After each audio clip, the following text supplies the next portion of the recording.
Aiden Alburo was known as the hero who saved the world from the Demon Lord, and also as the one who dyed half the world with blood. He was also a dragon slayer, but his strength did not help him survive, and after the decisive battle, he was cursed and trembling, looking at the traitors in front of him. This happened as soon as the Demon Lord died, and the protagonist realized that the rest of his comrades knew this from the beginning. The whole thing was that those who want to destroy sin will become it themselves, and this was a legend passed down by the imperial court. The rest simply had no choice, since the Demon Lord was a hereditary being, and whoever killed it would become the new Demon Lord. Khalsis thought that it was good that Aiden would become the Demon King, since he had to sacrifice himself for this country. They had no other choice, and they were not going to apologize for this. He was outraged by their words, but did not say anything out loud, and Shara pointed a magic staff at him and used the great magic seal claymore. The magic light enveloped him, but before disappearing, the protagonist once again looked at his comrades, whom he also considered his friends and colleagues. However, all this was a lie, and now they were all calmly watching what was happening to him. He found himself in pitch darkness, and it would be better to die than to stay here forever in this endless spiral downwards. He always thought that this was an endless fall, and now he was angry at all his comrades, wishing for them to be destroyed. But he had already said these words, reincarnated into another body, and the servants standing nearby were even scared that he woke up so abruptly. The protagonist did not pay attention to the fact that someone was calling him, but was only interested in where he was. His parents were happy that he woke up, but he still didn't understand what was going on. He also didn't know who these people were. The thing was, he had been asleep for 2 days, and that could be the reason for his confusion. The Duchess, hugging him, explained that she was his mother, and said his name was Aiden Remus. The protagonist was surprised when he heard this last name, and not his last name, as he thought it would be better to die in the void. But suddenly he screamed, frightening his mother, as many memories came flooding back to him. He was wary when he noticed this, but soon realized that these were memories of a man named Aiden Remus. From these same memories, he learned what year it was, and calculated that it was 15 years before his death. In the void, on the edge between worlds, abandoned by his companions, he was sure that he died before he could become a demon lord and was forced to commit suicide. The memory of his friend's betrayal made him angry again, and he was sure that they deserved to die, so he was going to find them all. His furious appearance scared everyone around him, especially the 2 servants, who even trembled. This was because the previous owner of this body was a terrible person, and MC felt uncomfortable since he ended up in such a body. In addition, the reason why Remus was unconscious for such a long time was because he was drunk and wet. If he wasn't the son of a duke, he would have been beaten to death by now, and he was well aware of it. A little while later, he managed to get up from his bed and looked at himself. This situation was terrible, and he even began to doubt that he was himself, since he could only dream of this all his life. However, he could check his strength, and so he opened the system window, where his characteristics were listed. The system was the power that a person would gain by eating a berserker's heart, along with the title of Dragon Slayer. Since the system was still there, it meant that this was not a dream. However, it bothered him that his name was broken. But in the end, he decided that it didn't matter, since it was a gift from the gods, and now he just needed to find the traitors and tear them apart. As he was saying this, Philip just came into the room, horrified, assuming that this was addressed to him. Aiden didn't understand his state, and he tried to act normal and handed him a cup of drink. The protagonist took it and thanked him, and this only horrified him more, and he began to imagine many possible scenarios, each of which was terrible. In the end, the protagonist tried the drink, and the fact that he liked it only amazed Philip more, and he stared at MC for a while and did not leave, and so he assumed that he wanted something else. He didn't want anything, and so he left the room, and his companion didn't understand how he got out of there alive. He shared his shock, and the other guy was also amazed, assuming that Aiden had gone crazy. To MC himself, all this seemed crazy, since he went back 15 years into the past and did not understand what happened to his past self then. He assumed that he could exist in the present time separately from it, and he remembered that by this time he should have already gained independence from Master Valken, the former king of mercenaries. He was going to find out, and so he called out to Philip, who was surprised again, since he had never called him by name. He was going to ask him a question, and in Philip's imagination, his expression became terrifying, and the other servant, also wary, thanked him for everything, as if already preparing for his death. Philip did not understand what was wrong with Aiden today, but still went with him to the room and was surprised when he heard about the king of mercenaries. The protagonist was curious about him, as he was quite famous as the mercenary king's apprentice. There were rumors that the mercenary king had disappeared some time ago, and in his past life it was the same. However, Philip had never heard of the mercenary king having apprentices, and MC did not understand what the past him was doing in that case. In his past life, in the slums of Aden, when he was still a child, he tracked down a man who could be tried to rob. He encountered him and quietly stole a bag of coins from him, happy at how much of it was in the bag. However, Vulcan returned, noticing his scam, and remarked that he had enough courage. He did not understand how he dared to even think about stealing his money, but he did not seem angry, although the protagonist was scared. Vulcan assessed the state of his body and appointed him as his apprentice, dragging him in the direction he needed and ignoring the protagonist's screams. That was how he met Vulcan, and since then he became famous as his disciple, and later, after killing the Mad Dragon, he became the Demon Slayer King. However, now there was no information about the mercenary king's disciple, and this information shocked the protagonist very much. Sometime later, the servants were chatting among themselves, as Aiden had changed recently. Last time, Philip spilled wine, and he did not even react to it, and also became more polite and began to thank the syllable and call them by name in a friendly manner. They understood that people change after a serious illness, but they began to worry about Aiden's condition, as recently he looked lethargic and his eyes appeared to be very empty. He was sitting alone on the street, but his condition was not caused by the fact that he was still sick, but because he had nothing to do. All the food was prepared, he did not need to clean, and in the free name, he searched for information about his past self. But it turned out that such a person simply did not exist. He thought about betrayal, resentment, and revenge, but was quickly distracted by the sound of blows. Knights were fighting nearby, and there were many of them in the duchy. Karl Remies came closer to him, not understanding why he was here. He was his younger brother, and unlike the previous owner of this body, who was a scoundrel, he was diligent and had already become a knight, so he even had a right to inherit the throne. If there was a problem, it was that Karl was very disrespectful to his older brother. He thought that his older brother would be drinking as usual, but instead, he was sitting here. The protagonist realized that he thought his older brother was pathetic, since he spent all day gambling and drinking, and you could see the contempt and feeling of superiority over him on his face. In the end, he honestly admitted that he was just bored, and Karl warned that knight training is not a spectacle, and if the protagonist is not here to train, then he should leave. When he thought about training, he realized that he has not picked up a sword since everything happened, and so he agreed to train, and Karl was very shocked by this. Sometime later, he was already on the training ground, and Bazan greeted him before the duel began.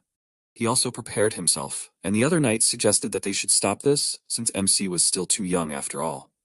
However, they also thought that Bazan would deliberately lose. He himself was nervous, since he could not believe that he would have to fight this rude guy.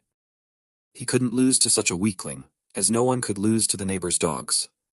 But his excitement was noticeably too strong, and the protagonist realized that he was thinking about how to lose. He wanted to warm up, and so he was going to ask Bazan to give it his all. He asked him to do everything in his power, as a knight's apprentice who lost to a weakling slacker was practically useless, and in that case he would have to expel him from the order. Bazan was amazed, and the other knights were dissatisfied, as Aiden had completely lost his mind and wanted to seriously fight the squire, although he had never held a sword in his hands. Bazan decided to start and got ready, instantly jumping from his place. And yet, despite his speed, MC managed to parry the blow, although his new body was much weaker than he thought. But for some reason, he wanted more blows and felt more and more inspired. They fought for some time, and the knights were already terrified, since Bazan was giving it his all, and it would be bad if he hurt Aden. But it was not only Bazan's strength that caught their attention, but also how the protagonist was holding up against his blows.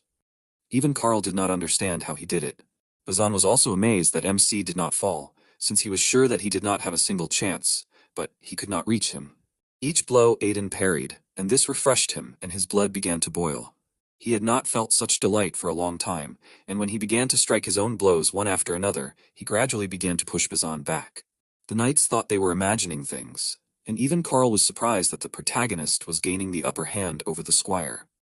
Bazan, meanwhile, noticed that the protagonist's swordsmanship had changed, as if he had been holding back all this time. He didn't understand how he could even wield a sword, and tried to stay more focused. Aiden had already forgotten that the previous owner of this body lived a lazy life, so he was weak and without muscles. However, he was still the king of dragon slayers, so he was not going to give up. He landed a few more powerful blows, winning, and remarked that Bazan should give up. The other knights were shocked by this outcome, and Aiden meanwhile approached Karl and thanked him, since sparring was refreshing for him. He pretended to be happy to hear this, but in reality, he was not.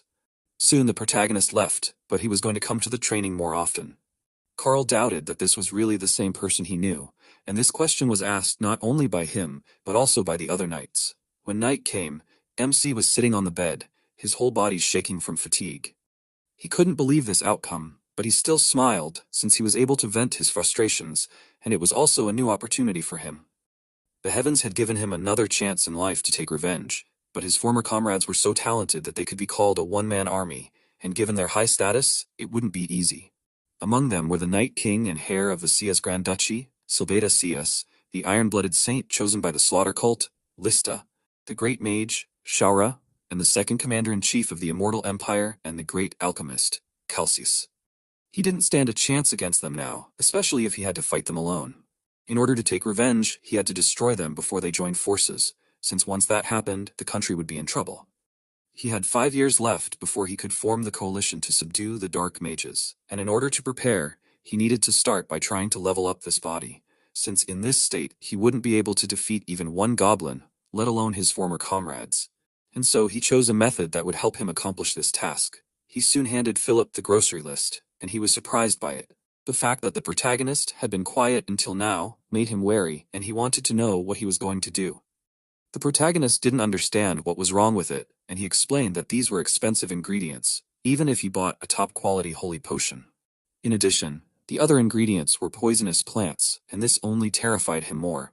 But even if Aiden explained this, the others would still doubt it, so there was nothing else to do.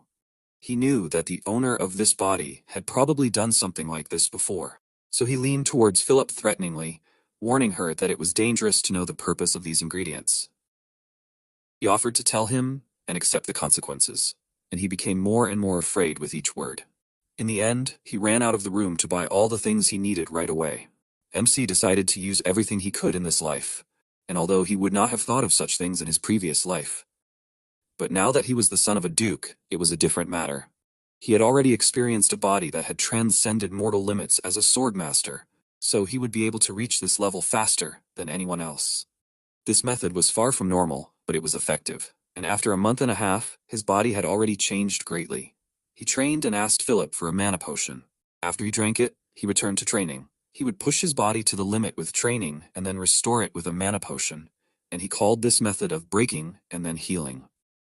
A single potion was very expensive, but the protagonist's current situation made this method possible. In addition, he had a secret weapon. He asked Philip for these things. It was already in his room, and although Philip was curious about what Aiden was going to do with these ingredients, but the memory of his threatening tone made him curb his curiosity. Soon, the protagonist came to his room, examining the poisonous plants he had obtained. He never thought that he would use this method, but he was going to do it anyway. It was a theory created by Calcis and Shaura, and it was that the body uses everything it can while the poison wreaks havoc, and this allowed the body to survive, revealing its hidden potential. The protagonist could easily die from this. However, he bought a high-quality holy potion to ensure safety. He had already defeated death once, so he ate one of the poisonous flowers, emptying the potion bottle and experiencing the effects of the poison in his body. It was very painful, but he would have to do it many more times. His mana flow definitely became smoother after that, and he knew that this was to be expected from his former comrade's theory. Suddenly, a voice in his head suggested that this was all in good fun, and the protagonist froze as he recognized it. He began calling out to his interlocutor as he could never forget that voice even if he wanted to. Philip became worried when he heard the noise and ran into the room. The protagonist did not answer him, and he called out to him, and eventually he ordered him to leave. He continued to stay in the room, as there was too much noise, and the protagonist repeated his order, but in a more threatening tone. This time, Philip obeyed, and the MC frowned, as he had definitely heard that voice in his past life. This being knew his real name, but he did not understand why he was here. He ended up falling into the trap of this being, and soon the voice came into his head again, drawing attention to the fact that they had not seen each other for a long time. The appearance of the demon lord angered Aiden, and he asked why he was here. Such a question was due to the fact that he clearly saw the death of the lord. He assumed that the protagonist missed him a lot, and he even felt sorry that he did not have a physical body, so he could not look at him. These words made the protagonist calm down a little, and he wondered how the demon lord spoke to him if he had lost his body. The thing was that, in the end, the protagonist himself died when he became the lord, and he understood that the lord wanted to say that he himself was now the lord of the demons. This was half true, as the demon transferred his soul into MC's body at the time of his death, and he originally planned to take over his flesh and resurrect him. But something went wrong. He assumed that his suicide had failed the plan, and he realized that the demon's soul existed within himself. It could truly be said that way, and the protagonist, without thinking twice, was going to kill that soul. He assumed that he should infuse holy power into his body, and the overlord asked him to listen to him. He continued to ignore him, thinking of ways to kill his soul, and the demon tried to convince him that he was no longer the same as he was in the past. Aiden did not believe it, as he was, after all, a being who loved madness and chaos. In fact, this did not originally belong to the demon, but was caused by the connection between God and the demon. But this connection was severed when the protagonist was trapped in the void. This explained why the monster that appeared now looked calmer than the overlord that MC saw back then. He remembered the appearance of the overlord from his past life, and back then, he was a crazy psycho who couldn't hold a normal conversation. The demon reminded him that he could still hear it, but Aiden wasn't going to apologize for his words, and turned his attention to the demon god, since this was the first time he heard of something like this. The demon god was known as the original sin, and it was a being of pure evil that even the gods feared. In the past, the demon was a being cursed to carry out the will of the demon god. The protagonist understood everything and asked if this situation was also part of the demon's plan. He didn't understand what this situation was, and the protagonist explained that it was a trip back 15 years. Indeed, it could be said that way, since when the demon entered the protagonist's body, it tried to use the dragon mana it possessed to turn back time. Aiden didn't know that such a thing was possible, but the thing was that dragons were created as agents of the gods, and they could interfere with the laws of the world using the power of their dragon mana, so it wasn't that impossible. In that case, the protagonist didn't understand why the demon didn't use it to escape from the void. It was because the monster suddenly felt tired, so it decided to rest for now. It stopped talking to the protagonist, and ignored his request not to leave. Another month passed, and since then, the demon lord occasionally talked to MC. It was disturbing that he was in his body, but he tried not to pay attention to it, because at the same time, he was pleased that someone remembered his past. During this entire time, he did not stop training, and during one of his classes, he broke the dummy he used to parry blows. His training method was effective, so now the dummy would not be enough anyway. He turned his attention to the knights and decided that they would now be his new training dolls. His behavior made the demon think that he really suited their side more than the hero side. He was dissatisfied with these words. While he was training with poisonous herbs, he realized that the holy power in the potion was causing pain to the monster, because he was the source of evil. That is why now, when he was dissatisfied with the demon lord's words, he threatened to drink an entire bottle of holy potion, and therefore the monster quickly changed his mind. The protagonist was pleased with his superiority. He came closer to the knights and noticed Law training, remembering that he had seen him somewhere before. The mentor warned Law to be more careful because he was lagging behind the other apprentice knights. He promised him to do better, and finally the protagonist realized that this man was the Free Knight Law. He remembered him from his past life and noticed that he was now very different from this appearance. Lo pretended to be a knight despite being a mercenary, and he earned the nickname of a free knight, but now he was here. He certainly had his flaws, which is why they constantly fought, but he still owed his life to him several times. In his past life, there were several S-rank mercenaries, including the protagonist himself, but Lo died fighting a crazy dragon with them. He thought he would see his face in hell, but now he finally felt like he had returned to the past. That was why he stopped training, calling Lo over, and he was surprised by this. Aiden was indignant that he did not address him properly, and he immediately corrected himself, which made the protagonist feel superior. Lo could not concentrate on the battle and was angry because the protagonist began to pester him. Aiden, meanwhile, leaned closer to him, accurately guessing his thoughts. He tried to justify himself, not understanding why he was acting like this, and since he was going to quit soon anyway, he assumed that he should do it now. While he was nervous, the protagonist felt more and more happy when he saw the state of his former rival. Finally, he calmed down more or less and told Lo to come to his training grounds tonight. He was scared, and Aiden, instead of explaining properly, leaned towards his ear and whispered a few words, which made Lo look at him warily, since he did not understand how he knew it. To the protagonist, such a meeting seemed like fate, and he decided to give Lo a small gift, considering his debt to him. When evening came, he indeed went to the training grounds and waited for Lo, who soon showed up. He was shaking, since the protagonist knew his secret, but there was something more important, and from the realization of this, he could not hold back his tears. This reaction was caused by the protagonist promising that he could heal his arm. In the past, MC Lo had lost his arm. He admitted while drinking with his comrades that he kept thinking that he had become like everyone else. He had abandoned and failed to fulfill his desperate wish in his past life, and Aiden was going to repay the last debt with what he was going to do now, since Lo wished for his right arm to be fine so that he could live like a normal knight. Because of his disability, he was called One-Armed Lo, and the protagonist remembered this. Now, the arm was still there, but it was not healthy, and Lo did not understand how Aiden knew that it was stiff. Even he did not know why his arm was like this, and it turned out that it was because it was affected by mana deficiency syndrome. Lo shuddered, since mana deficiency syndrome referred to all the disturbances that occur in the mana channels. His arm was numb because of that, but the big problem was that this syndrome was incurable. In fact, people said it was, but MC told him that he could cure it. Indeed, the cure was not impossible, but at the moment, no one knew how to do it, and the cure would only be found in about 10 years.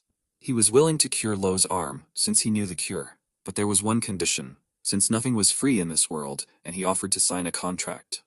Lo read the terms of the contract and was amazed, since he had to spar with Aiden every day and also do everything he ordered. It was almost like a slave contract, and the protagonist was not even going to argue with it.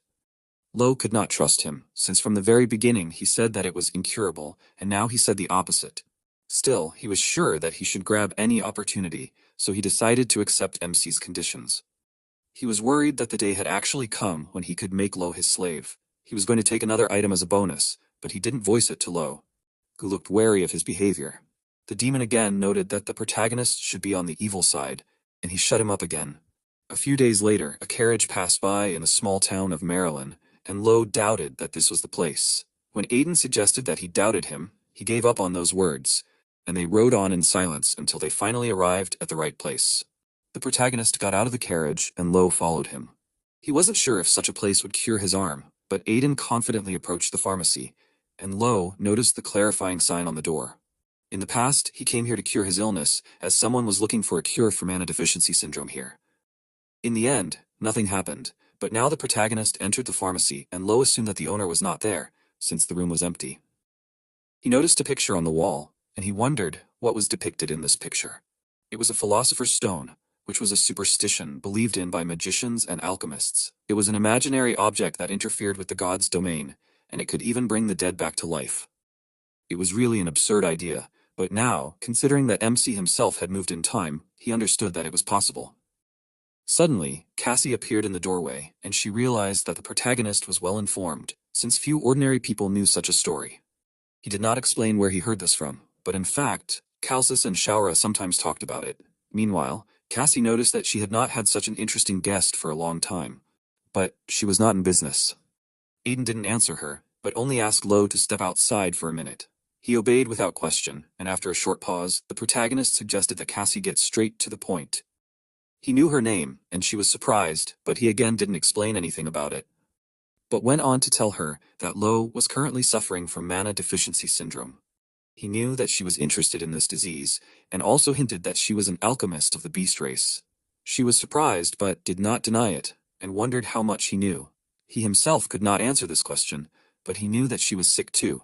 These words only shocked her more.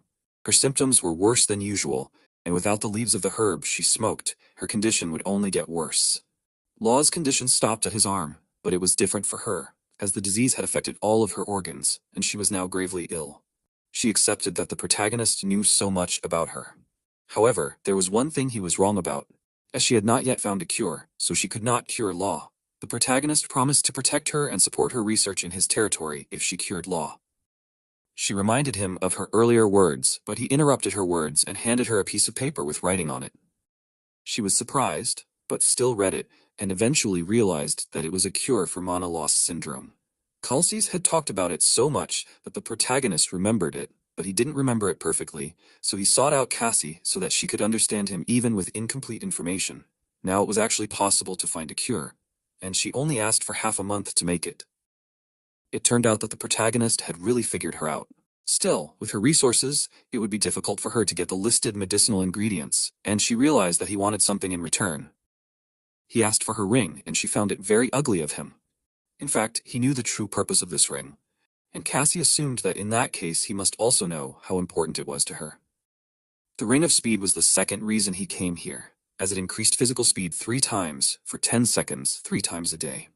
This item was useful for surprise attacks, escapes, and during battle, and thanks to this artifact that Law received as a keepsake from his past life, even with one arm, he was able to obtain rank S. The ring was the only means of defense for Cassie with her physical limitations, but he promised to protect her, and in that case, she would no longer need such a thing. She was not against this deal as long as she could continue her research, but she doubted that the protagonist was confident in this, since rumors would spread that he accepted a female beastman in the Duke's house. Still, he was known as an honorable scoundrel, so he did not care what people would say. Cassie smiled, since she found him to be a very interesting person. In the end, she agreed, handed him the ring, and he promised her a room and board, which would be better than here, although she would have to earn trust in order to continue their cooperation. Soon they arrived at the Duke's mansion, and at first Aiden was awkward, but now he felt at home here. Before they could go any further, Philip came closer, desperately calling out to the protagonist. He was wondering what was going on, and it turned out to be a very urgent matter. MC didn't understand what was going on, and in the end it turned out that Carl had gone missing on Monster Mountain, and this news shocked Aiden very much. 2 days ago, there was a report that a person had gone missing on Monster Mountain, and Carl had gathered an investigation team and set out, but he had not returned yet. Monster Mountain was supposed to have only minor monsters, and MC asked what was going on with the search party. They were supposed to leave soon, and the protagonist thought about it, because if Carl disappeared, he would have to take the place of the heir, and in that case, all his plans for revenge would be ruined. He was going to save him and join the search team, so he asked Philip to take Cassie to her room. He was very surprised, but MC was not going to explain anything and made a request to her. A little later, he was standing next to Fried and asking for permission to join the search party. However, he refused. The thing was that Carl and dozens of knights had disappeared at the same time, and it was not a simple missing person case. Fried could not send the protagonist to such a dangerous place. Aiden turned on the actor and began to cry, terrified of what would happen to him if something happened to Carl. His behavior touched Fried, and he did not even suspect that in fact the protagonist was doing all this in order to save his plan. The demon found his behavior a little disgusting, but he simply ordered him to shut up. In the end, Fried hugged him, allowing him to go, but he warned him to be careful. He also turned to Spiel and asked him to take care of Aiden. He agreed to this, but he was not happy, so he was sure that all this would only cause more trouble. Soon they arrived at the Mountain of Monsters and realized that the previous search party had been attacked, and their tracks had disappeared from here. One of the blades lying on the ground was a goblin weapon, and the protagonist was sure that there were too many strange things here, since Carl and the knights had lost to simple goblins, and these low-intellect monsters had begun to erase their tracks. There was only one explanation, and that was that the Goblin King, the Hobgoblin, had appeared here. This monster had intelligence and strength on a different level than normal goblins, and if it really was a hobgoblin, all of this was possible. He voiced his guess out loud and decided to prepare in that case and then return. However, time was of the essence now, and if they delayed even a little, all of the humans would be eaten. He asked for a search dog, but they had already called for search dogs, but the scent had completely disappeared. Spiel suggested trying something else, but MC ordered him to quickly bring the dog. Soon his order was already carried out, and he took out a potion, pouring it into the animal's mouth. Everyone was horrified by his actions, however, nothing terrible happened. On the contrary, the dog was able to catch the smell. He gave the dog a potion to enhance his sense of smell, and he was glad that he asked Cassie to buy it before leaving, since in his past life it was useful to him for search missions. Now they followed the search dog, and soon arrived at the Goblin Village. Spiel drew the protagonist's attention to the fact that Carl and the other knights were in a cage in the village. They were still alive, and this meant that they were not late. But something was wrong, since there were 3 hobgoblins in this place, but there could not be 3 leaders in one village. This was more serious than Spiel thought, and he warned everyone to be ready to give it their all, as the goblins were not inferior in strength even to worthy knights. After that, he turned to Aiden to save the hostages and escape with them. He agreed to do so, but thought about the fact that there were 3 leaders here. Still, such a number of knights should have managed without him. Soon the knights had already drawn their weapons and ran to attack, and the goblins were also ready. The knights were angry that the monsters attacked Karl, and Spiel was going to destroy them all. At this time, Aiden approached the cage, and the captured people rejoiced when they noticed the knights. He opened the cage, and the joy of the inhabitants was replaced by surprise when they recognized him. Even Karl was shocked, and soon the protagonist freed everyone, warning that the knights would provide support. They themselves needed to escape from here quickly, and he himself was also thinking of leaving. Karl did not go out after him, since there was a monster here. The protagonist didn't know what he was talking about, and warned that the monster was right behind him. The huge monster was indeed standing next to him, and was about to strike. This raised dust in the air. But MC jumped aside in time and realized that he had omitted that the reason there were 3 goblins in the village was because there was a creature of a higher rank than the hobgoblins, and it was the most feared monster among the humanoid demons. The protagonist ordered Karl to take the villagers and run away first, but he wasn't going to do anything because he was sure that the protagonist would die. He knew that he wouldn't die because he was the older brother. And Karl didn't like this argument because he still thought that Aiden was just a scoundrel. Even though the protagonist spoke so confidently, he still knew that there was one problem. He ran towards the troll, dodging the blow from this one, and cut the monster's leg. However, the wound healed almost instantly, and because of this regenerative power, the protagonist would not be able to defeat the troll with his usual strength. However, he had something else, and at the moment when the monster was about to attack him, he activated the Ring of Speed. All this happened very quickly, so it was only at this moment that the knights finally noticed that a troll had appeared here. Spiel asked Aiden to let him deal with the monster, since the hobgoblins were no longer such simple monsters, but there was also a troll here. He begged the protagonist to wait a little longer, but he did not have time to do anything. Since the troll attacked the protagonist again, he had taken the ring from Cassie in advance, just in case, and was now happy about it and used the ring to win. In this life, he had not yet reached a certain stage of development, but with this ring, everything was possible for him now. The 10 seconds of the ring's effect were quickly running out, but MC quickly ran around the monster, inflicting many cuts on it. The next stage he had to overcome was equal to such an art, and when only 1 second remained, he charged the blade of the sword with energy and cut off the troll's head with one blow. Finally, some of the monsters that the knights were dealing with were finished, and they were going to help the protagonist, but did not have time to do so, since he had already finished the battle. Spiel noticed Aiden's energy, and he realized that it was the aura of the sword, which even he himself had not mastered. However, despite such a seemingly easy victory, MC did not feel very well and fell, entangled in the branches of a tree. His entire body was aching from the effort, and it was no longer moving, even though he had only used the sword aura for 10 seconds. This meant that he had to be careful when using the Ring of Swiftness, but it was still definitely effective. The protagonist was unable to climb down from the tree himself due to fatigue, so the knights came closer to him. The next day at the mansion, Fried understood everything from the report of the situation that had happened. He thought it was terrible that so many people had suffered, and he was going to give the maximum compensation to the families of the deceased and the injured. Spiel agreed to carry out this order, and Fried turned his attention to another event and asked if it was true that Aiden had defeated that troll. It was indeed so, and Fried even began to doubt that this was really the son he knew. That night, the protagonist sat on his bed, training his mana. Because even if it was only a moment when he used the sword aura, he felt his mana reserve increase. This time, he realized that he was still weak, so he decided to become even stronger in order to win. The Demon Lord really liked this determination, and when he managed to take physical form, the protagonist was surprised, and the demon laughed, confirming that it was really him. However, the monster's appearance was not that threatening, and so the protagonist could not help but laugh, which made the demon very annoyed. However, MC still did not pay attention to him and continued to laugh. In the end, the monster explained that it was because the protagonist was so weak. He was curious about how the demon showed itself, and it turned out that only he could see it, since they were one. When the protagonist became stronger, the demon could also show itself to such an extent.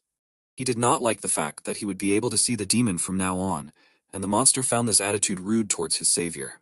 The protagonist finally calmed down and began to reason, realizing that the being in front of him was no longer a demon lord, and so he wondered what his real name was. However, he had long since lost his name, and now he simply existed. In this case, MC decided to call him Curse, since he was a curse placed on himself. The demon thought that this was too stupid, but Aiden simply ordered him to shut up. Curse realized that he really was not stopping, and eventually allowed him to say whatever he wanted. In this way, they talked for some time. A week later, the protagonist approached Cassie's room and asked her if everything was going well. She called him Mr. Troll when she noticed him. This nickname irritated the protagonist since all the people called him that because he killed a troll.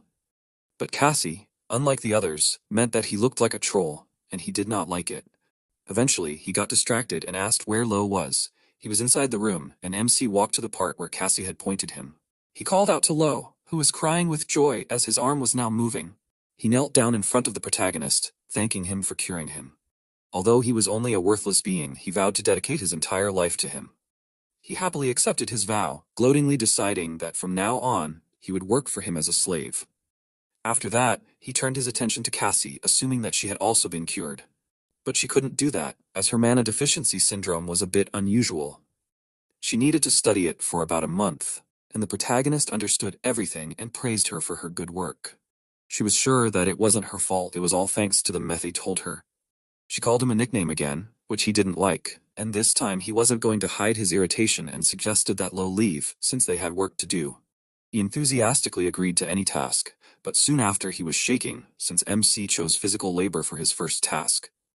He begged for someone to save him from this. He was already very tired after completing this task. In the meantime, Aiden came to the merchant, who greeted him and drew attention to the troll they dragged. Considering the state of it, it could be said that the monster would sell well, since it was a rare material. The protagonist wanted to use the proceeds from selling the troll to buy certain herbs, and the man said that it would be possible to do so, since their guild had everything. However, when he read the name of the required rites, he realized that they were poisonous plants. And yet the protagonist continued to insist on his own, and in the end the man could not stand his oppression and agreed, since no one knew what could happen if he went against his will. Soon, he and Lo were back at the estate, and the protagonist was happy with the easy money, since it was good. The mercenary habits in him did not change, and even Curse noticed this. Soon, Philip blocked the MC's path, who explained that Freed was waiting for him. He approached the necessary office, entered inside, but froze, since, in addition to Freed, Tirid Sadis was also in the office. He did not like the fact that he was there, but Tirid interpreted his expression differently, realizing that the rumors that he killed the troll were true. He was pleased to meet him, but the protagonist did not answer, since he remembered how rude Tirid was to him in his past life. He had no pleasant memories of him, and he knew him, albeit only a little, and in his mind he was an old man who looked down on mercenaries. In the end, he replied that it was nice to meet him too, and greeted Tirid. He was surprised when he realized that he knew about him, and Aiden confirmed this, as he was one of the few in the Empire who had reached the Swordmaster stage. This was a transcendental stage that all knights dreamed of. Those who surpassed talent and entered the superhuman stage could cut through mountains with their swords and make the air tremble with their breath.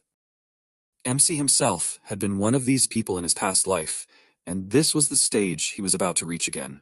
Tirid pointed out that he was very polite, contrary to rumors, but Freed knew that he still had a lot to learn.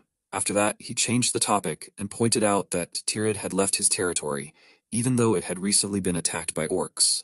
But it wasn't just their territory, as suspicious movements were detected in the Slaughter Tower in the Death Wasteland, which was run by the Slaughter Cult. The protagonist also had business there, as Spica lived there, and he was going to get to her soon. Tirid, meanwhile, concluded that the unusual movement of monsters was happening in 3 different places at the same time, and he didn't think it was a coincidence. It was indeed strange, and that was why they were going to form an investigation team. Freed agreed with it, but Tirid wanted to ask more than that, and invited Aiden to join his knightly order. Both Freed and the protagonist were shocked by this, and Tirid explained that he had heard a lot about the protagonist, as he had reached the Sword Aura stage in less than half a year of wielding a sword. He thought it was nonsense, but when he met him, he realized that it was actually not so. He was going to make him the greatest swordsman in the Western continent, and Freed tried to stop him. But he would not listen to his objections, promising to take care of the protagonist. He asked him for his decision, and he said that he would refuse.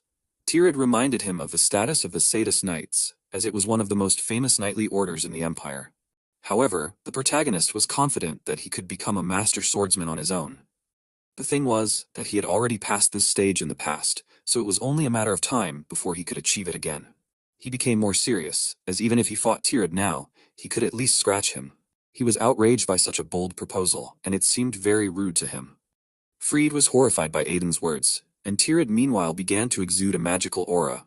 Admitting that MC was funny, the fear mastery he used was the ability to make even the air tremble with a murderous aura, and the protagonist expected this from a swordmaster, but he still managed to resist the effects of it. Tirad himself could not believe that he was holding on, and in the end he asked if he was sure that he could stand by his words. It was, and the protagonist proposed to make a bet, which surprised his interlocutor even more. The thing is that Tirad always had a weakness for bets, and the protagonist was going to join the knightly order if he could not give Tirad a single scratch. However, if he won, he wanted to get Tirad's sword. He asked again, and it seemed like he was annoyed, but he actually laughed since the protagonist wanted his family heirloom. It turned out that he was completely different from Fried. But he did not respond to this statement, since he passed out from the mastery of fear. Tirad eventually decided to accept the bet, and Curse realized that MC had been aiming for this sword from the beginning. He was going to get it when the opportunity presented itself, since it was one of the legendary swords. Once again, Curse assumed that the protagonist was actually on the evil side. It wasn't long before Tirad and MC were standing opposite each other on the training ground, and when Aiden noticed Tirad's weapon, he was surprised that he was going to use an ogre-killing sword against goblins. This was because Tirad did not know whether his opponent was a goblin or an ogre. Still, it was the knight's duty to give it his all. This attitude irritated MC, as it had not changed in the past or in the present. There were two conditions for the duel, and both of them had to not use the aura blade, and Tirad did not move his right leg. It might seem unfair, but for the swordmaster, it was not even a hindrance. If the protagonist thoughtlessly rushed at him, he would immediately lose. In the end, Tirad suggested to begin, since there were already enough spectators around them. Aiden agreed to this and jumped up from his seat. His speed even surprised Tirad, but he easily stopped his blow. The fact that the protagonist aimed straight for the neck meant that he had been in a real fight. But he did not respond to the provocations, but only noted that he knew that Tirad would block this attack. He expected that it would be too easy for Tirad, but he rushed to attack again. This swordplay was very unusual, and it reminded him of the mercenary style, so he was going to fix it if MC joined their knightly order. The demon now saw what kind of relationship they had, and Aiden meanwhile lost control, as he was irritated by Tirad's dismissive words. He offered him to deal with the mercenary's mediocre swordsmanship, and ran forward again. He used his special skill of the mercenary king, called the Knight's Breakthrough, and so, despite how smug Tirad was, the protagonist managed to abruptly change the trajectory of the blow, and his opponent himself was surprised by this technique. Still, he managed to dodge, but his confusion made MC very happy. The rest of the spectators of the duel were shocked, as he now moved forward, and this confirmed the rumors that he defeated the troll. Even though Tirad's fatigue had caused great losses, he was a master of the sword, and so Fried didn't know if he could say that Aiden could handle him. Tirad was still shocked, and the protagonist began to attack him more and more often, like this unexpectedly. He didn't understand what kind of strange swordsmanship this was, as it was chaotic, but precisely aimed at vital points. It was incomprehensible, and he wanted to take the protagonist with him more and more. He swung his sword, and the protagonist only managed to dodge this attack at the last moment. He noticed that Tirad was simply swinging his sword, and Curse warned that he would be cut in half if he tried to block this strike. In order to be safe, MC jumped back, and Tirad took advantage of this small respite, noticing that he was using an interesting sword technique. Still, this was all he had, and he was sure that he would not be able to defeat him like this. But the protagonist was still standing, so he asked Tirad to continue. He was glad that Aiden did not disappoint him, and welcomed him to his knightly order in advance, and Tirad thanked him in advance.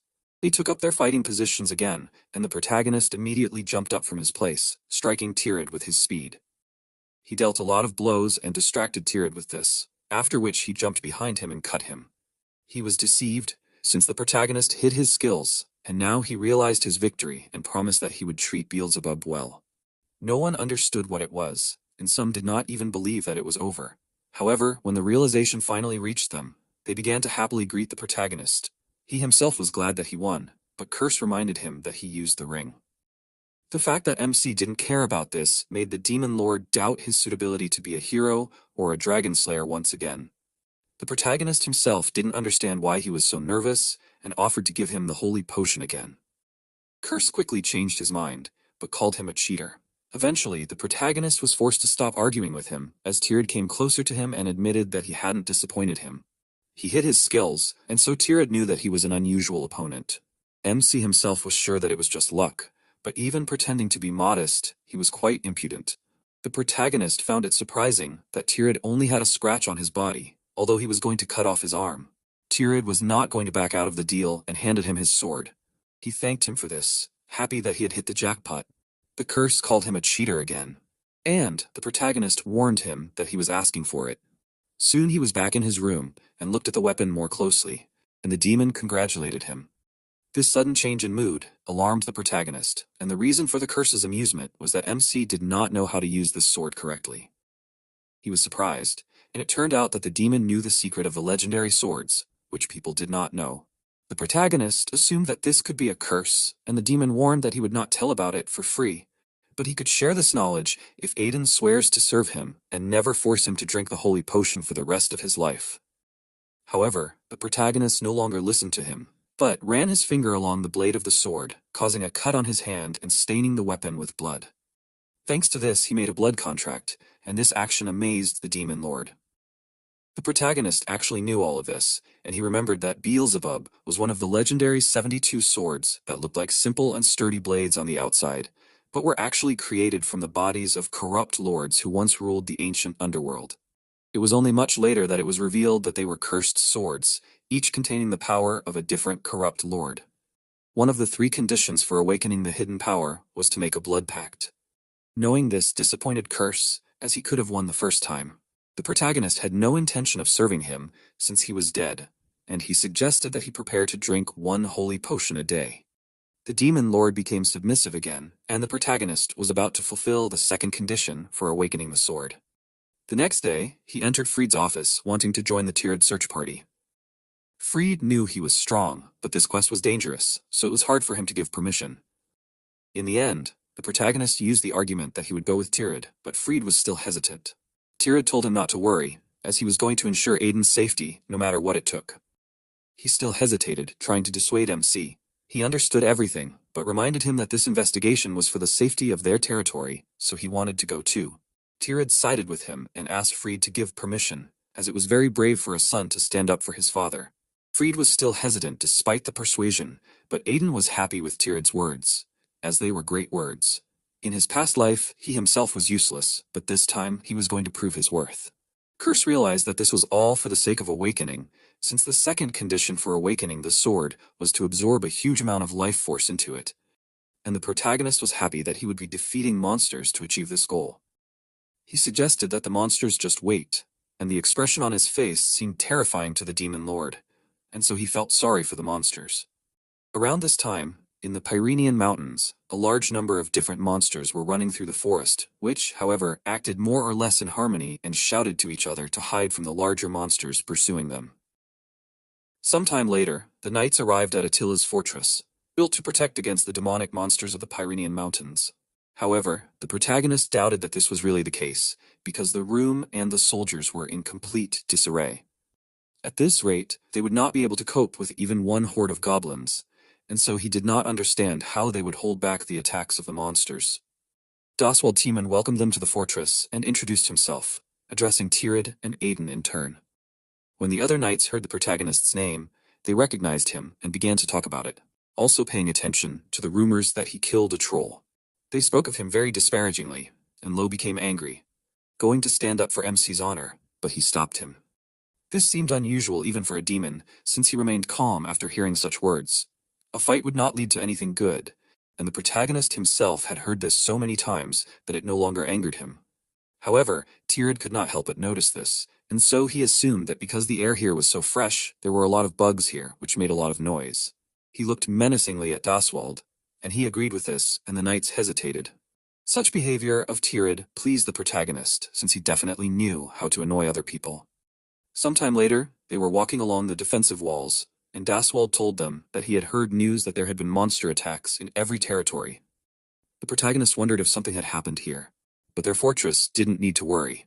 The protagonist doubted it, and Tirad realized that there was no danger if the monsters lived right in front of the fortress.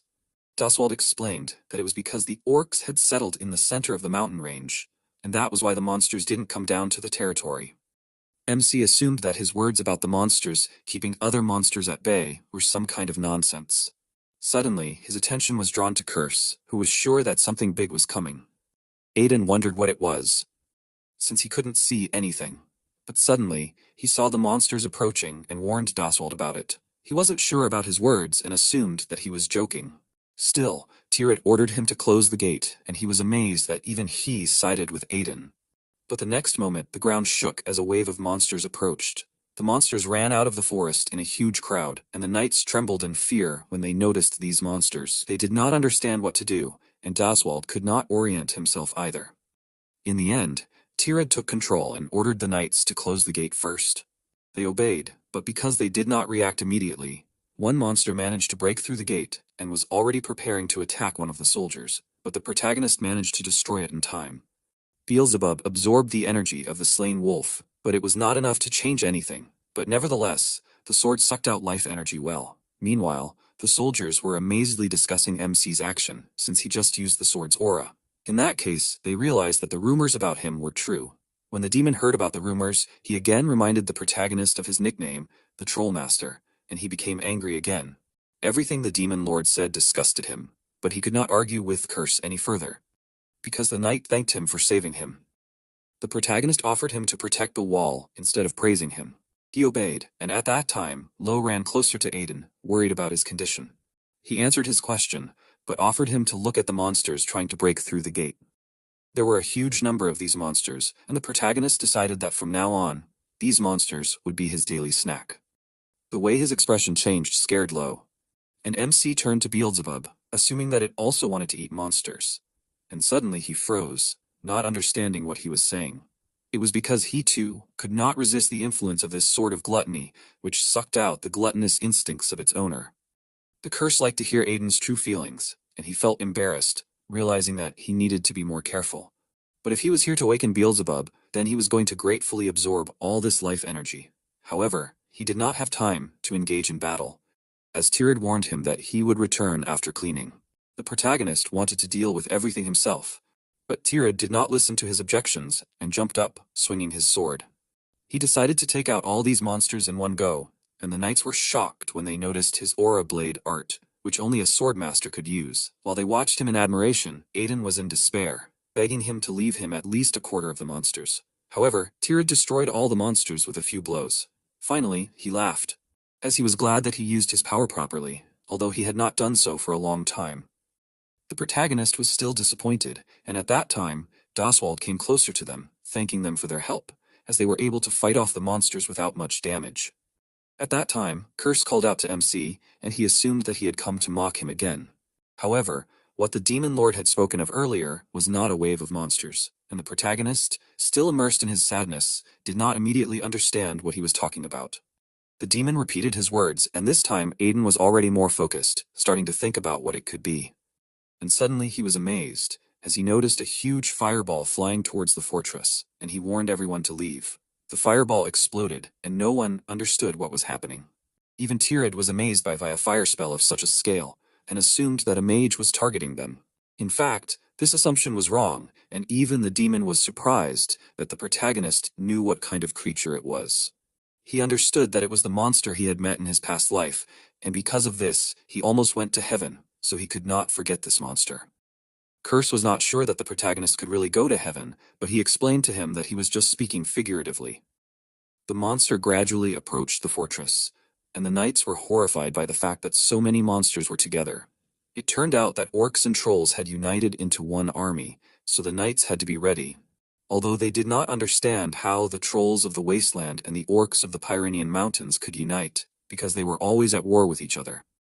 Tirith himself wanted to step forward to join the battle, but Aiden warned him that it was too difficult for him alone. He repeated his words in confusion, and MC suggested that he look at the very end of the horde.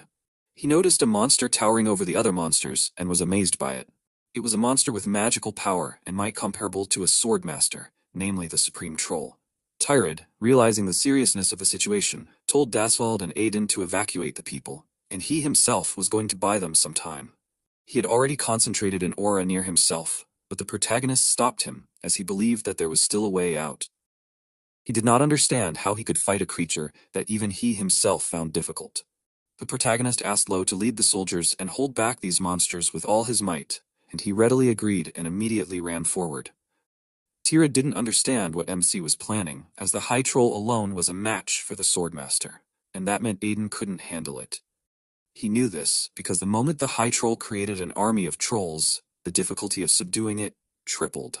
Even if Tyrad went to fight it alone, he wouldn't last long.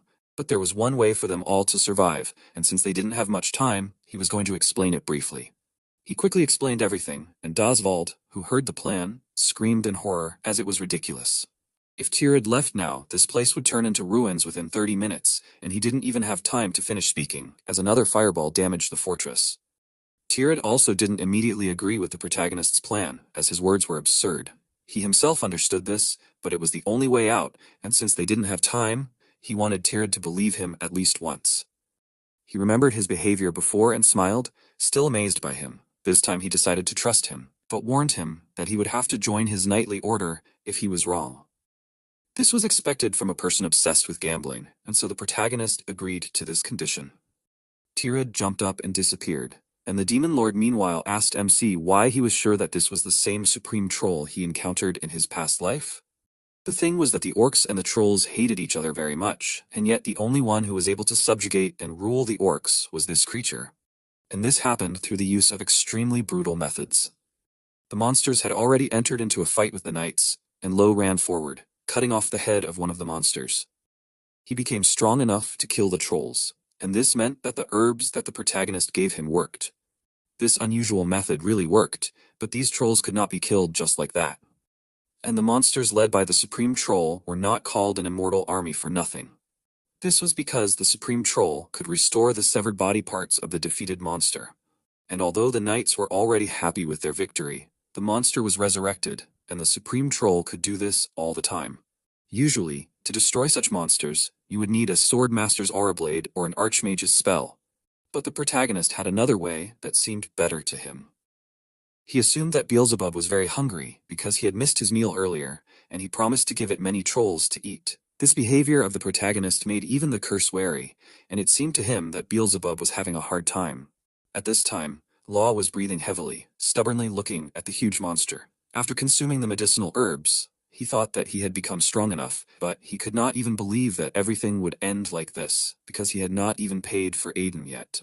The monsters were advancing on him, and he could not kill them, and at the moment when the monster was already swinging its hand to deliver the decisive blow, he mentally apologized to the protagonist. But nothing terrible had time to happen, as Aiden, praising Lo for a good job, jumped on the troll's body and pierced its head with a sword. Lo warned him to be careful, as even if he decapitated the monster, it would not die. The protagonist did not pay any attention to these words, but only warned Beelzebub that it was time for lunch. The sword gradually began to suck the life energy from the troll's body, and although the protagonist did not have the necessary strength to kill monsters, he had the power of Beelzebub's gluttony, and it absorbed the existence of its target, and after such absorption, the target was completely destroyed. This happened with the troll, and even the Supreme Troll was amazed at this event. Trolls turned out to be quite tasty, and one of these monsters had a living force equivalent to 10 wolves. The protagonist turned around sharply, paying attention to the other monsters, and wondered if orcs were also tasty, and he offered Beelzebub to try it too. Soon MC had already killed 4 trolls, but it was still not enough. Trolls were really fuller inside, and no matter how much he ate, he still wanted more. The other trolls were horrified when they noticed his behavior, and the Supreme Troll cast a new magic spell. Aiden managed to dodge several attacks, and he noticed that his opponent was very angry. Instead of running around, it would be nice for him to meet the monster face to face, and in his past life he would have done so. But now, running away was his only option, because if he was even touched by this fire magic, he would be fried. He just needed to wait for Tyrad to arrive, and at that time another monster attacked him, and Curse warned him about it in time, so he managed to dodge the blow. The orcs were really annoying to him, and the demon didn't understand why he didn't just absorb the orcs from the start. While these monsters might not be as good as the trolls, the orcs still had a lot of life force. In fact, it was because the protagonist already had a use for these monsters. If Tyrad had arrived in time, it would have been much more profitable not to kill the orcs. For now, he just had to somehow hold out. Because he was just distracted by the orc, the High Troll managed to launch an attack towards him, and MC was annoyed that it was using its magic again. As the fire settled, the High Troll looked up, noticing Aiden in the air, who had managed to dodge the fire. The monster was now trying to burn everything, be it friend or foe, and without the ring of swiftness, the protagonist would have already been fried. However, there was something else, and Curse explained that the whole thing was that MC would not be able to avoid the next attack if he was in the air. He was horrified when he realized that the Demon Lord was right, and at that time the Supreme Troll had already directed a new attack towards him. He was sure that he could not die in such a place, but before the fire reached him, Tirad, who had run closer in time, used the aura of the sword, dispelling the magical attack. He noticed that Aiden held on well, and he was glad that he really put out the fire right away. This was expected from the Swordmaster, who was very fast, because he covered such a distance in such a short time. Looking at Tirad, one could say that everything went smoothly. Neither the Supreme Troll nor the orcs understood where another creature came from, which Tirad had brought with him.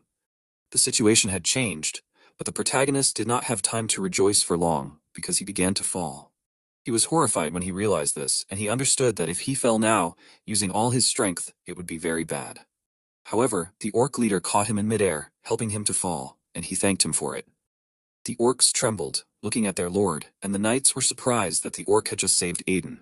The orc meanwhile apologized for not being able to protect the others, and then it offered to take revenge on the trolls who had humiliated them.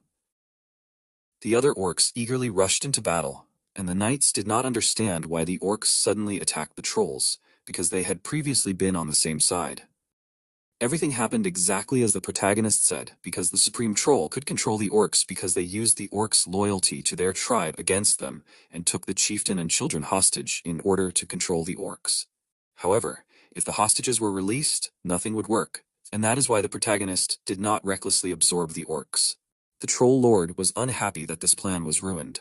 Suddenly, Tirad attacked it, but the troll defended itself with fire. It was truly no match for the Swordmaster, and if Tirad was alone, it would not have been able to win, but there were two Swordmasters, and while the troll was distracted by him, the orc jumped closer and damaged it. The High Troll screamed, and Tirad warned it to stop screaming and just die. The troll could not die so senselessly, since it was not going to forgive the people who killed its parents. Flames began to burst out of its eyes and nose, and even Tirad was surprised at what was happening. It was a strange movement of mana, and it was because the High Troll was about to explode all the mana in his body in order to take everyone else with him.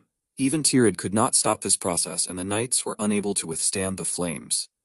That's why he warned everyone to run, but while the other knights listened to him, MC ran towards the troll, ignoring Tirad's order to get away from there. He smiled excitedly, intending to leave the last blow behind him, and jumped up, preparing to plunge the sword into the troll's body.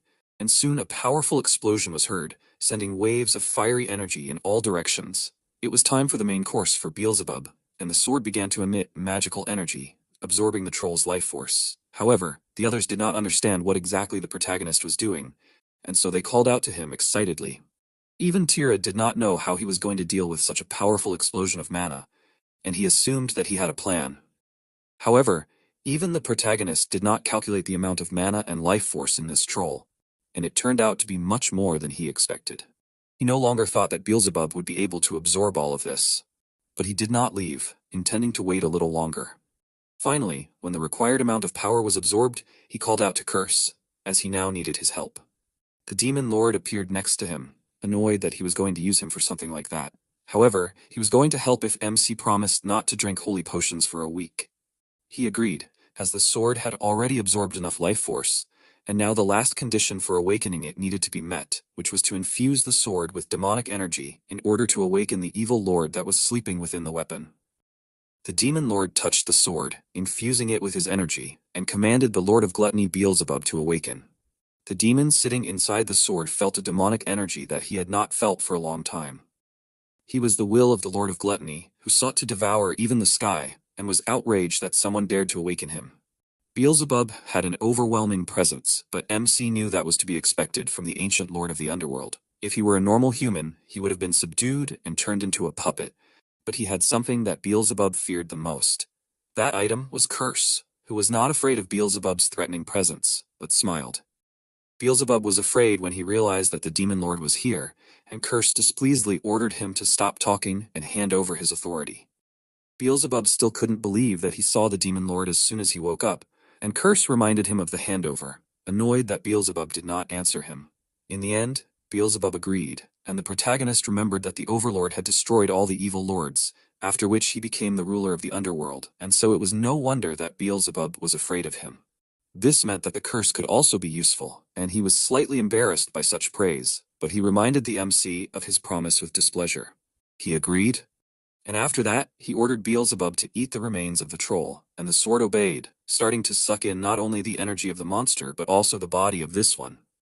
A strong wind arose, making it difficult not only to stand on your feet but also to see anything. The troll resisted, and so the protagonist ordered it to become his own power. Finally, Beelzebub managed to defeat the monster and absorb it, so everything calmed down. Tirid quickly got his bearings and immediately became interested in the absence of the supreme troll, while Lo leaned against a tree, unable to believe that they were finally safe. The protagonist was exhausted but was amazed at the true strength of the Lord of Gluttony's power, as he absorbed a huge amount of life force and mana. But suddenly he felt very sick, and he covered his mouth to keep from vomiting. He ate too much, but it was only his fault. It did not matter how strong the power was, if you abuse it, it turns into poison. And as unfortunate as it was, MC would have to let go of some of this power. But he was going to absorb it no matter what, and tried to suppress the urge to vomit. Suddenly, he noticed a phoenix nearby, and in this case, it was not surprising that the supreme troll used fire magic. The phoenix had fallen into a comatose state as it had been consumed by the great troll, and since that species was as rare as a dragon, MC didn't understand how the phoenix had ended up here. But suddenly, he realized that he would be able to use fire magic if he ate it, and Curse reminded him that he was about to vomit from overeating. That was indeed true, but being able to use fire magic was a different matter. The Demon Lord, watching him, understood how reckless human greed could be. However, the protagonist felt no remorse and was about to consume the egg, but at that moment, he was slapped on the back by Tirid, who was glad that he had finally managed to do it. This time, Aiden couldn't hold back anymore, and he vomited right on the phoenix's egg. Tirid was worried about his condition, and Curse, on the contrary, was happy, since the protagonist deserved punishment for his greed. Tirid at this moment finally noticed the phoenix, and he did not understand why such a rare creature appeared here. MC, meanwhile, burst into tears, since he lost part of his mana and life force. That is why he decided to eat the phoenix again. But suddenly, the egg cracked and began to emit more light. The phoenix hatched, flying into the air, and it woke up after accepting the mana that MC lost.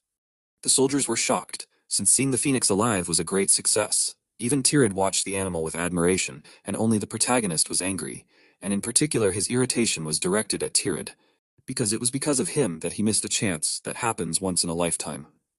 And suddenly, the phoenix landed on his head, and Aiden himself did not understand why this was so. The phoenix enveloped his body in flames, and at first everyone was scared, and even the protagonist was wary, but it turned out that the fire was not hot at all.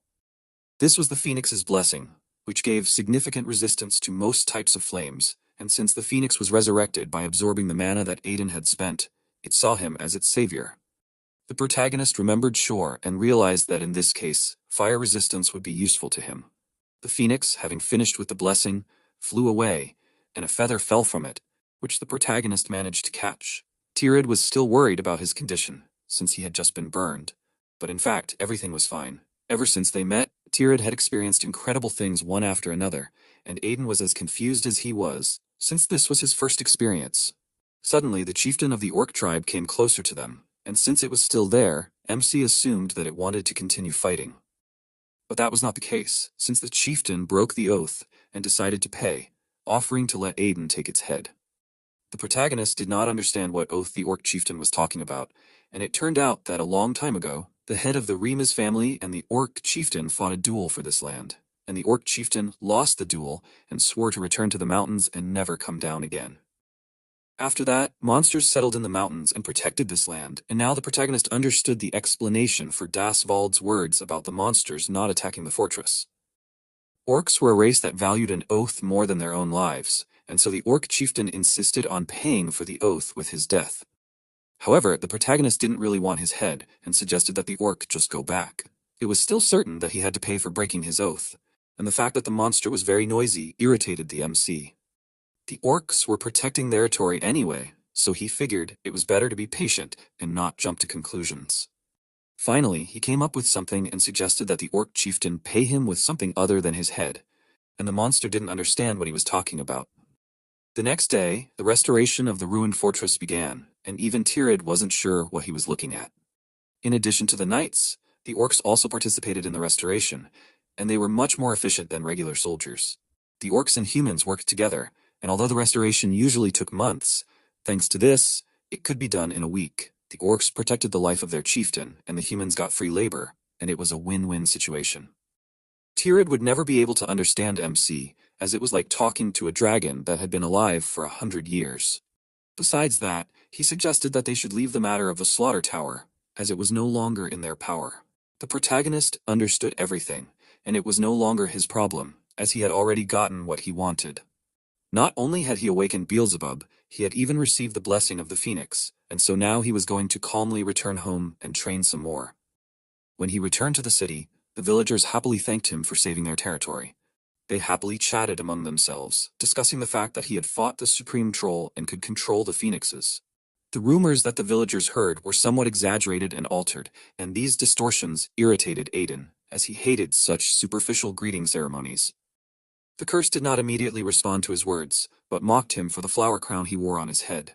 However, the demon lord quickly calmed down, as the villagers' words were not superficial, and they sincerely believed that MC was a hero.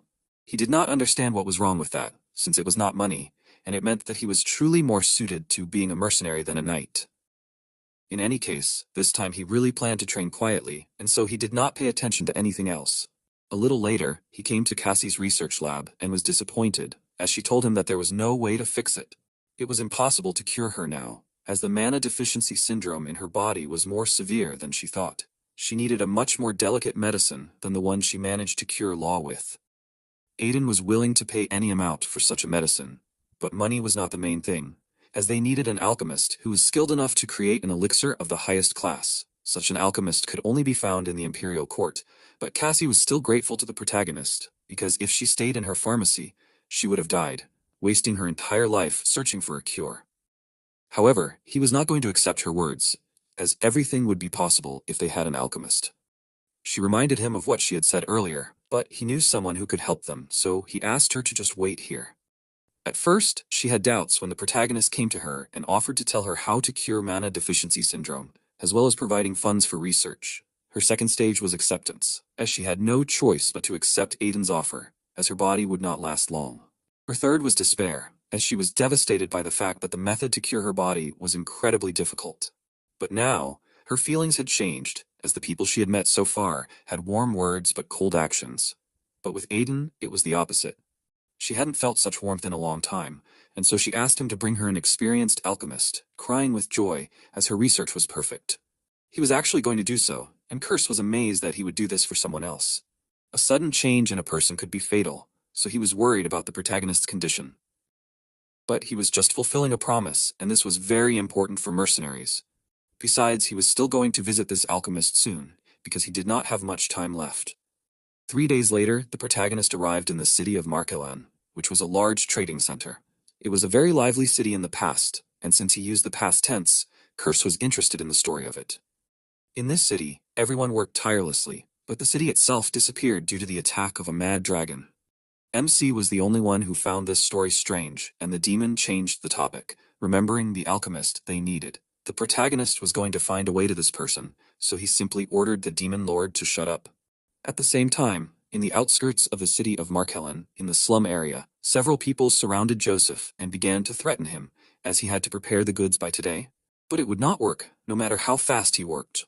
However, the men were sure that it was not their problem, and they warned him to be careful, as he could get hurt if he did not comply with their conditions. He was terrified, but could not resist, and at that time, Aiden entered the alley, who was offering a solution for those who suffered from threats, attacks, and blackmail. He shouted out his announcement, and the men were distracted by him, and one of them ordered Charon to go and take care of him. Charon approached the MC, trying to find out what he was doing there. He did not answer him, but asked if he did not know who he was. Charon ordered him to get lost, but Aiden ignored him and turned to Joseph, assuming that he needed his services. Charon got angry because he wasn't paying any attention to him and swung his arm to attack him, but the next moment, MC himself threw him into the wall. Charon's comrades were worried about what happened, and the protagonist told him to back off, as he noticed his client. Another bandit attacked him, outraged by his behavior. However, MC easily dodged and ran closer to him, pulling down his pants and starting to laugh at the underwear he was wearing.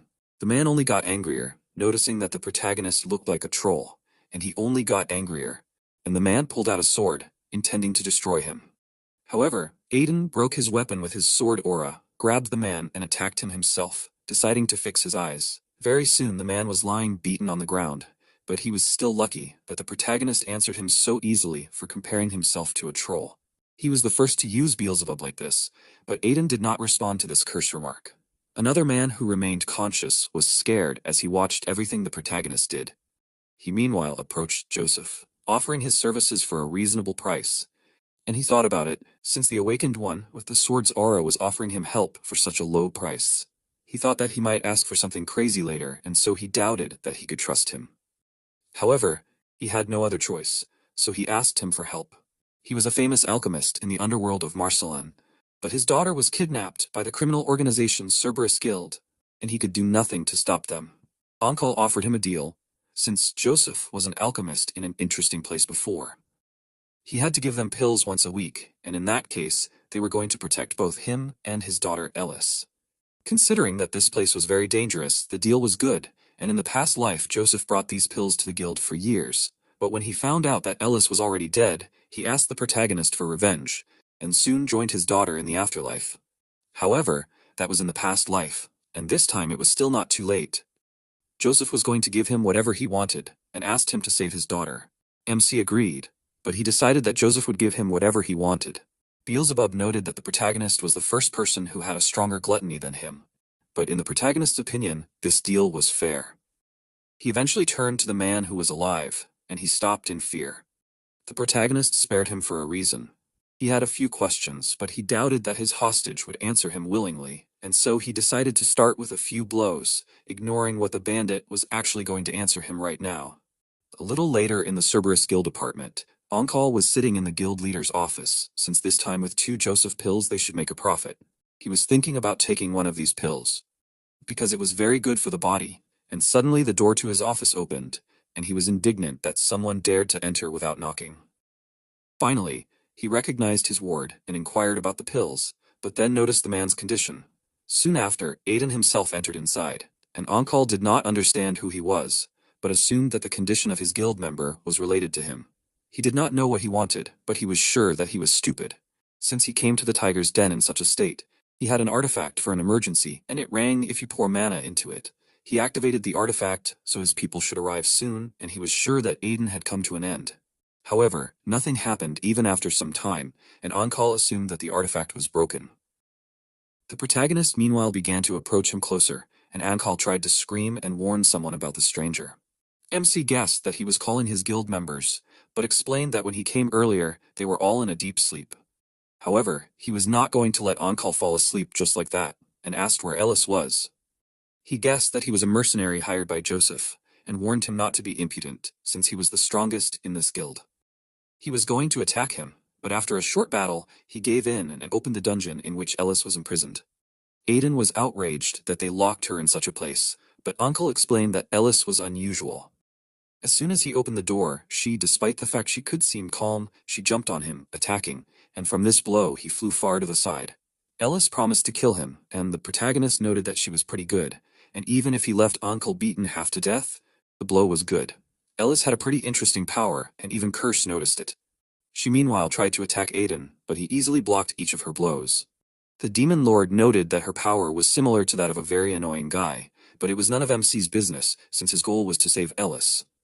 She wanted to go to her dad, and the protagonist immediately agreed with this, so she calmed down. He explained that he came at Joseph's request to save her, and she was happy that she could actually go home. She hugged him, crying with happiness, as she was very scared and missed her father. MC convinced her that she was okay now and suggested going home. Kirsch didn't even think that he still had the ability to empathize in his head, and the protagonist was outraged that he thought something like that about him, but Kirsch just seemed to be a little different from how he was in his past life. Very soon, Eldest ran into her house and happily hugged Joseph. They both cried with joy, and MC watched them from the side with a smile. A little later, when Eldest fell asleep, Joseph thanked him, but that was not the end, as now it was time for them to settle accounts. Joseph understood that he had to pay compensation, and he was interested in how much the protagonist wanted to receive. He offered him to answer the question, how much is his daughter's life worth? To Joseph, she was more precious than his own life, and if MC asked for money, Joseph was going to spend his entire life to pay. But he had a lot of money, and he offered to take Joseph's alchemy skills. He became wary when he realized his intention, and it was true, since Aiden needed an alchemist with such skills as possible.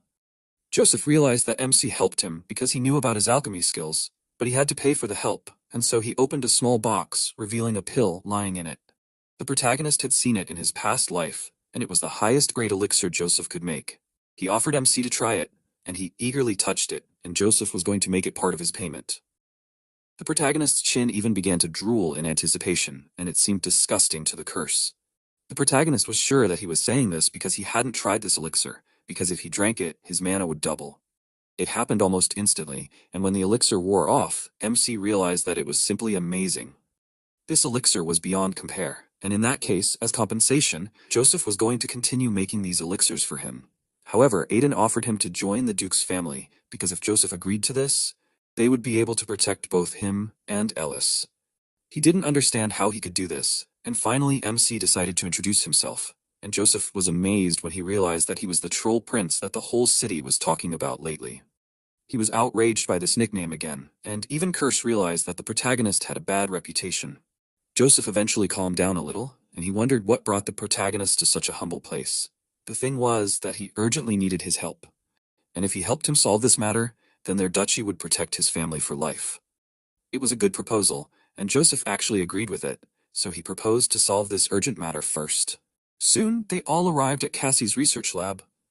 And when Joseph examined her, he realized that this was the most severe case of mana deficiency syndrome he had ever seen. She would have died long ago, if not for the exceptional strength of the beast race. Of course, it could be cured if they made a medicine using the method he saw. But the problem was getting the ingredients needed to make the medicine, and Aiden suggested getting it from his house. But in reality, these ingredients were impossible to get, since mana deficiency syndrome was a disease in which the mana channels become clogged, and to cure these channels, they needed mana with an extreme fire attribute. It could be obtained from things like the fire dragon's heart or the phoenix's feather, but such legendary creatures were impossible to find. Cassie knew that there was nothing she could do, but she was still grateful for their help.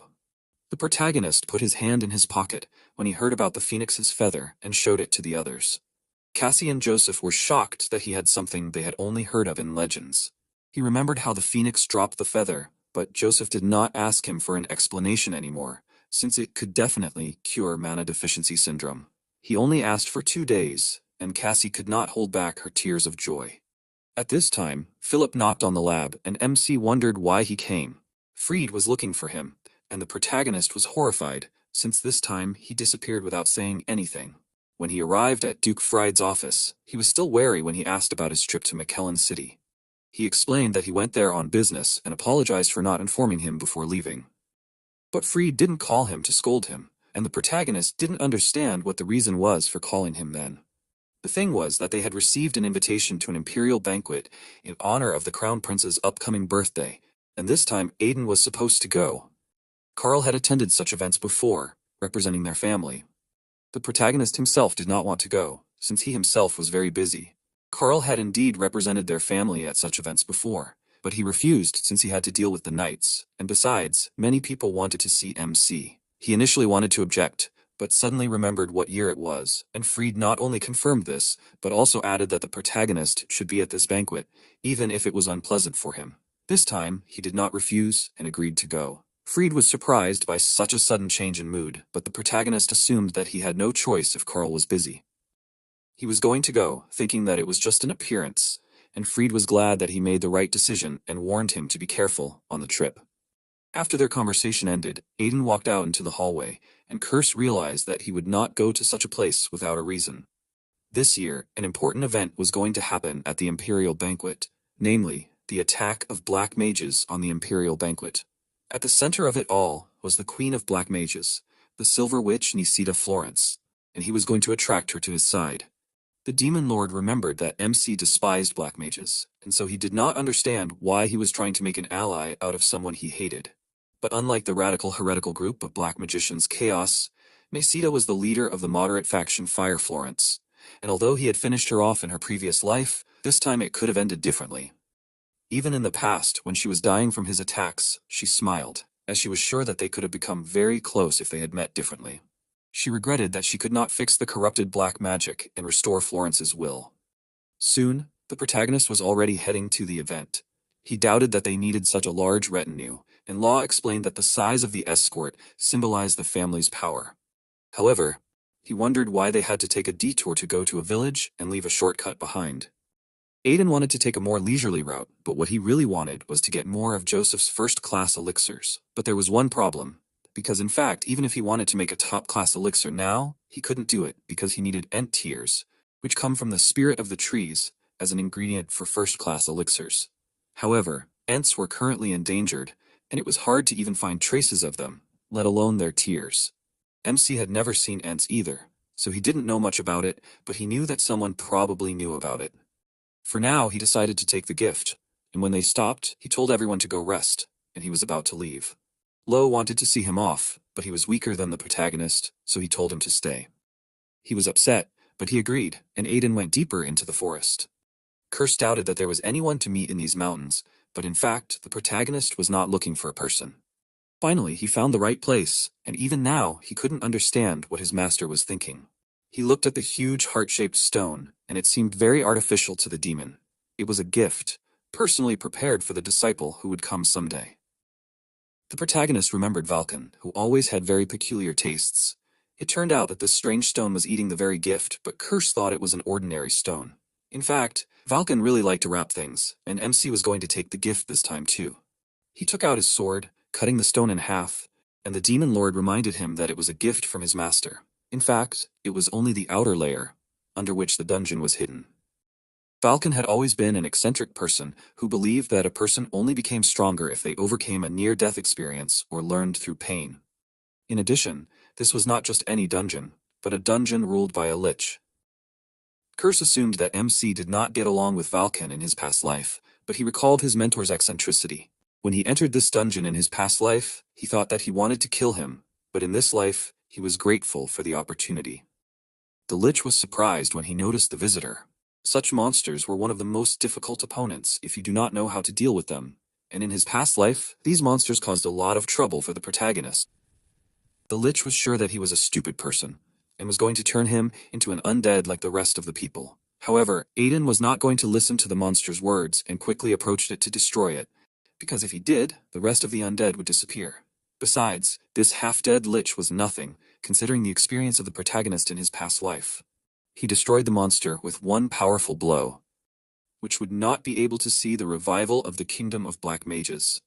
Other undead also began to dissolve, and the protagonist suddenly noticed a pendant on the monster's neck. Curse assumed that this was a gift from Valken, but MC had never seen anything like this before.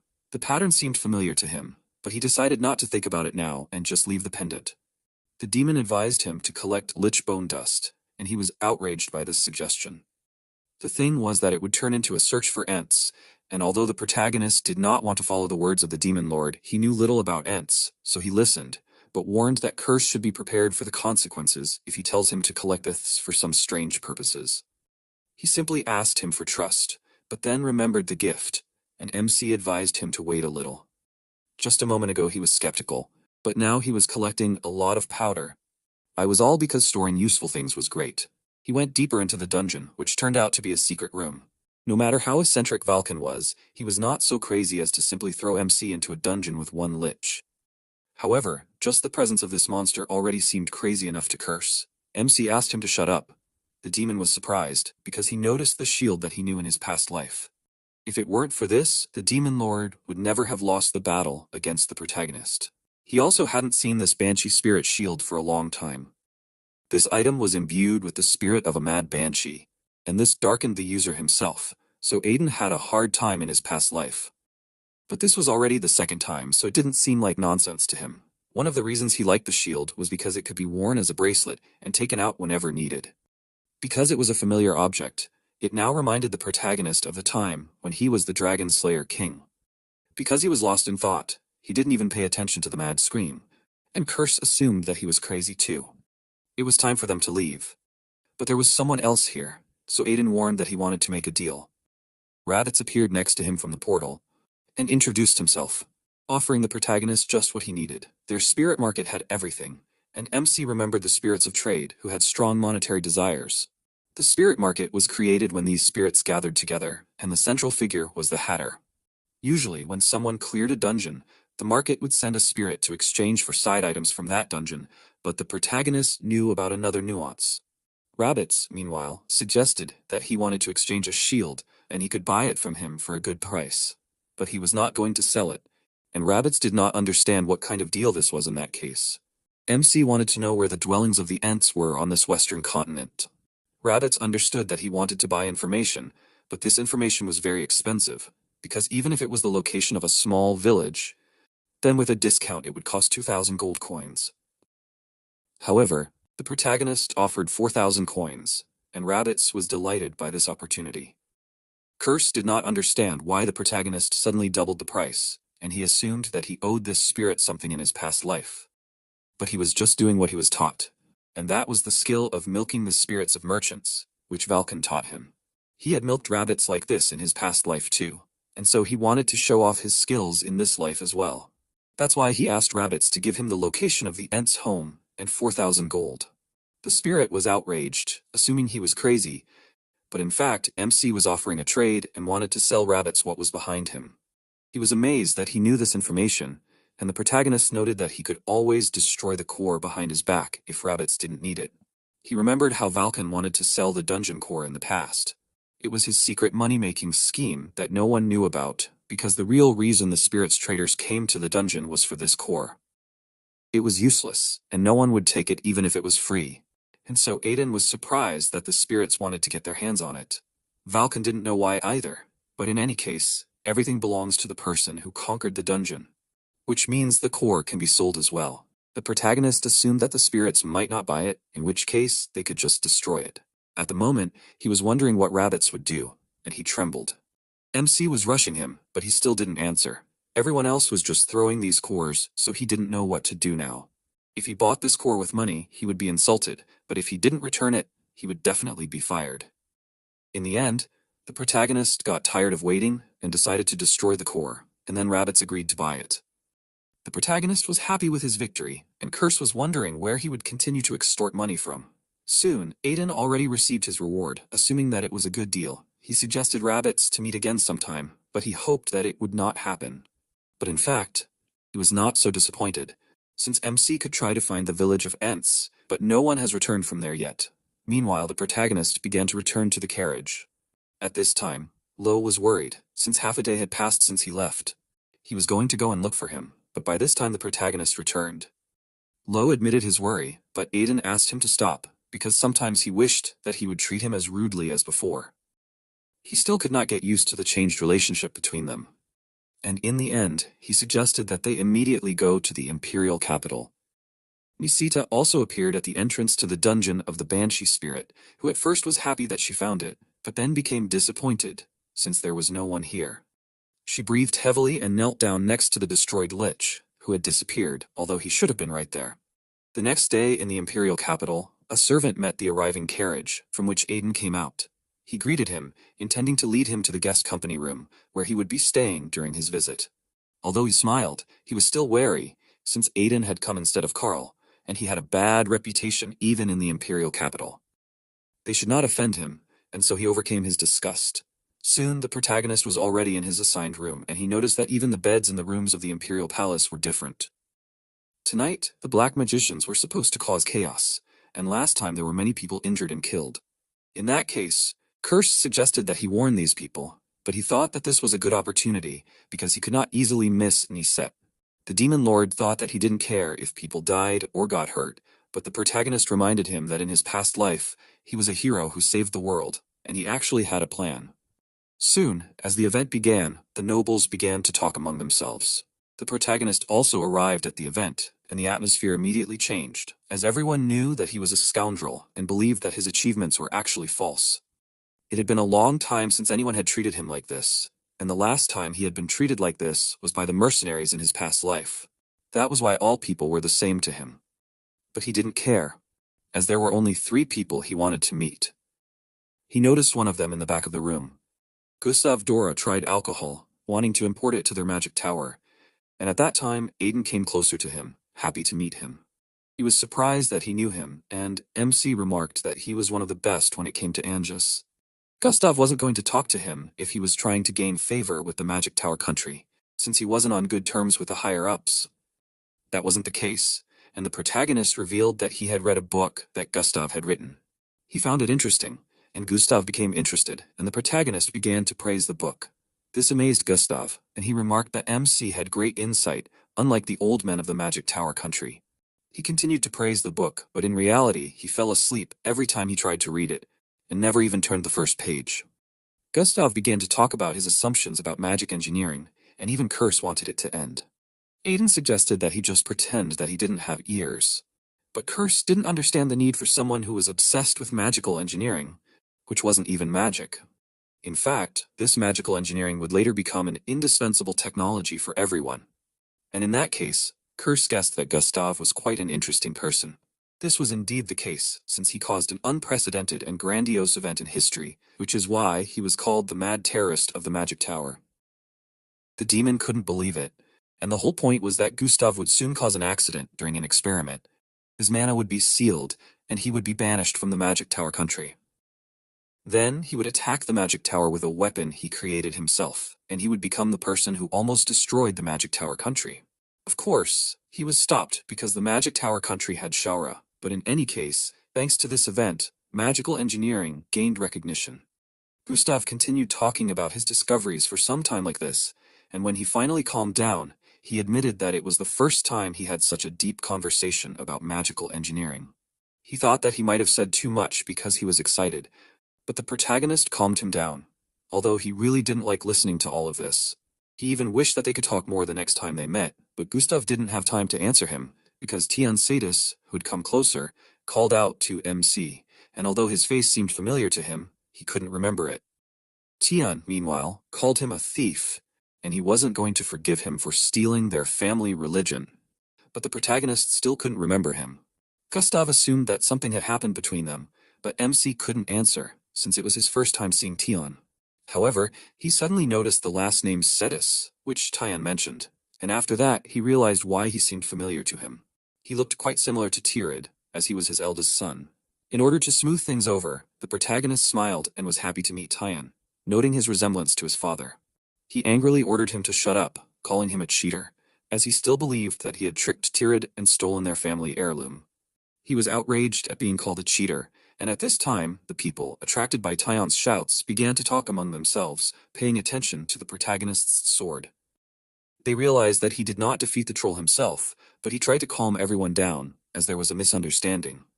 He won the sword fairly in a bet, and before he finished speaking, Tian interrupted him, and although he had heard a lot about Aiden acting unusually lately, he would never believe that someone like him could withstand Tirid's sword and win the bet. The protagonist continued to smile, but warned that Tian was overdoing it. Kerr seemed surprised that he knew what patience was, and his words made MC suggest that he should hit Tian then and there. Tian became even more angry at his words, challenging him to prove that it wasn't a scam. He was going to kneel and apologize if he lost, but if he won, the protagonist was to return the sword and apologize on his knees. The protagonist felt that Tian was becoming more and more rude, but he was as stupid as Tirid anyway. He found it outrageous that Tian was proposing a duel at the Crown Prince's birthday banquet. At that moment, Mars Immortalia just walked closer to them, finding it funny to announce this duel at his birthday banquet. Tian and MC turned their attention to him, and at that time, one of the knights announced Mars' arrival. Everyone immediately bowed down except for Tian and Aiden, and Mars walked straight towards them. Tian greeted him. The protagonist was annoyed, as Mars' appearance was very untimely. He heard their conversation, and Tian apologized, intending to accept any punishment for causing trouble. The protagonist was sure that the Crown Prince's appearance saved Tian. He apologized as well, but Mars was sure that they should not do that. He asked them to raise their heads and admitted that he wanted to see their duel. He wondered if they would fight here, and both boys changed their words. The thing was, Tian was known for his exceptional fighting skills, and Aiden had recently caused a lot of noise with his exploits. If the two of them showed him their skills, it would be the best birthday present he could wish for.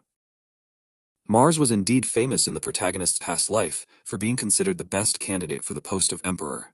But he had the disadvantage of being a battle maniac. He couldn't refuse Mars's offer, so he didn't know what to do. Meanwhile, Tion happily accepted the offer, as Tirid, who had never acknowledged him, acknowledged the protagonist, and although he didn't know what trick MC was using, he was going to expose him and get their relic back, as well as earn his father's recognition. When he noticed Aiden standing next to him shaking, he called him a coward, confident that he had disgraced the family with his actions, and this would serve as a lesson to him. Curse was also worried about the protagonist's condition, unsure if he was okay. He also agreed to the duel, although he didn't like fighting. He sympathized with Tirid, but he had no choice but to accept this duel. And he was going to use this chance to teach Tion some manners. He really didn't look healthy, as he was fighting a child, and so the Demon Lord doubted that he was even human. Soon the two of them were facing each other. And Mars laid down the rules, prohibiting the use of sword aura and artifacts. He was looking forward to seeing what kind of fight they would both show, and Tion promised a fair duel. He was going to prove that all the rumors about MC were nonsense, but he did not react to the provocation but simply yawned and suggested that they begin already. And his behavior irritated Tion, and he was sure that the problem was in the trap. He immediately jumped up from his place to attack, and he thought it was ridiculous that such an amateur as the protagonist defeated Tirid.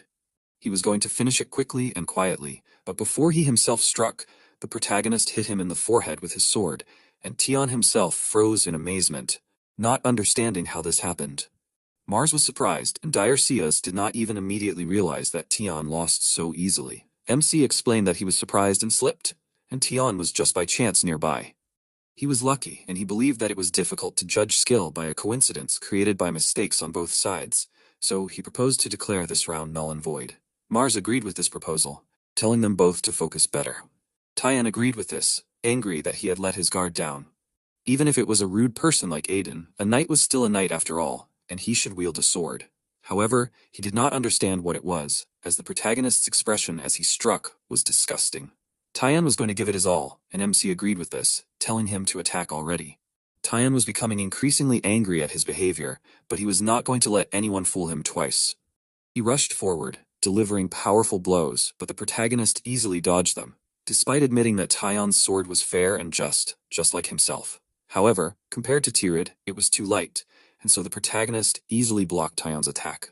He was indignant at his remark, and the protagonist explained that Tirid's sword was heavy and precise, but Tion's sword now looked like it was just imitating Tirid's sword. He asked indignantly, and MC decided to show him his fighting style that he used to fight Tirid. He ran forward, and his movements were very fast. However, Tion was still confident that he could block it. He was not going to accept that Tirid was defeated by such a sword, and he tried to block the attack, but the protagonist suddenly changed direction, and Tion froze in shock, and in the next moment, the sword hit him in the face again. He was sure that he had blocked the strike accurately, and so he did not understand how it happened. Curse thought that MC would have an easier time because of his connections with Tirid, but he took it more seriously, as he was sure that a stubborn knight like Tion would not stop until he was knocked out. If he did not make him unconscious, Tion would attack him until he died. However, contrary to the protagonist's expectations, Tion, who did not believe that he could not handle such swordsmanship, kept his balance, and even MC was surprised that he withstood this blow. He shouted that he was the eldest son destined to lead the family and raised his sword to attack, but the protagonist used the royal mercenary skill knight destroyer and ran past Tion, hitting him and knocking the weapon out of his hands. This time, he did not fall either, as Dyer caught him in time, assuming that he was causing trouble. Aiden replied that it was nothing to worry about, but was surprised that Dyer knew Tion. But at least now he would not have to look for him so hard, since Dyer was one of the 3 people he came to. Dyer was glad to meet him. He was the younger brother of the traitor knight Sildit, and when MC remembered this, Dyer introduced himself. The Sias dukedom was called the sword that guarded the northern continent. It was known as the strongest knight line, and there was no one who inherited this bloodline who did not become a master of the sword. They were famous for choosing their lord solely based on their fighting skills, and if the protagonist were to be reborn into this family, he would already be a swordmaster. A person like Dyer was called a genius, and he was born once every 100 years into such a family. At this point, MC had already stepped aside, watching the nobles, including Dyer, talking to each other. Curse had heard the name Sias several times, but this was the first time he had heard the name Dyer. However, he believed that now would be the best time to approach Dyer if the protagonist was going to meet him. However, he was sure that the best time would come, and until then, he was going to do something else.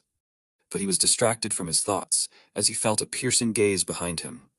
They were nobles who approached him with delight, starting to get acquainted with him. He was displeased with all the attention he was getting, but he was even more irritated by the nickname Troll Lord that someone had uttered. After a while, he went out onto the balcony, hoping that the nobles wouldn't come after him here. Curse wondered if he hated these nobles, since they had looked down on him just a moment ago. However, he didn't understand what there was to hate. After all humans were the same. That was how they were made, and they clung to a person when they were needed, but discarded them when they had exhausted their usefulness. He advised the Demon Lord not to trust him too much, since he himself was a human. And yet, he trusted him, and it was unexpectedly touching. So the protagonist even felt embarrassed. But the thing was that MC was more like a troll than a human, and that's why Curse trusted him 100%. Aiden was indignant and promised to drink 100 bottles of holy potion when they returned. But his further argument with the Demon Lord was interrupted by a girl appearing on the balcony. She recognized his fighting style as the mercenary king's swordsmanship, and he was surprised that she recognized Valken's swordsmanship. Her energy seemed familiar to him, and he realized that the last person he needed to meet had come on her own. He wondered if she had seen this skill before. She had not seen it, but she had heard about it, since the mercenary king's skill could make any defense useless, and if Valken was a knight, he would undoubtedly deserve a great honor. However, MC understood that Valken would have saluted the dogs if it did not bring him money. Still, he agreed out loud that this was most likely the case, but he changed the subject and suggested that this banquet was too boring. He hated these formal events. He didn't care how much his interlocutor changed her appearance, since he couldn't forget her presence after hundreds of fights with her. He turned to her for confirmation of his words and called her by name. Niseda dropped her disguise, not going to deny it, and asked how he awakened this sword. He answered that a friend helped him, and in fact he was sure that she would come if he took Beelzebub. She didn't like the fact that he was trying to dodge, and decided to ask again. She was curious about where the demonic energy flowing from his body came from. She used a killer aura, but MC expected it from her. He tried not to show the effect on himself and assumed that the demonic energy coming from his body was the Demon Lord, and was surprised that Niseda felt it. But he decided to discuss it later, because although they were a match for each other in past lives, this time they needed to try differently. He explained that he was on Nisette's side, and she didn't understand what he meant, as she doubted that he knew anything about her. He told her quite a lot about her, and assumed that it was enough. And she admitted that he knew a lot, but she didn't understand how he knew it. Due to her loss of concentration, her murderous aura weakened, and MC warned her that something was about to happen. So they didn't have much time. She ordered him to stop prevaricating and answer her, but suddenly she noticed a glowing magical seal appear in the courtyard of the estate. It was black magic for summoning undead, and she didn't expect her opponents to escalate the situation so much, but MC knew that they always followed the same pattern. This black magic would not end until the summoner died, and although he believed that Nisette had many questions for him, he offered to deal with this first. He knew that she was there to capture the heretical group of Chaos Black Mages, and she was amazed that he even knew that. She suggested that they continue their conversation later and disappeared from her place, and Aiden decided to leave it to her while he prepared to deal with this side. Monsters began to emerge from the magic circle, and soon they burst inside the banquet hall. The knights took a defensive stand, and Tyan was one of those who entered the battle. He threw the monsters aside, telling the others not to be afraid. By this time, MC had also returned to the hall, and Curse was amazed that even Tyan had reached the stage of developing a sword aura. If he had achieved this at such an age, it meant that he was very strong, but he had simply chosen the wrong opponent. The protagonist assumed that he always felt that he was losing because of his friend. At this time, an undead troll appeared in the hall, and the knights hoped for reinforcements, since such a monster was dangerous. However, while even Tyan knew that he would have to wait for reinforcements, Dyer ran past him and pierced the troll with a single blow. Curse suggested that Dyer was one step away from becoming a sword master, and Aiden agreed with him, as he was only at the half-master stage. Tyan was strong enough, but having Dyer as his closest friend and rival meant that he was extremely unlucky. The Demon Lord wondered why the protagonist was not helping them, instead of just messing around. He was sure that they could handle this on their own, and besides, he needed to confirm something. Curse wondered what he was talking about, and at that moment, a new monster appeared, emitting incredibly dense demonic energy. Tyan warned Dyer about this, and the monster entered the room and called out to Dyer, after which it immediately took off, approaching him. It jumped into the air, swinging its sword, but the moment it struck, Dyer did not take any damage as MC stood in front of it, stopping the undead's strike with his shield. This Death Knight was the strongest of the undead, and it had ruined the banquet in the past. The protagonist thought that something was wrong, and it happened as he expected. Even if it was the strongest undead, Dyer, as a half-master, should be able to handle it. He always wondered why he lost in his past life, but it turned out that this knight was enhanced by dark magic and had strength that surpassed that of a half-master. The protagonist would not have been able to block this monster's attack if it weren't for the Banshee Spirit Shield, and now he understood why Dyer lost. The monster then said Dyer's name again, and the protagonist became wary as he realized that it said something. The Death Knight didn't need others, and this pushed MC away, and he realized what exactly had happened. He was sure that he should have noticed earlier that the undead were not moving to attack, but to separate Dyer from the rest of the soldiers. This whole thing was planned just to kill him. The Death Knight tried to attack Dyer several more times, but Aiden took each of these blows on his shield. The knight was also a half-master, and this one's attacks were oppressing him so much that he had no choice but to block. However, he was not alone, so he told Dyer when to attack. He struck, but the Death Knight easily blocked it, and this one's weapon did not even leave a scratch. Dyer could not even believe that it parried his spear strike so easily, and the protagonist warned that this knight was at least a half-master. However, he did not immediately understand why so many monsters were targeting Dyer specifically. He didn't realize that the person who would benefit the most from Dyer's disappearance was the one who was a pain in the ass with him, and he realized that there was only one such person, and that was Silbetta. If this continued, Dyer would overshadow him, and despite being the eldest son in the family, he would only end up knighted, since the head was chosen by merit. Before, the protagonist thought that Silbetta was just lucky to become the king of knights. But now he understood how he became one. He was angry that he was in secret collusion with dark mages. The more he looked, the more rotten everything seemed, but he was distracted from his thoughts, because Dyer asked how they were supposed to deal with their opponent. He knew how they could deal with it, and Dyer was amazed that he was able to deal with such a monster. With the technique that MC had invented, it was possible to defeat even a much stronger opponent, and Dyer was excited for him to say the name of this technique. His technique was called the provocation tactic, and Dyer doubted that it could actually be a tactic, but he decided to try it anyway. Curse noted that there was no time that MC did not provoke the enemy, and he explained that it was because it always worked. Besides, if you give a tactic a name, then everything becomes legal. The Death Knight was still aiming at Dyer, intending to kill him, and as it ran forward to attack once again, its sword collided with the protagonist's shield again. Once again, Silbett's treacherous nature was revealed, but this time everything would be different. The knight ordered the protagonist to leave and not interfere, but at the moment when it swung, Dyer concentrated his energy to strike again. He actually did it, and his attacks were surprisingly strong, and even MC admitted it. If Dyer had hit correctly, even the Death Knight would have been finished, but it managed to dodge and jumped up to attack Dyer. He meanwhile started looking around as he didn't feel anything from his attack. And suddenly he noticed a monster approaching him, and from its strike dust rose into the air. However, the knight trembled in anger as MC parried this one's attack again, and started to tease the knight as it was too easy for him. In the end, the monster decided to kill him first, and then Dyer, and started to deal powerful blows, which the protagonist blocked. So they fought in this way, acting alternately, and at first Aiden blocked the monster's attacks, and then Dyer dealt blows himself. After a while they stopped for a while, and although they were able to parry all the attacks, their blows were also unsuccessful, and Dyer did not understand why there was not a single scratch on their opponent.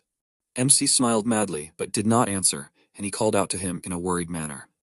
Even Curse did not understand what was wrong with him, and assumed that Beelzebub had taken possession of him again, but that was not the case. Aiden replied that he was fine and asked them not to worry, and Curse indignantly repeated his words, reminding him that if the protagonist died, he would go straight after him. His dissatisfaction was also due to the fact that the protagonist was barely coping with parrying, and his attack was generally bad. However, he could attack, and he was just waiting for the right moment. With his current abilities, he would not even be able to scratch the enemy, so he needed the power of the shield.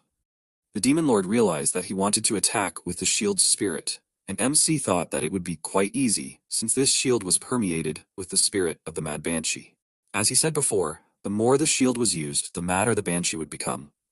And eventually the owner would also be overwhelmed by the madness and become proportionally stronger.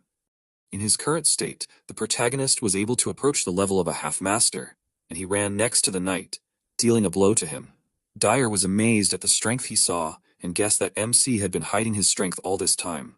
He knew from their battle that Aiden was quite strong, but he never thought that he had already reached the level of a half-master. But now, he knew that he was strong enough to surpass even the Death Knight, since he was able to deal a deep wound to him. The frenzy had unsettled the protractor a bit, and Curse assumed that none of his artifacts, including Beelzebub, were in good condition. The better the artifact, the more likely it was to have flaws, and the Demon Lord thought it was a trivial matter, since the artifacts were like their owners. Since the protagonist hadn't used the shield for a long time, the frenzy was hard to control, so he was going to finish it off quickly. He activated the speed ring, and at that moment, the knight ran up to him to attack. When it hit, a huge amount of dust rose into the air, and the knight advised MC to die, but he managed to dodge the attack and took advantage of the monster freezing while striking himself, and he managed to injure his opponent again. Because of the dust, the knight couldn't see anything, and he wondered where the protagonist was. It announced its location and attacked again, and the fact that it had become even faster meant that Dyer would only get in the way if he decided to help it. The protagonist offered the monster to burn in hell, promising that soon the owner of this would follow it. He dealt a few more quick blows, but the knight could not die, because if it died, the mission would not be completed. That is why it took off, despite its wounds, and ran towards Dyer, and he was amazed at how fast it was. The knight had already swung his sword to attack it and complete its mission. When the protagonist was about to put an end to the monster, but it suddenly turned away from the fight with him and ran towards Dyer. He himself did not understand why this happened. He was horrified when he noticed that the knight was already very close to Dyer and swung his sword to attack him. But the side effect of the speed ring was starting to take effect, and so Aiden would not be able to run to Dyer in time, and thus everything would go exactly according to Silbit's plan. Dyer also could not do anything to defend himself, and at that moment, Tyon ran closer. He knew that he would never be able to defeat such a strong opponent that even Dyer could not defeat. However, he was not going to let the knight kill his best friend and rival.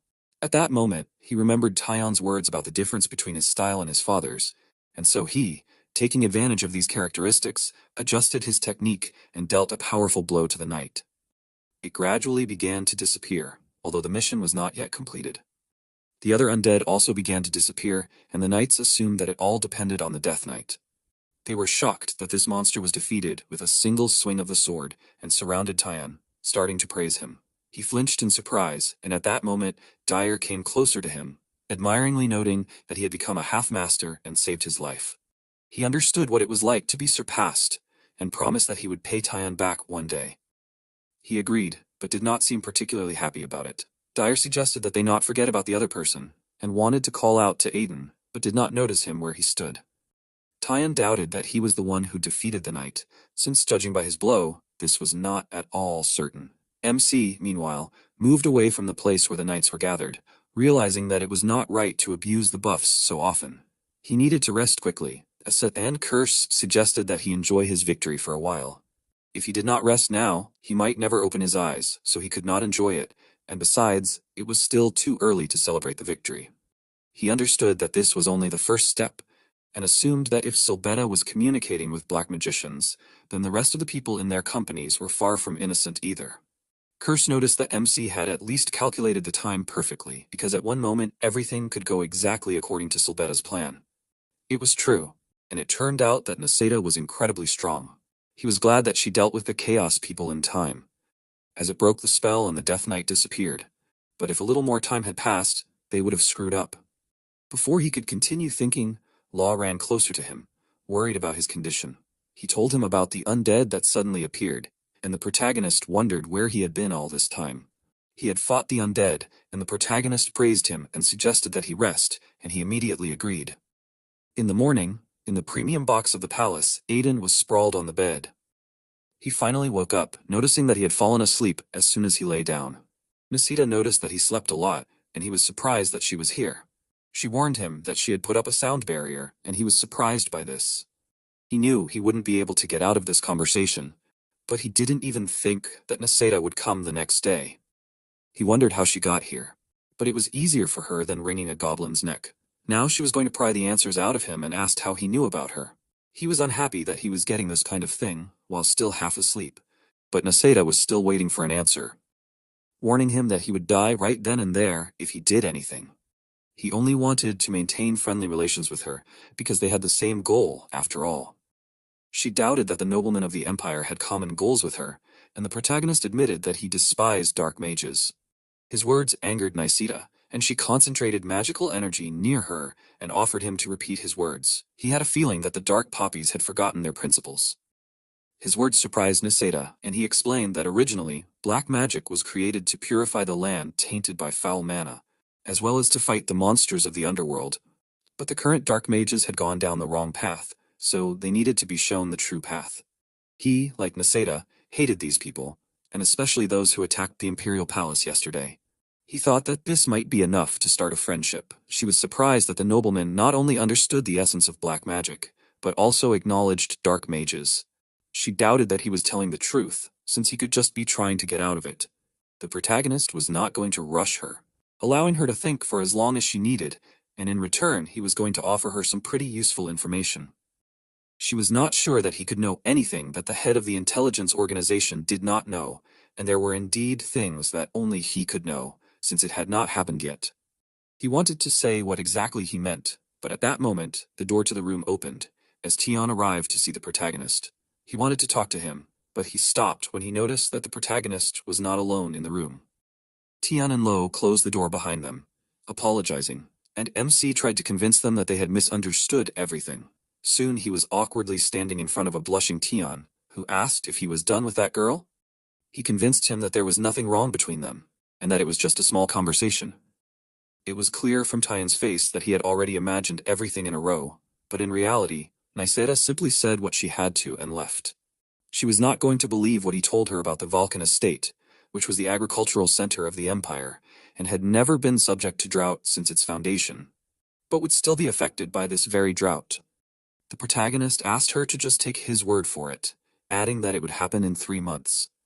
Right now, it was more important for him to hurry up and catch up with Tian, because for Niseta, it might be a trifle, but he himself could end up in the center of another rumor. She didn't understand how much worse it could be, but he started pushing her out of the room, offering to talk later. She hoped that he wasn't lying to her, because she would find him even if he tried to escape. There would really be a drought, and so the protagonist didn't understand why he was so nervous, because when the drought happened, Niseta would have to believe him.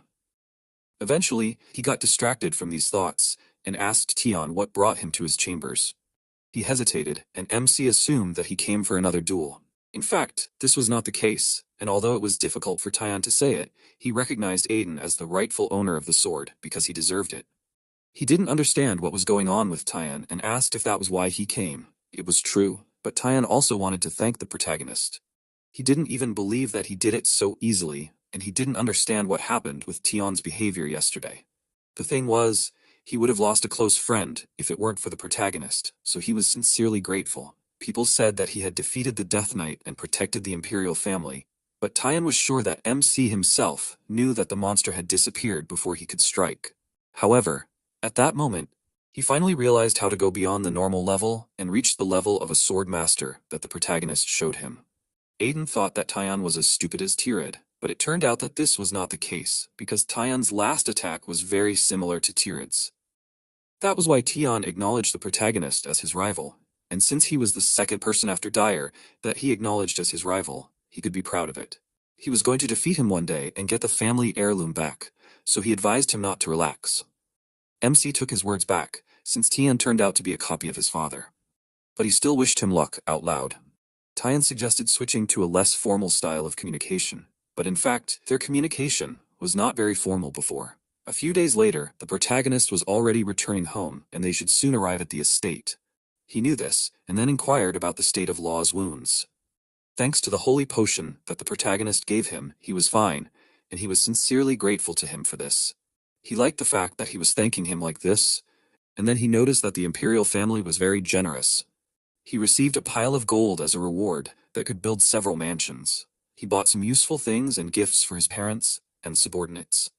He doubted that Eldest would like the gift he had prepared, even though it was for children. He hoped that she would really like it. They soon arrived at the duchy, and the people who greeted him praised him. Aiden was embarrassed that rumors had already reached here, and Curse reminded him that rumors were faster than the wind. Still, the protagonist felt awkward, even though he had already been through several such welcoming ceremonies. But something else caught his attention, and he looked indignantly at the huge golden statue depicting him. In order to commemorate Aiden's previous feat, the Duke had secretly prepared this, and the fact that it was Freed's doing shocked the MC even more. Law admired the beauty of this statue, but the Demon Lord was horrified by it, as was the indignant protagonist. The fact that he was so angry scared Lo, and he asked him to calm down. Finally, they arrived at the manor, and since the protagonist was going to the Duke's chambers, he asked Lo to carry the gifts. He agreed, and Aiden headed to his father's study, unhappy that he had not even consulted him about the monument. A servant greeted him, and the protagonist was surprised that everyone was so depressed today. He thought it was because he had returned, but he decided that it was because of the statue, since it was causing a bad image of him in people's minds. He went to Freed's chambers, and announced that he had returned. He started talking about the statue, and suddenly Freed apologized to him. He felt a little uneasy at such a sincere apology, and awkwardly remarked that the statue was great, but it turned out that Freed was not talking about that at all. He explained that those people were brought by Aiden, and he tried his best to resist, but he still couldn't do anything. The protagonist didn't understand what he was saying, and Freed explained that the father and daughter that MC brought were taken by the inquisitors of the Holy Fire Church. He realized that Freed was talking about Joseph and Eldest.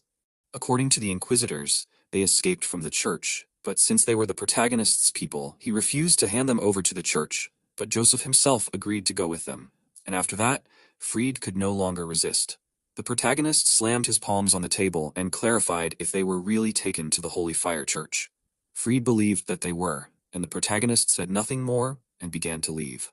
Freed tried to stop him, since the great churches were untouchable, and if he did something bad, not only he but the whole family would be punished. He calmed him down, since he just wanted to say goodbye. In that case, Freed asked him to be careful. As the protagonist came out, Curse noticed that his outside and inside were very different. He knew that he would be captured immediately if he told his father the truth, and he was going to take revenge for the inquisitors daring to take his people without his permission. There were 3 main religions on the continent, and each of these religions had their own churches that represented and symbolized their gods, so even the empire could not just interfere with their affairs. A saint was a person chosen by God, who symbolized a religion, and such people were God's representatives on earth, carrying out his will and authority, and thus they became intermediaries between the deity and humanity. However, at the moment, things were a little different in the Church of the Holy Fire, since unlike the other churches, they did not have a saint for several decades. Religion without its symbol was almost non-existent, and over the decades the Church of the Holy Fire was losing its power and eventually becoming only a tiny part of its former self. Finally, the carriage MC was riding in stopped, and the driver announced that they had arrived. Aiden was feeling fine, but Lo had not taken the ride well. When the protagonist was a mercenary, he had always ridden in such carriages, and so his mood was high, as many memories were awakened in him at once. Thanks to Pobre, they had arrived very quickly, and he was very happy that it had actually helped the protagonist. The merchant's shortcut had gotten them here many times faster, and that was why the protagonist had been doing business with the same merchant after selling the troll carcass. After that, he turned his attention to Lo, who was not getting better, and so the protagonist told him to just stay in this place. Although the church was weakened, it was still one of the 3 main churches, so the territory of it was huge. Besides, Pobre was right, and at the moment the church had closed its gates, so it was impossible to get in. Pobre brought the protagonist here only because he insisted. Even a father with a sick child would not open the doors. But by all rights at this time of year, the Church of the Holy Fire cult should be open and filled with people so that the believers could receive healing. But instead, the battle priests were blocking the entrance. Everything was closed the moment the inquisitors took Joseph and Eldest, and MC was sure that it was definitely related. Pobre was wondering how he would get in, and he had several ideas about it. His expression seemed crazy, and so Pobre was terrified of what he could do. Soon, near the entrance of the Church of the Holy Fire, one of the defenders frowned, as Aiden came closer and introduced himself. He wanted to go through, but since the church was currently closed, he couldn't get through, no matter who he was. The protagonist continued to argue with the guard, claiming that he needed to go through, and eventually the man couldn't take it anymore. put his hand on his shoulder, and reminded him that he wasn't allowed to go through there. Before he could finish speaking, the MC knocked him over, slamming his head into the ground, and the other guard was outraged that he dared to attack them. Even though the protagonist was from a duke's family, he wouldn't get away with it, but he didn't care and hit the second priest. Pobre was worried, but he realized that an old dog couldn't be tamed with a chain. The protagonist meanwhile began to open the gate and warned Curse to be ready. He didn't understand why he should be worried, but the thing was that this place was teeming with holy energy. Because of this, Curse found this place disgusting. When Aiden entered the church grounds, the other monks turned their attention to him, but he did not react to their indignant cries and only noted that everything inside seemed even bigger. The demon lord reminded him of Joseph and Ellis, but the protagonist did not know where they were, and so Curse was curious about how he planned to find them. He had several ideas on this matter, but he was forced to digress from his story, since the monks were going to capture him. Curse assumed that MC wanted to kill all these monks, but he was not so crazy as to turn an entire religion against himself. He only needed to ring the crying bell, and in order to do this, he activated the speed ring. He quickly ran between the monks, rushing towards his goal, and told Curse about the crying bell being one of the canon laws of the Holy Fire Church. If someone was suffering from a grave injustice or a fatal illness for which there was no cure, they could ring the bell to meet the high priest without interference. However, later on, people started ringing it for no reason at all, and so the bell was moved to the top of the building to stop the disturbances. Curse didn't understand why the priests didn't just get rid of the bell, but even Aiden didn't know, but since it was one of the final laws, he assumed it was because of that. Finally, the priests noticed the direction of its movement, and they were going to stop it at all costs. The bell was further than the protagonist thought, and so he would have to use the speed ring for the third time. He sped up, almost reaching the bell, and was happy, because if he could ring it, everything would work out. But suddenly, Bali swung, attacking him, and the force of the blow raised a huge amount of dust into the air. The protagonist barely managed to dodge, and was amazed that Bali hit him right despite using the speed ring. Bali praised him for getting through the other fighters, but he was not going to let him ring the crying bell, since he was the highest-ranking fighter monk, and he was guarding it. Due to his size, even Curse doubted that he was human, and MC also had no idea since it was the first time he met such a huge person. Since he had already used up the daily limit of using the speed ring, he knew that he had no choice but to kill Bali. He activated the sword aura, warning him to leave, but he only found it funny that he dared to threaten him. He noticed that he had reached the advanced stage of the sword aura and rushed out to fight him. He was grateful to him because after so long in melancholy, he could finally have some fun. His strength seemed monstrous to the protagonist because he dealt very fierce blows without using mana. His physical strength surpassed even Tyrid, and in both his lives, the protagonist had never met anyone stronger. Meanwhile, Bali laughed because no one in the church had ever withstood even one of his attacks, but MC was strong, and this made him happy. Curse assumed that it was normal for people to go crazy from a certain strength, but the protagonist was sure that the demon lord simply met such people. He noticed that the protagonist was also on this list, but he himself believed that compared to others, he was just a gentleman. He did not get a chance to continue arguing because Bali swung his arm to attack him again. There was no choice, so Aiden was going to fight with all his might. He summoned the shield of the Banshee spirit, intending to first block the attack and then attack himself. However, Bali destroyed the shield and the protagonist's eyes widened, and the next moment, the attack sent him flying far away. Blood sprayed into the air, and Curse called out to him excitedly. Bali, noticing MC's state, noticed that he had deflated, and was disappointed, as he had hoped to have more fun. However, he still thought that the fight was not bad. He began to approach the protagonist to send him to his forefathers. However, before he could even swing his arm to strike, MC's sword flew right past his face, scratching his cheek. He was amazed that the protagonist was still moving even after his strike, and he also realized that if the sword had flown a little to the side, he would have been injured. At first, the protagonist hid in the smoke, then threw a sword filled with aura, and this method was not bad, but even the protagonist's last attempt was unsuccessful, and he missed. Now Bali was going to kill him, but MC was smiling despite this, and he assumed that he had gone crazy from despair. But suddenly he guessed what exactly happened, and turned around, noticing that the protagonist's sword was fiddling with the bell, and since the ringing of this was heard, now the ministers had to bring the high priest to the protagonist. As soon as he finished saying this, he passed out due to lack of strength, and Bali admitted that he won this time. A little later in the Church of the Holy Fire, MC woke up and began to warm up. The healing techniques in this church were really good, since all his fatigue disappeared. However, Curse felt like he had to leave here, since everyone here was just an idiot. The protagonist didn't understand the reason for his behavior, but the thing was that these priests were simply pouring holy energy into him, and even though he was unconscious, it was torture for the demon lord. But the protagonist didn't feel sorry for him at all, reminding him that there was no need to get into his body. Curse got angry because of these words, but at that time, someone knocked on the door of the room, asking for permission to enter. Huckle Corton, who came to inquire about his well-being, introduced himself, and MC said his name in response. Huckle seemed kinder than Aiden expected, and the demon lord was surprised that he knew him too. Huckle was the successor of the current high priest, and was also the last and worst of all the high priests, who would lead the Church of the Holy Flame to destruction due to corruption. Huckle, in his opinion, was a truly unique person, as he buried a religion with hundreds of years of tradition in just a few days. He wondered what he looked like, and imagined him as less stately.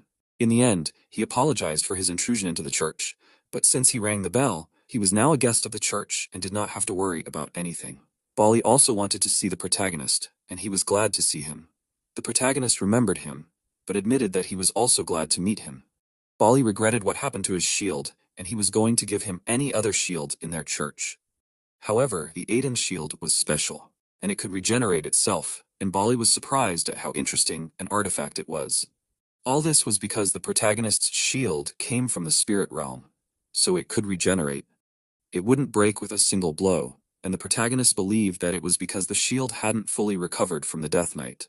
He estimated that it would take about 4 days to fully recover, and he had to be careful until then.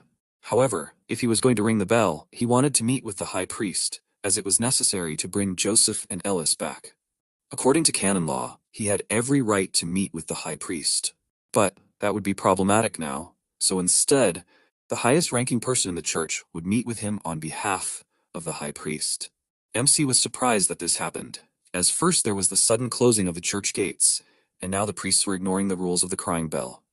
It was very strange, but he still followed Hakal to the right place. He thought that he would be able to talk to the high priest Cartel, and Curse was surprised that he knew him too. In the past, when the protagonist's life was at stake, he trembled greatly at Cartel, and he could never understand him, since he was not going to demand anything for saving another person's life. If MC were in his place, he would first suck everything to the last drop, and only then help. The more Curse got to know him, the more he reminded him of a monster from the underworld, but Aiden suggested to watch how he would talk after he drank the holy potion. The demon lord was especially outraged by what he surrounded him with in the holy church. Finally, they arrived at the hall, and Hakal introduced the protagonist to the highest-ranking person in their church, and he concentrated, waiting to meet this person. He was curious about who the high priest's confidant was, who was higher in rank than the deputy. Whoever this person was, he was obliged to return Joseph and Eldest, no matter what it cost him, and at that moment the door to the next room opened, and Hakal warned that they brought the one who rang the crying bell. Eldest was distracted from eating cookies, and MC froze in shock. Joseph was shocked when he saw him, and Eldest, on the contrary, was happy and greeted him. The protagonist did not understand what they were doing here. And at this time, Bali bowed and greeted Saint Elise, and this statement of his amazed the protagonist even more. A little later, he sat opposite Joseph, waiting for an explanation from him.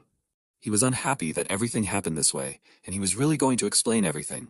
But first, he asked permission to introduce himself, and said that he was a former member of the Brotherhood of the Seven Stars, serving the Master of the Sacred Fire. This information even made the protagonist jump on the spot, since the Brotherhood of the Seven Stars was a unique union that only the 7 best alchemists in the Church of the Holy Fire could join. In this case, it was not surprising that in his past life, the protagonist had not met a single such alchemist. Curse doubted that Joseph was so amazing, since he believed that all this only meant that he was just a little better at alchemy than the rest. But the Church of the Holy Fire had a monopoly on alchemy on the entire continent, and those who were good enough to be members of the Brotherhood were second in power only to the High Priest and his deputy.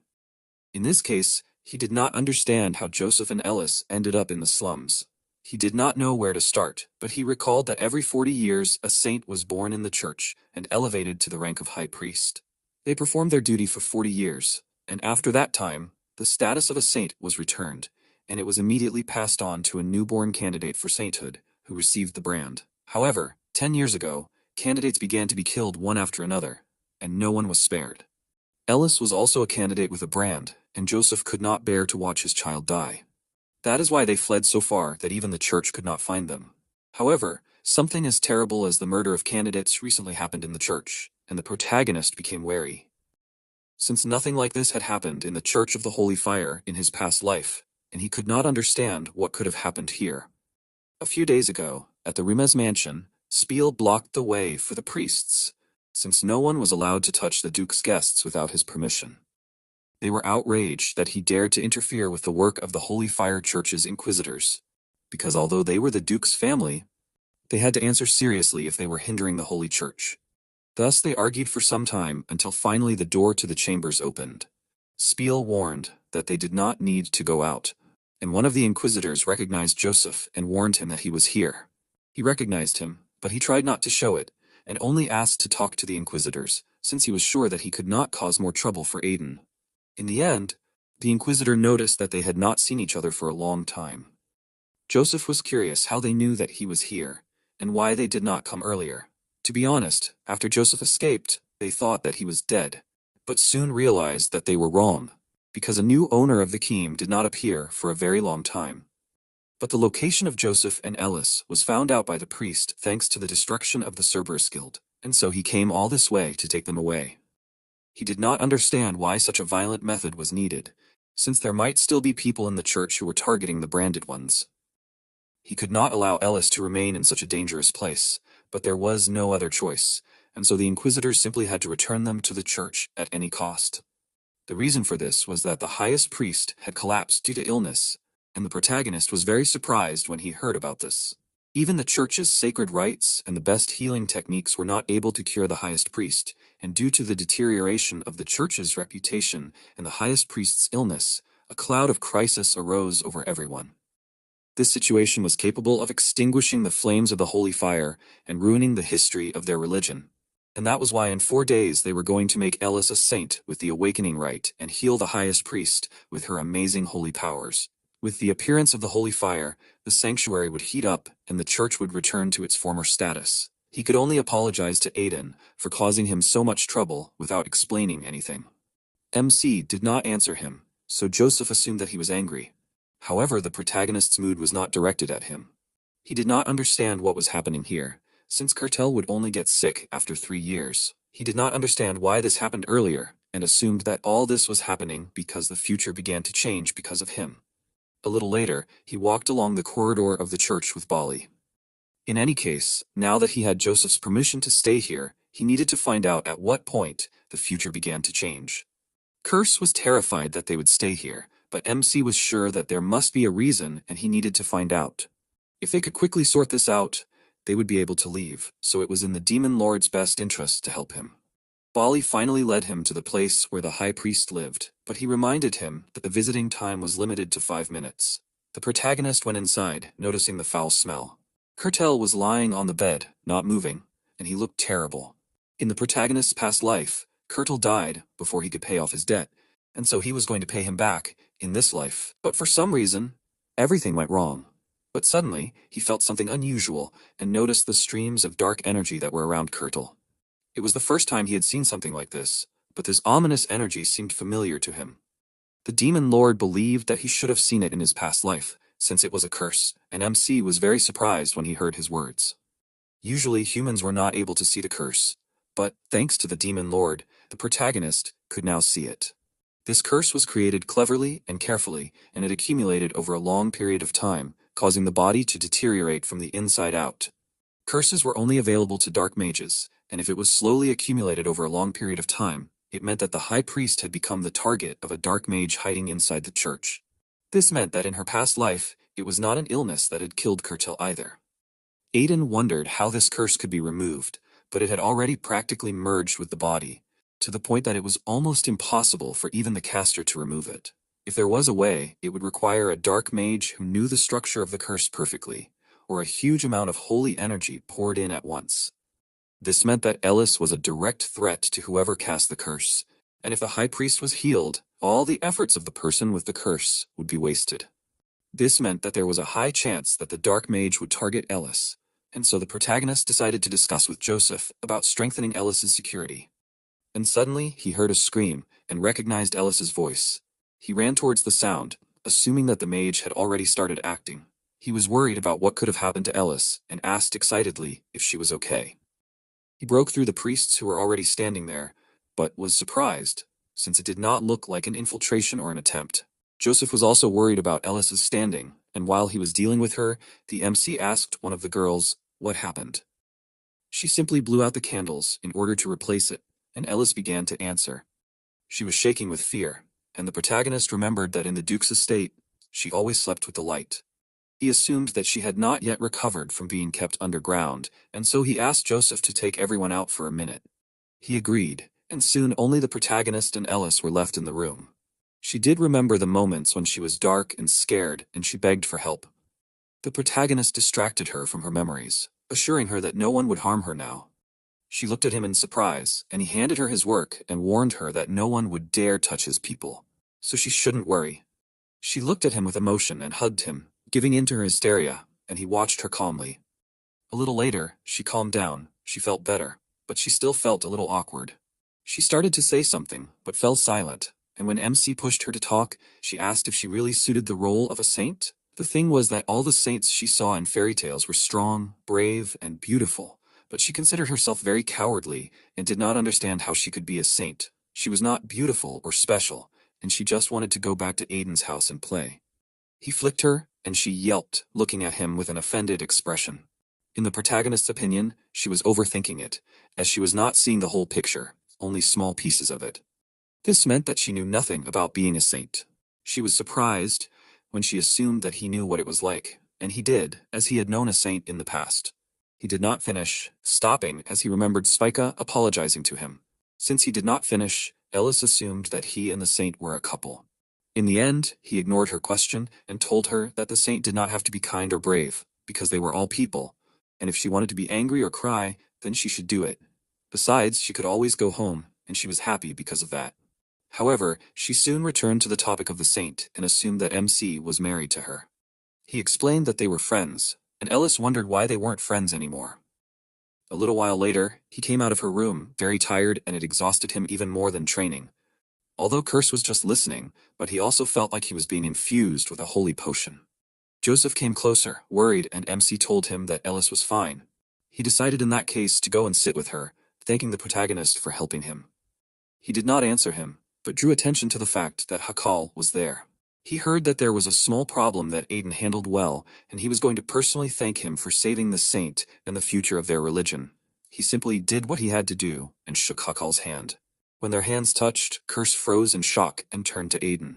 Since he addressed him by name, he became wary, and the demon lord told him that Hakal was a dark mage. MC was amazed when he realized this. Soon, in the dungeon of the Church of the Holy Fire, in the hideout of the dark mages, Hakal slammed his hands on the table. The protagonist had thwarted his plan, and he realized that he should have pinned down and killed the branded fugitives as soon as he found out about them. One of his henchmen tried to calm him down, but this only made him angrier. Since he lived so that the church belonged to him, there was no way he was going to give it to anyone else, and he asked when the people they were waiting for would come.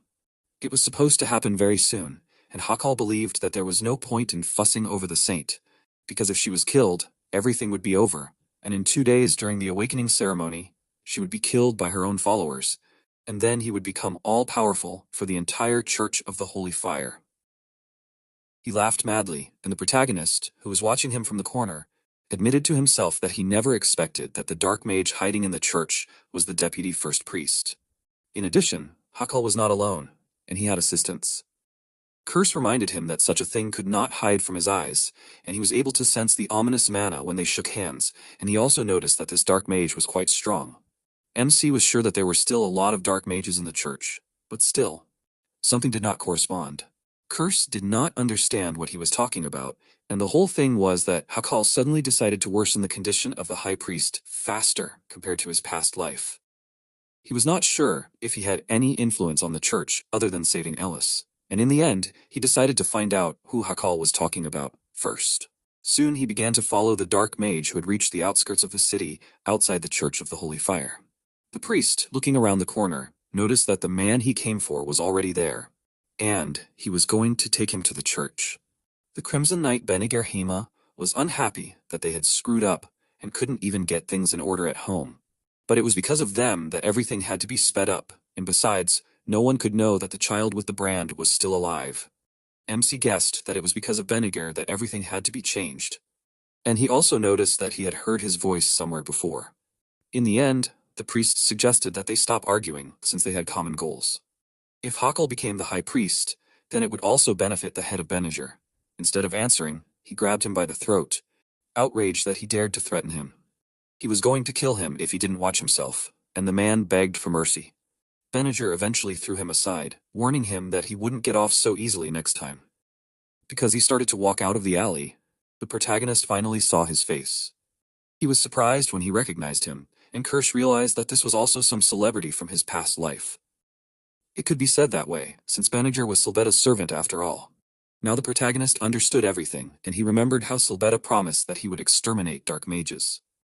This meant that knighthood was rotten from the start, and today many faces have taken off their masks of pretense.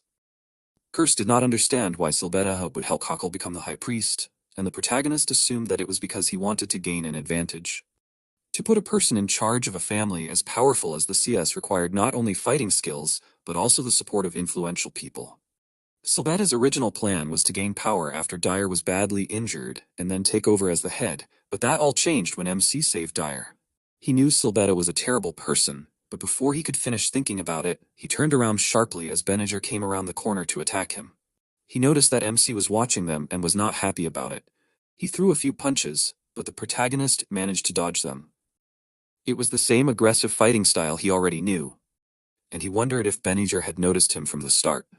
The priest warned him that he wouldn't be able to do anything if Benigir made noise in the middle of the night, but he ordered him to be quiet if he didn't even feel a tail following him the whole way. He looked at him menacingly, and the boy was dissatisfied, but still began to run away.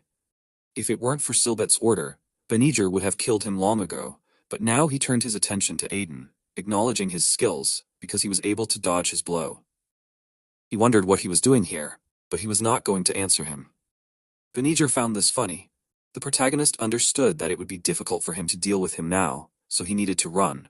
But he did not have time to do so, since Benigir appeared in front of him, blocking his retreat. He was bored with an opponent who gave everything away at once, and he was going to break the protagonist. He began to advance on him, attacking and laughing, and he tried to reflect his blows. Kirsch did not even think that among the people there would be an even more exact copy of the Talus than the protagonist. Among all those Aiden met, Benigir was one of the most insane, and this was bad, since he was at least at the level of the aura of the Supreme Sword. In addition, the Banshee's shield was still regenerating, so it couldn't be used. But there was always a way out, and the protagonist knew that Benigir should have noticed something by now. He thought that this sword technique was familiar to him, and at that moment, the protagonist paused for a moment, shouting Benigir's name. He didn't understand how he knew his name, and finally realized that the person in front of him was Dyer's henchman. MC was happy that he fell for his trick, but he didn't show his emotions out loud, and asked if he really thought he could get away with involving dark mages in their affairs. Benigir tried to hit him to shut him up, and the fact that he thought his opponent was Dyer's henchman made him even angrier. The protagonist didn't understand why everyone in this family was ready to kill each other, but he assumed that Benigir had a lot of problems from his personality. The more excited the man became, the less rational he became, and because of this, it took longer to assess the situation. The man also became completely unclear about what was happening around him, and MC took advantage of this by parrying each of the blows. Benigir mocked him, since he did not attack, and he would never have been able to deal with him like that. But suddenly his nose started bleeding, and he himself was surprised by this. The next moment he flinched, and Aiden took advantage of his hesitation and struck him. Benigir's balance was upset, but he did not understand what the protagonist did to him. Because of his rage, he did not notice the protagonist's personal skill resonance for too long. With each clash of swords, a mana wave was created that disrupted the enemy's internal mana flow, and this wave was so weak and imperceptible that at first it seemed like just an illusion. But due to the accumulation effect, it turned into a potent poison, which now made Benigir barely move. If he were an ordinary knight, he would have fallen long ago, but he was still standing. He was sure that he would not lose because of such tricks, and suggested that MC attack, but he did not want to do it. He only became more angry, but the protagonist calmly told him to shut up, since dogs should be quiet at night. Because he mentioned Silbit's name in his speech, Benazir only became more angry and promised that he would kill him. The protagonist continued to mock him and realized that he had no choice at all. He threw a small bottle towards Benazir, who stopped it with his sword, outraged by the unfair tricks the protagonist was using. When the bottle broke, a cloud of smoke burst out, covering most of the street. Benazir offered the protagonist to stop this and fight him, but when he received no answer, he began to look around and realized that Aiden had simply run away.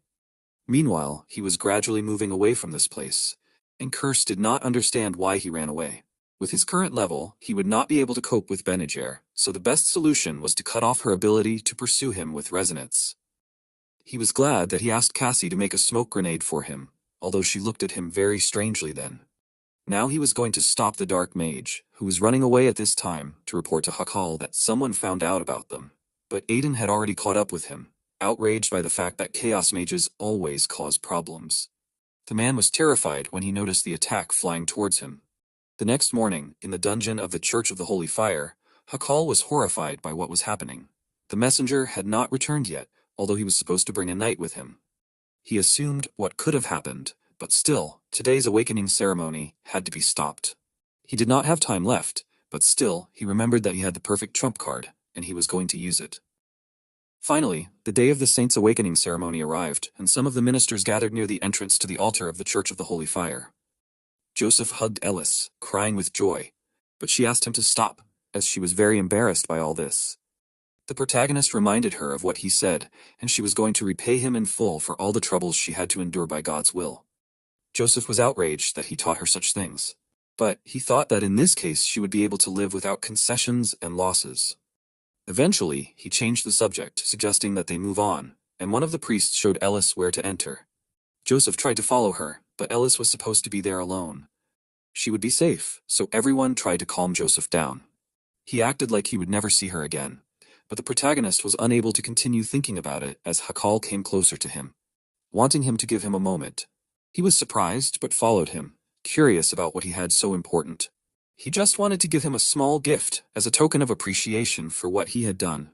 He showed the MC a high-grade pill that was left in their church, and since it was a very rare and valuable item, he decided to give it to him personally so that the other church members would not go crazy.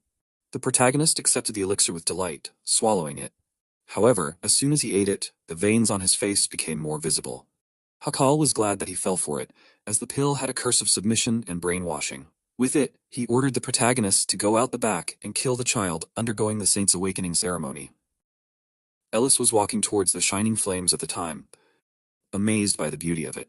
The priest had told her that she had to pass through these flames in order to see God, and according to him, these flames were not hot at all, but she was afraid, as it might not be true. However, she remembered Aiden's words that it was God who should be afraid of her, as he would demand everything for what she had gone through. That was why she decided that she should not be afraid, and began to rise, offering to pay God. At this time, the protagonist had already walked towards the hall where the ceremony was taking place.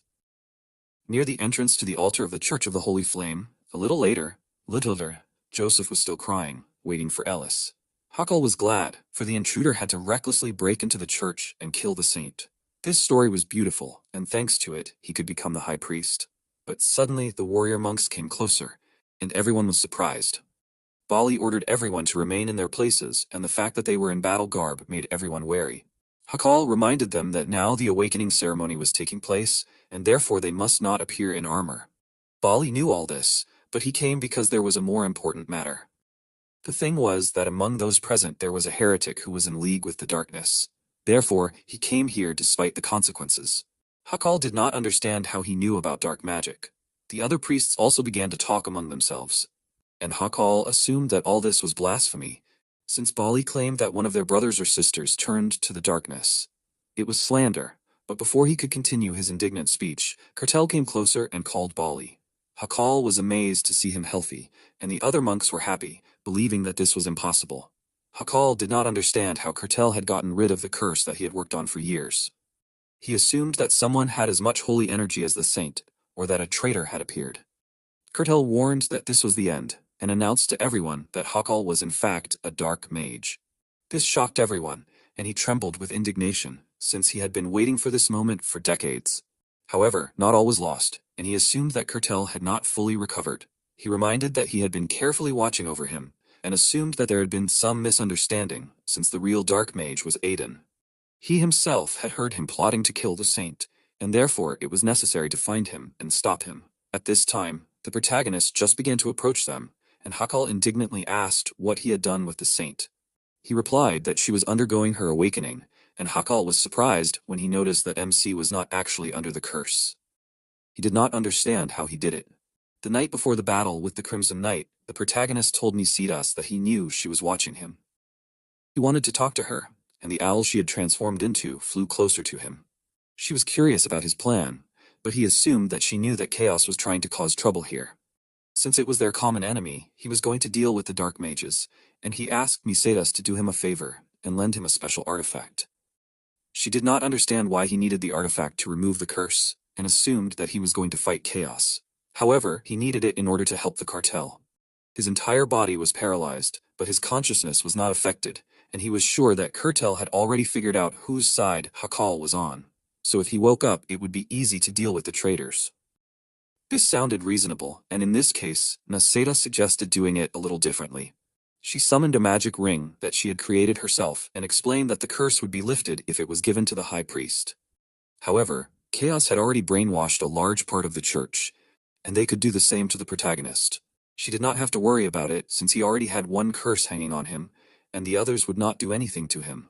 The demon lord realized that he was talking about him and noted that he was not going to help, but quickly agreed, since MC threatened him with a holy potion. At this point, Aiden assumed that Hakal was caught. Many found it hard to believe that he was truly a dark mage, and Kurtel offered him to surrender, but he did not agree to this, as he was angry that the church did not choose him. He lived his whole life hoping to become a saint, but he lost the meaning of his life. Kurtel asked him to stop, but he was not going to stop, and promised that if he did, they would all turn into corpses and bow before him. He called on dark magic. They could not allow him to do this, and Bali offered to deal with him right now. However, they would not be able to stop him, and he called on his dark blood comrades. Some priests also began to call on dark magical energy, but the fighters tried not to panic in order to put an end to all dark mages. But under the influence of dark energy, they submitted to the will of Hakal. They began to fight each other, and those priests who were not subject to the magic of submission did not understand what was happening. Bali was outraged that they were all heretics and was about to destroy them, but Kurtel stopped him. He realized that Hakal had already fallen quite low, and he noticed that he was very smart.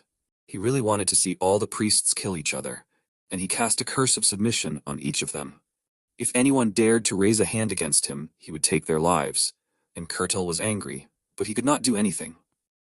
The protagonist thought that there were about 15 dark magicians here, since he saw a particularly distinctive energy in them. He used acceleration and destroyed 2 dark magicians, announcing this. Hakal reminded that he would kill the rest, but MC did not care about this, and he repeated that everyone here would die. However, Aiden was not even a member of the church, so this was not his problem.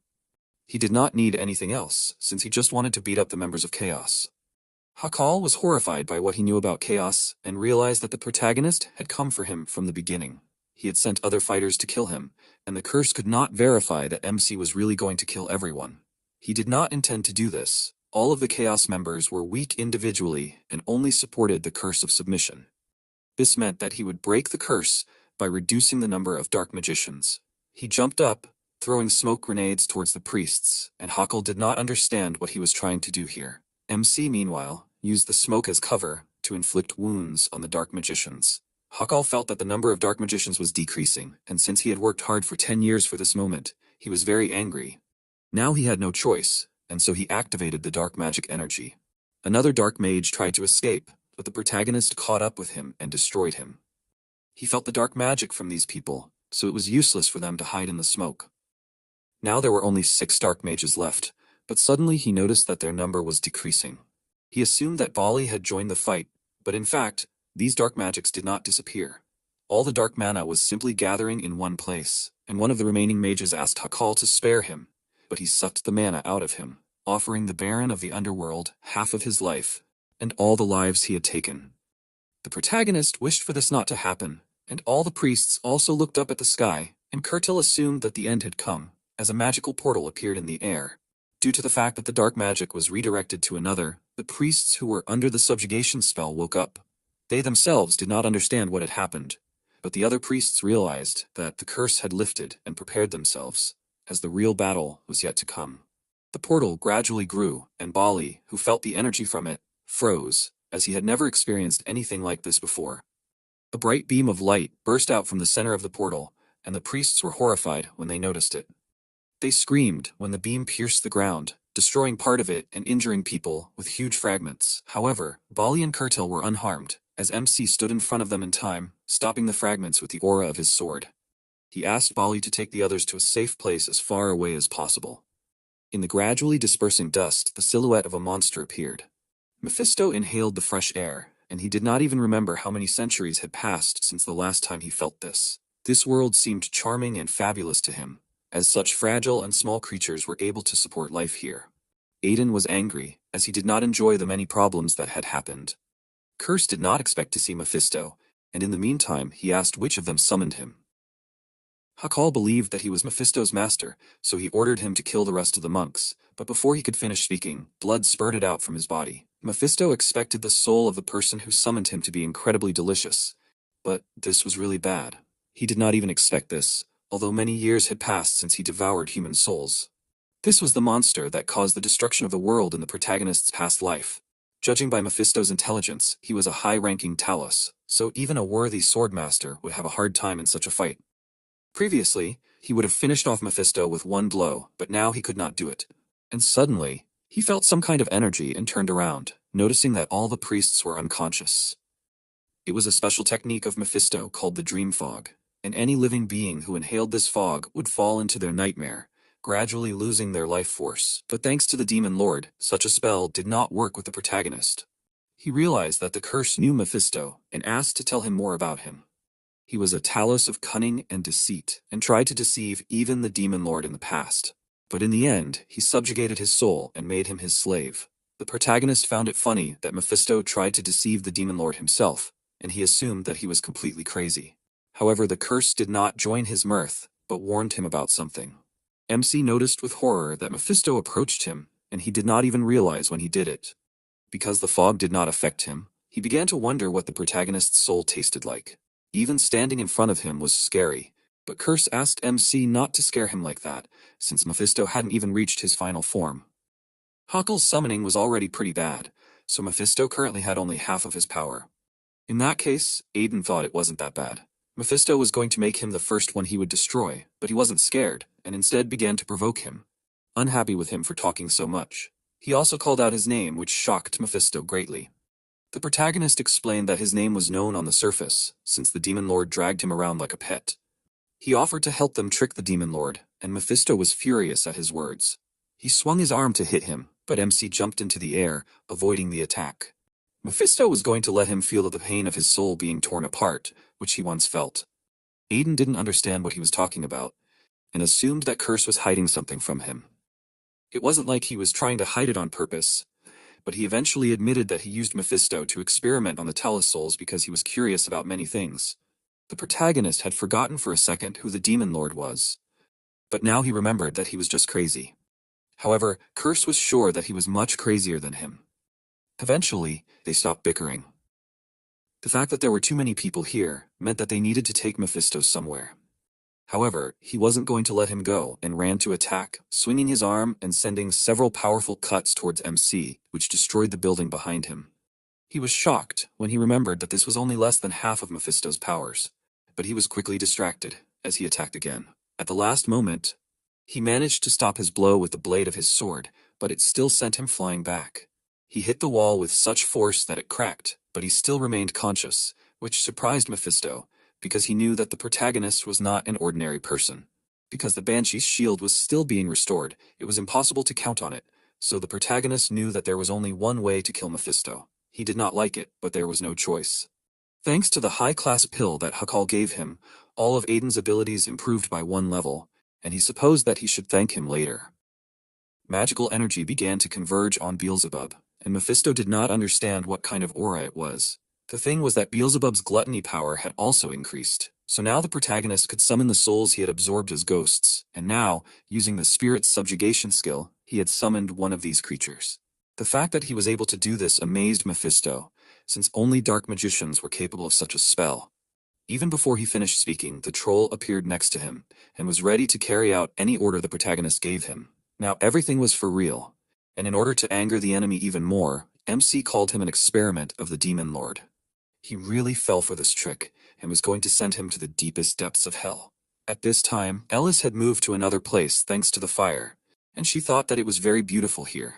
The Lord of the Holy Fire, who was the main deity of the Church of the Holy Fire, appeared in front of her and noticed that he had not met a person for a long time. He wanted to go back to sleep as soon as possible, so he told Eldest to take the power and leave here. She assumed that he was God, and he did not expect such behavior from her. She meanwhile declared that she had suffered a lot because of him, and demanded compensation with interest. In Lord's opinion, she was very impudent, since she demanded payment from God and he did not understand how this could happen. However, he smiled since he was bored anyway, and this way, he would at least be able to have fun. In this case, he decided to repay her for this and the past life, and Eldest asked in bewilderment, and he expressed hope that this time everything would be different, and called Eldest a child whose fate was changed by someone who lost her own fate. He eagerly awaited the results of what happened in this place. At this time, the troll concentrated a fire attack in order to direct it at Mephisto. He dodged the fireballs several times and trembled, since he was afraid of fire magic. But it was still nothing compared to what he had experienced before. Since he was distracted, MC managed to get behind him and swung his arm to strike. He kept provoking Mephisto, and he was angry at himself for forgetting about him. With one blow, the protagonist cut off his wing and arm, and Mephisto screamed in pain and fell to the ground. The protagonist landed nearby, noting that he should not be ignored if Mephisto was fighting a higher troll. He was shaking in pain and would never forgive the protagonist for cutting off parts of his body. He suggested that he ask the Overlord for new wings and noted that he could give him some nice angel wings. However, it still seemed unimportant to him, since Mephisto was finished anyway. The thing is, the troll had already gotten behind him and was directing fire towards him. The powerful flames engulfed Mephisto, and MC warned Curse that he would have to find a new guinea pig. However, the Demon Lord suggested that he worry about himself, as Mephisto would not die just like that. As the fire gradually began to dissolve, the protagonist saw Mephisto, who, moreover, had already managed to recover. This shocked him, even though Mephisto was a high-ranking Talus. The thing is, he is different from the others, and the main reason he became a high-ranking one was because he was the most resilient of all, and the fire did not affect him. The protagonist did not understand what this scene with fear was about, but in fact, Mephisto was afraid of fire, since the Demon Lord somehow increased his resistance to fire and placed him in the hottest hellfire and kept him there for quite a long time. Mephisto got injured because of him. Mephisto at this time finished recovering, noticing that MC's trick did not work. He believed that now he understood the difference between them, and Curse became curious if Aiden had any other ideas. He was not sure that he could win now, but he could not betray the people, and so he ran to attack. In turn, Mephisto pounced on him, and a powerful explosion occurred from their collision with each other. A little later, when the fire and smoke gradually began to dissipate, Mephisto came closer to the barely alive protagonist, surprised that this was all. Of course, Aiden was stronger than ordinary people, but he still did not reach Mephisto's level. MC, like last time, could not concentrate, and he wanted to sleep. He did not want to believe that his second life would end like this, because he really wanted to pay back the traitors in the same coin, and he still had to protect many people. He could have become stronger than he was in his past life, but it was all over, because Mephisto had already swung to deliver the final blow. MC resigned himself to the fact that this was indeed the end, but he did not like the fact that the last thing he would see was the face of a demon. Curse was unhappy with the fact that Aiden was too arrogant and ignorant, but he offered him to use his own power, and thanks to this permission, the power of the Overlord was awakened. Magical energy began to emerge from his body, and Mephisto recognized this and froze in shock. The protagonist, who had been lying with his eyes closed, woke up and stood up, and Mephisto trembled in horror, because this aura was too familiar to him. MC ordered him to kneel, and he immediately obeyed. He admitted with a trembling voice that he did not know, and added that it was an honor to meet the Overlord. The Overlord's power was a force that was natural and familiar to the Demon Lord. The one who was chosen to rule was granted absolute power, and all Talus revered the ruler. It was because of this power that the Demon Lord ruled. Now, it was also because of this that Mephisto bowed before the protagonist, and this power was much more powerful than he thought. Curse was pleased that he finally admitted it, and he reminded him that the whole world admired him. However, his joy quickly evaporated, as he now lost his former power. Aiden wanted to remind him that no one asked him to invade his body, but he decided to be magnanimous this time, and began to praise the demon lord. These words made him happy again, and Mephisto looked at MC with fear.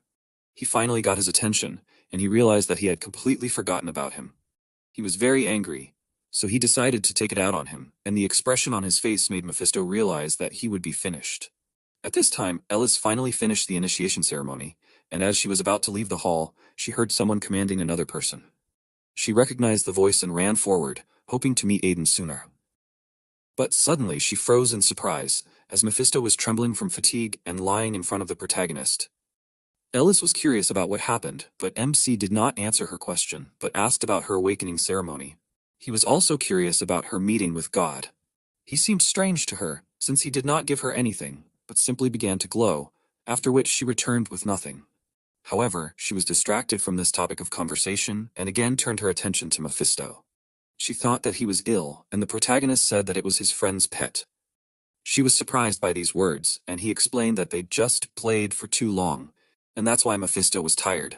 She understood everything, and Curse was horrified that MC was calling this a game. He remembered how the protagonist had mocked Mephisto, but he noted that it was better for Eldest not to know the truth. She meanwhile sank down next to Mephisto, pitying him, and placed her palm on his head, but because of this his body was engulfed in flames, and he screamed in pain. He apologized for everything and begged for this test to end. Aiden realized that this was holy power, and this meant that Eldest had truly awakened. However, he was distracted, as Curse caught his attention, and he realized what he had to do. He raised Beelzebub, asking Eldest to close her eyes, and she obeyed, and he thrust the sword forward, ordering it to absorb Mephisto. He was horrified that even Beelzebub was here, but the next moment, his body disappeared. MC was happy that it was finally over, and as soon as he said that, he lost consciousness, and Eldest was worried about it. A few days later, the Church of the Holy Fire began to hunt heretics in earnest, and as a result of such a large-scale purge of the church, countless heretics were captured. The priests, who were sleeping under the influence of the dream fog, were briefly explained that Aiden helped Eldest defeat the Dark Mage, and they happily praised her. This situation made the protagonist realize that he was still too weak. Those who betrayed him would easily deal with Mephisto even now, and he was not even close to it. He needed to become stronger, but he was unable to continue thinking about it, as another person attracted his attention. He wondered what brought Cartel, who had finally recovered thanks to Eldest's power here. He was grateful to him for exposing the heretics of the church so that they could quickly carry out the purge. The protagonist was glad that he was able to help, since he could sense dark mana well. Curse was dissatisfied with his words and suggested that he should have let him die back then. Besides, although Curtil was a little late with it due to all the commotion, he bowed and thanked Aiden on behalf of the entire church, since without him he would not have survived, and the missing saint would never have been found. The church was most likely facing collapse, and so the protagonist became their savior. He was surprised by such words, but quickly pulled himself together and smiled, since he was indebted to someone from the church, and he was simply repaying the debt. Curtel wondered who he owed, and he, remembering the Curtel from his past life, answered that it was just a stranger who said that helping others does not require a reason. Curtel was glad that one of their church members had such great beliefs. MC was happy that he repaid him for the favor he had done in his previous life, and the fact that he had returned it even with interest meant that they were now even. Curtel had something else he wanted to discuss, since he knew the reason why the protagonist was here. But Eldest was the future of their church, so she had to be here to receive the education she had been deprived of all this time. However, considering the murder 10 years ago and the recent incident, it could be said that their church had failed in its duty to maintain its authority, so Curtel was convinced that it was pointless for them to focus on just the future of the church and keep Eldest here. That was why they had decided to open a church in the Remis territory. That way, Eldest would be able to train while still being under the care of the Remis family. Furthermore, such a branch would be a great advantage for the Remis family, since churches are usually built in powerful and influential cities. And it would symbolize the strength of the family. All of Aiden's attempts to save his people had led to a beautiful coincidence, and he was glad. Around the same time, deep in the forest, the knight froze in disappointment. He knew that Benninger would screw up, since he was too emotional and clumsy, but they couldn't afford to fail, so he ordered everyone to be on guard, since they had to make sure that Silbetta would become the next Archduke. Pobre peacefully drove the carriage with Aiden and Lo inside. Lo looked ahead exhaustedly, and Aiden asked him irritably why he felt like he had it harder than him. Lo began to explain that it was not so at all. MC recalled the aged Lo thinking about how he told that fool to lie low and catch all the members of Chaos, but in the end, he received the curse of aging. With an irritated expression on his face, Aiden thought about how he could not believe that he had to ask Eldest for help. Aiden then said with displeasure that, once they returned, he would have to train hard. With a painful expression on his face, Lo asked him where he put all the treasures that the church gave him before leaving. Lo noticed that there were an incredible amount of treasures, and Aiden showed a miniature bag and explained that everything was here. Lo, surprised, began to ask him if this was really a spatial pocket, after which he noticed that it was a rare artifact that could prevent the damage of any object that got into it. And did they really give him something so valuable? And then Lo noticed that it seemed to him that it was not for nothing that this religion was one of the 3 main ones on the entire continent. Putting his hand in the bag, Aiden said that in addition to this, there were many good things inside, like magic silk, but while he was getting ready, he discovered something strange in the church. Demonstrating a massive egg glowing with dark magical energy, Aiden asked him what kind of egg he thought it was. Lo, with a surprised expression on his face, looking at the egg, said that it looked more like an ostrich's. But given the amount of mana, the ostrich was clearly not involved in this. MC, puzzled, looking at the egg, also said that he could not understand, and that it was in some strange room along with an old book, and he took it for himself. Lo assumed that there was a hint in this book, but Aiden explained to him that this book was in a language unknown to him. Suddenly, Lo became stern and began to reason about what he said, that he found this egg in a strange room with a book, after which he fearfully assumed he did not just find it, but stole it? With a confused expression on his face, Aiden, remembering his sarcastic theft, began to explain that he simply saw a room that apparently had not been in decades, and also this room emitted a strange aura. Before he could finish speaking, Lo began to angrily shout that you can't just steal things from the church, because they will not just leave it, even though they consider him their savior, so it is necessary to return it as quickly as possible. Aiden greedily began to deny this, asking, what if a duck hatches from this egg that will lay golden eggs? Sometime after these events, in a snowy region,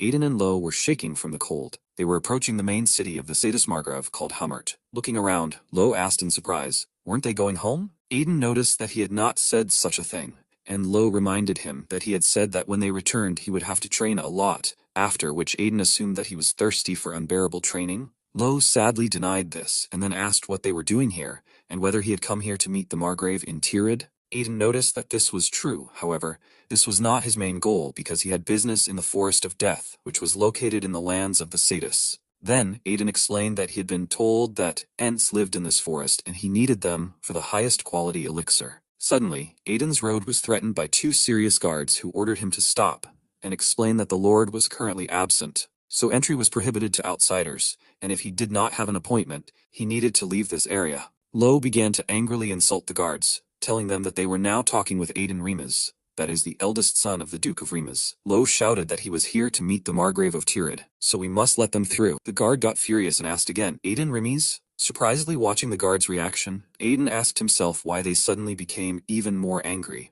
After which, Curse asked him if he really didn't understand this, because for them he was a thief who stole the family religion of Sadis, and also he was a worthless person who beat the son of their lord, right at the royal banquet. MC thought that he had completely forgotten about this, after which, squeezing the hilt of the sword, he thought that he would certainly be able to get inside. Curse asked him in fear, what was he up to? Demonstrating Beelzebub, Aiden assumed that they would let him in if he showed this sword, because it seemed to him that this sword belonged to someone from the locals. Even more furiously, the guards shouted that it was Beelzebub, after which the guards angrily admitted that it was him, but said that their lord was not there now, and he needed to come another time. Putting his sword back in its sheath, Aiden came to the conclusion that there was only one option left. After that, Aiden asked if Tyan was here now. The guard irritably replied that he was busy now, and if they had not agreed on a meeting, he had to leave.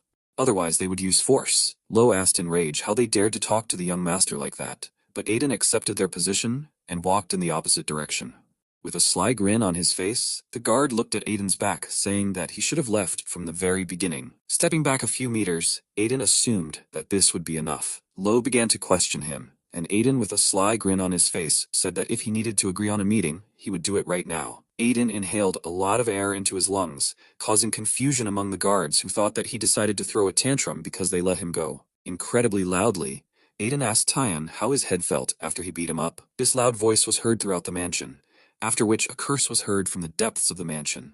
Aiden happily noticed that the situation was resolved, because now he had an appointment. A few moments later, Tyan burst out of the mansion at great speed and rushed towards Aiden with an angry expression. MC kindly noted that they had not seen each other for a long time, while Tyan, waving him, asked how dare he speak like that on their territory, and what was he even thinking. Pointing his finger at the guards, Aiden explained that they told him that otherwise he would not be allowed in, and he simply had no choice. The confused guards began to make excuses in fear, after which Aiden asked the enraged Tian if they could talk inside. Soon after these events, in the guest room, Aiden looked around and complimented the furniture. Then Aiden asked if Tirad was really not here. Tian told that his father went to the Tower of Execution, and all this happened because something strange began to happen in the Wasteland of Death.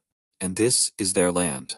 And they suspect that the High Troll from their land came from there. With a tense expression on his face, Aiden began to talk about the Tower of Execution, realizing that something strange began to happen around this time, and soon several disaster-level monsters would appear, including a berserker dragon. MC remembered that in his past life he was bogged down in resolving these situations, so he completely forgot to find out the reasons for what was happening. But now he knows much more, and he needs to quickly become stronger in order to find the reason and prevent all this. Tyan asked why he came to them, to which Aiden replied that he needed to go to the Forest of Death. Surprised, Tyan asked him if he knew exactly what kind of place this was, because the whole forest was covered in poison, and therefore there were many undead with poisonous plants and monsters inside. With a confident grin on his face, Aiden replied that that's why he wants to get there, because he needs a rare and poisonous plant that only grows there. Puzzled, Tyan said that he knew he was crazy, but this is completely strange. But unfortunately he was unlucky here because now he can't enter the Forest of Death. Aiden learned that the Forest of Death is filled with both fierce monsters that are deadly and plants. And despite all this, even in such a god-forsaken place, people continue to live, who are criminals, and the poor who cannot pay taxes and are forced to hide here. And in such a place, people are trying their best to survive, living together in a small village, burning forests, and growing crops on this land. With a thoughtful expression on his face, Tion said that recently bandits appeared in the Forest of Death, and it seems to him that they decided to rob the village.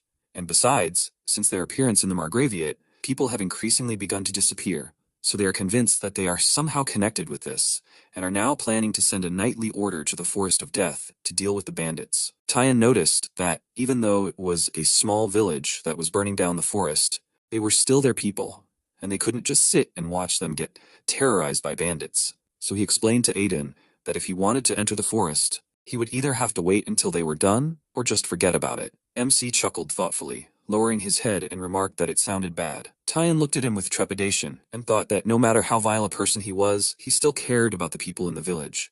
After which, he thought that he had at least a little humanity in him. However, in the mind of the angry Aiden, there was a question. What if the bandits stumbled upon the Ents first? He understood that if they found these, they would start catching these for sale, and he had no choice. After all, he couldn't let these bastards take the elixir from him, after which he interrupted himself, declaring that he needed to save the people. Curse noticed that he had just expressed his true intentions. With a serious expression on his face, Aiden turned to Tyan, and with a smile on his face, said that he would help them, and offered to deal with the bandits together. Soon after, at the gates of the fortress, Aiden and Lo were warming up. The guards, who were watching this with disgust, approached Tyan, and the head guard said that he would like to talk to him, then asked if he was seriously going to take them along with them. Looking at him sternly, Tyan asked again, after which the guards shouted that they were completely worthless and would only get in the way, and besides, Aiden had humiliated both the Lord and him, and he, as a knight, could not agree with this. Tyan, in a nascent rage, asked him again, then looking him intently in the eyes, asked if his honor as a knight was more important to him than the suffering of their people. Then he menacingly asked the guard how he dared to treat Aiden like this, who was risking his life. Then he shouted that his recklessness only defamed the name of Satus. Tyan explained to the confused knight that both he and his father had already acknowledged his strength, and that he might look dubious from the outside. Soon after, Tion approached Aiden and thanked him for his help, but noted that the mission was planned to be dangerous. MC said that everything was fine and that he liked helping others. After which, looking around at the guards, he asked if such a detachment would be enough. Aiden noted that if bandits were calmly rampaging in the Forest of Death, then most likely there were many of them. Tyan explained to him that this was exactly why he hired one mercenary. Soon after, a laughing figure began to approach them. Tyan looked away and noticed that there she was. MC, perplexed, looked with wide eyes towards the approaching girl. The curse asked him why he was surprised and did he really remember her. Aiden replied that he was seeing her for the first time, but he could say with certainty where she was from, after which he asked the curse if he felt it. After which she introduced herself as Lunia, the servant of the god of carnage. Lo asked in surprise, a servant of the great god of slaughter? He then assumed that Tyon hired a priestess from the cult of divine slaughter. Aiden noticed that he chose a rather interesting place to take a mercenary. Lo then began to talk about how he heard that the priests of this cult are very aggressive, but she seems to him to be a soft and gentle girl. With a pale expression on his face, Aiden answered him that at first he thought so too. And to Lo's questions, he answered that he himself will soon understand everything. Lunia approached Aiden and shouted that she heard about him, after which she asked, "Is he the son of the Duke of Remies?" Aiden confirmed this and said that he was glad to meet her. After which, he introduced himself and said that he had not worked together with the priest of the cult of divine slaughter for a long time. Lunia smilingly asked him, does this mean that he was familiar with her brothers and sisters? Remembering the speech and laughing nervously, Aiden said that it was a long time ago, and she was a quiet and withdrawn creature, but he abruptly interrupted himself, saying that she was such a person. Lunia happily started talking about how all their priests usually work as mercenaries during the pilgrimage, so she thinks that he might have met them several times. Then, Lunia started shouting loudly about how this is most likely fate, and suggested that everyone try to punish evil. Looking at her with a smile on his face, Aiden thought that the cult of divine slaughter is one of the 3 sacred religions whose power is focused on battles, and if she is a priestess of this cult, then she will not have problems with bandits. Stepping forward, Tyon ordered to move to the Forest of Death. Soon after these events in the Forest of Death, the group walked among the trees. Looking around, Aiden said that the forest is not much different from usual, to which Tyon replied that the villagers cleared this path to move safely. With a tense expression on his face, Aiden realized that he felt a strange aura, after which he asked Curse, did he notice anything? He answered him affirmatively, noting that he had been feeling it for quite some time and it was like an ominous energy that rose from underground like in the underworld. After which, Curse noted that he had not felt anything like this for a long time, and the forest really lives up to its name. MC thought about the forest that was emitting evil poisonous energy, after which he noticed that it made him wonder how amazing the people who live here are, and he wondered if that rabbit had really sent him to such a dangerous place on purpose. After which, Aiden decided that he would take revenge on him next time. After that, Aiden turned to Tyon and asked him if everything would be okay. When Tyon asked him again, Aiden explained that as far as he knew, his father hated mercenaries and suggested that perhaps she was a pilgrim of the cult of divine slaughter. But she was still a mercenary, after which he asked Tyon if he was sure that this would not cause problems. With a tense expression, Tyon admitted that if his father found about this, he would get it, but it was not so important because now was not the time to be picky about methods, since their people were suffering and waiting for help. After that, Tyon explained that mercenaries were more experienced in clashes with bandits than knights, and in this case everything was obvious. With a surprised expression, Aiden noted that he was very smart. Aiden understood that he was smarter than his father. Tyon began to shout that he was a fool if he still did not understand what he was worth. Aiden noted that he lacked humility, thereby causing a violent reaction from Tyon. After some time, Tyon, who was walking in front of the group, warned the others to be more careful because they were approaching the first village. Soon after, the entire group looked ahead in bewilderment, and Aiden cursed, saying that they were late. They were standing in front of a village burned to the ground. There were 5 villages in the Forest of Death, and the first one they got to had nothing left. All the buildings were burned to the ground and no one survived. Alarmed, they went to the second village and then to the third, and in complete despair reached the fourth. Tyon was shaking with tension standing among the burnt debris of someone's former home and said that this was already the 4th village. MC understood that the 3 previous villages were not much different from each other. Searching another burnt village, they did not find any survivors, and Aiden began to ask himself, is there really anyone here too? After all, such farmers should have guards, and how could such a massacre be arranged? He understood that they cannot be called ordinary bandits. Suddenly, one of the guards shouted that there are survivors here. Everyone immediately ran to this place and found 2 shaking children who hid behind the rubble. The guard assumed that they were able to hide from the fire under the rubble, after which Tyon, with a friendly smile on his face, extended his hand to the children, saying that they were sadist knights who had come to protect them. The children, with tears in their eyes, asked him again, after which the girl threw herself into Tyon's arms. Tyon apologized to them for being late, after which the boy noted that if they really were knights, then he asked them to save their parents. Tyon apologized to him, noting that his parents had probably already died, But the boy began to scream that this was not so, and that the bandits had dragged their parents and other residents somewhere, and that they were definitely alive. Tyan asked him again in rage, did they dare to take his people? Soon after these events, a formidable group of knights walked through the forest. MC asked himself, why take them with him? He reasoned that they only had a scrap of information and assumed that the last village would at least explain something. Soon after these events, Aiden heard a noise, after which he turned to Tian and told him that someone was here. Tikon cursed, noting that it was good and they would pay for their sins. Suddenly a group of men ran out of the forest.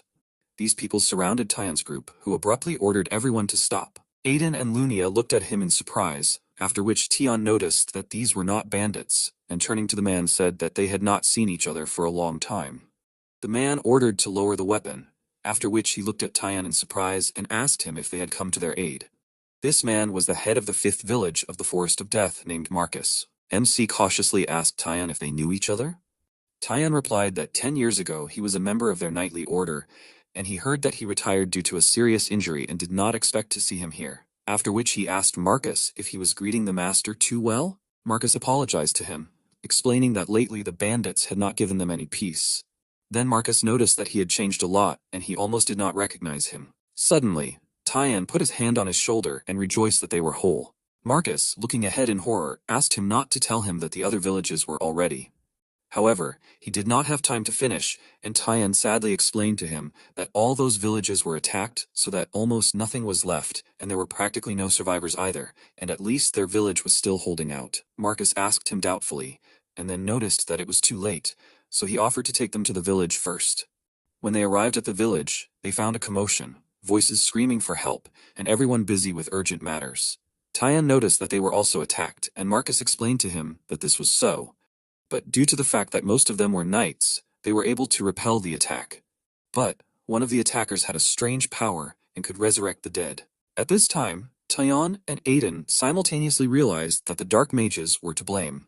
MC was furiously thinking about how it was now clear how they managed to cut out the villages, and why they took people with them and killed them because they needed the inhabitants in order to sacrifice them to someone. MC began to scold the dark mages, asking himself how massive a sacrifice this was, and why he didn't know about it. Suddenly, Aiden heard something and saw a man turning to the wounded man and asking why the potion wasn't working and how he could cure it. The wound on the patient's body glowed with dark magical energy. MC approached the wounded man, took out a potion and explained that such a wound could not be healed with an ordinary potion, and he suggested using a holy one. The man, perplexed, holding the potion in his hands, asked, "Is he giving such a valuable potion?" Aiden, addressing everyone present, shouted that everyone whose wound emitted a dark glow was attacked with demonic energy, and ordinary potions would not help them. So he asked them to come to him for the holy ones. After that, he handed out the potion and thought about how good it was that there was a lot of this potion in his subspace. Curse said that he thought that money was more important to him than human life, after which he admitted that he had struck him. MC irritably asked who he took him for. He began to declare that this was not just like that, and Tian would pay for everything with interest, and he would not allow the insignificant chaos to stand in his way. After these words, Curse noticed that he now recognized him. A man approached Aiden and asked him if it would work on the child.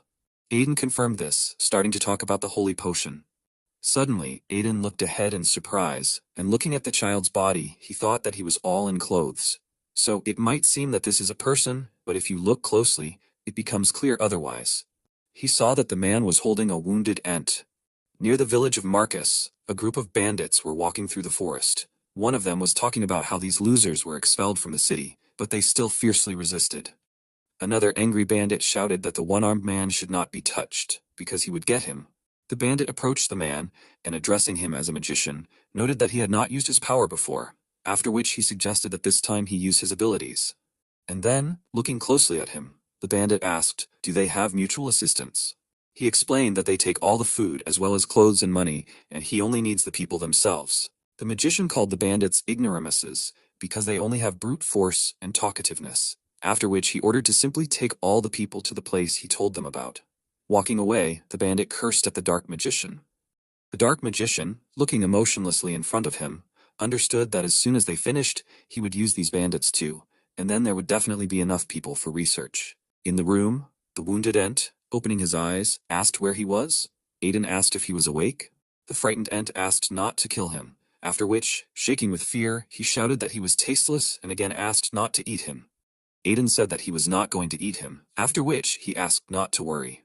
The curse turned to Aiden and asked him how he was supposed to believe him if he now had such an expression on his face as if he was going to roast him right now. In a mad excitement, Aiden said that he would not eat him, after which he began to seductively call the ant an elixir. Ent shouted that it was poisonous, so if he ate it, he would get poisoned. Aiden handed Ent the powder and asked him to eat it. Ent shouted with appetite, reacting to the smell, then asked if he could really eat it. Aiden confirmed this, explaining that he didn't need bone powder anyway. When Ent tried it, he shouted with admiration that it was incredibly tasty. MC, who was watching what was happening, thought that he really liked the remains of that lich. Curse confirmed, noticing that he was glad that he listened to him. MC thanked Curse, then turning to Ent, asked how he appeared here wounded and unconscious. Ent shouted in surprise, then asked where the people who ran with him were. Aiden thoughtfully said that those who brought him said that he was lying alone in the forest unconscious, and they didn't see anyone else there. Ent looked ahead in bewilderment, asking how this was possible. Aiden asked him if he knew what was happening in this forest. Then Aiden said that if he told the truth, he could help. Ent thoughtfully looked ahead, realizing that his parents had asked him not to trust people. Suddenly, a bell rang in the village, and the villagers screamed that the bandits were back. Aiden cursed, and noticed that it was them again, after which he turned to Ent and explained to him that if he remained silent, he would not be able to do anything, but for now, he asked him to hide here.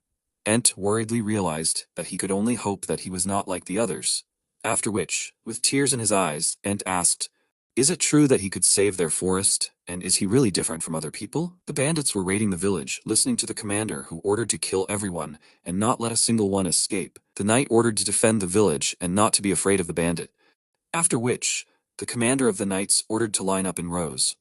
The dark mage noticed that they were not there before, after which, concentrating magical energy, he asked, "Are these really the troops of these lands?" He noticed that there would be even more victims, and that was not bad, after which he ordered the dead to rise.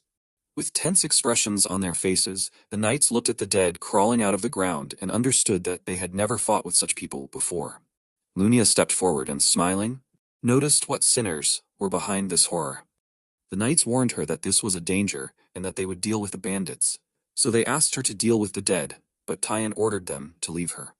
He explained to his knights that there was no warrior more suitable for such a situation than she. That is, a mad priestess with the appearance of an angel. A warrior of slaughter who brings death in the name of God, and such are the priests of the cult of divine slaughter. Jumping high into the air, Lunia was preparing to strike with her huge mace. She laughed madly, threatening her enemies, after which she quickly fell to the ground, pointing the mace in front of her, provoking a powerful surge of energy. The dark mage, looking ahead in fear, asked what this was and where did a monster like her come from. Lunia looked ahead with authority and, turning to the great god of death and carnage, asked for permission to release this force in his name, after which she began to inflict many sharp blows on the enemies surrounding her. The dark mage shouted that she was destroying bandits and the dead, after which he cursed loudly and, directing thick dark magical energy in front of him, asked the curse of death to absorb it. The magical energy directed towards her could not reach her body because it suddenly disappeared. Looking at this in surprise, the dark mage did not notice how she instantly appeared above his head, with a crazy smile on her face.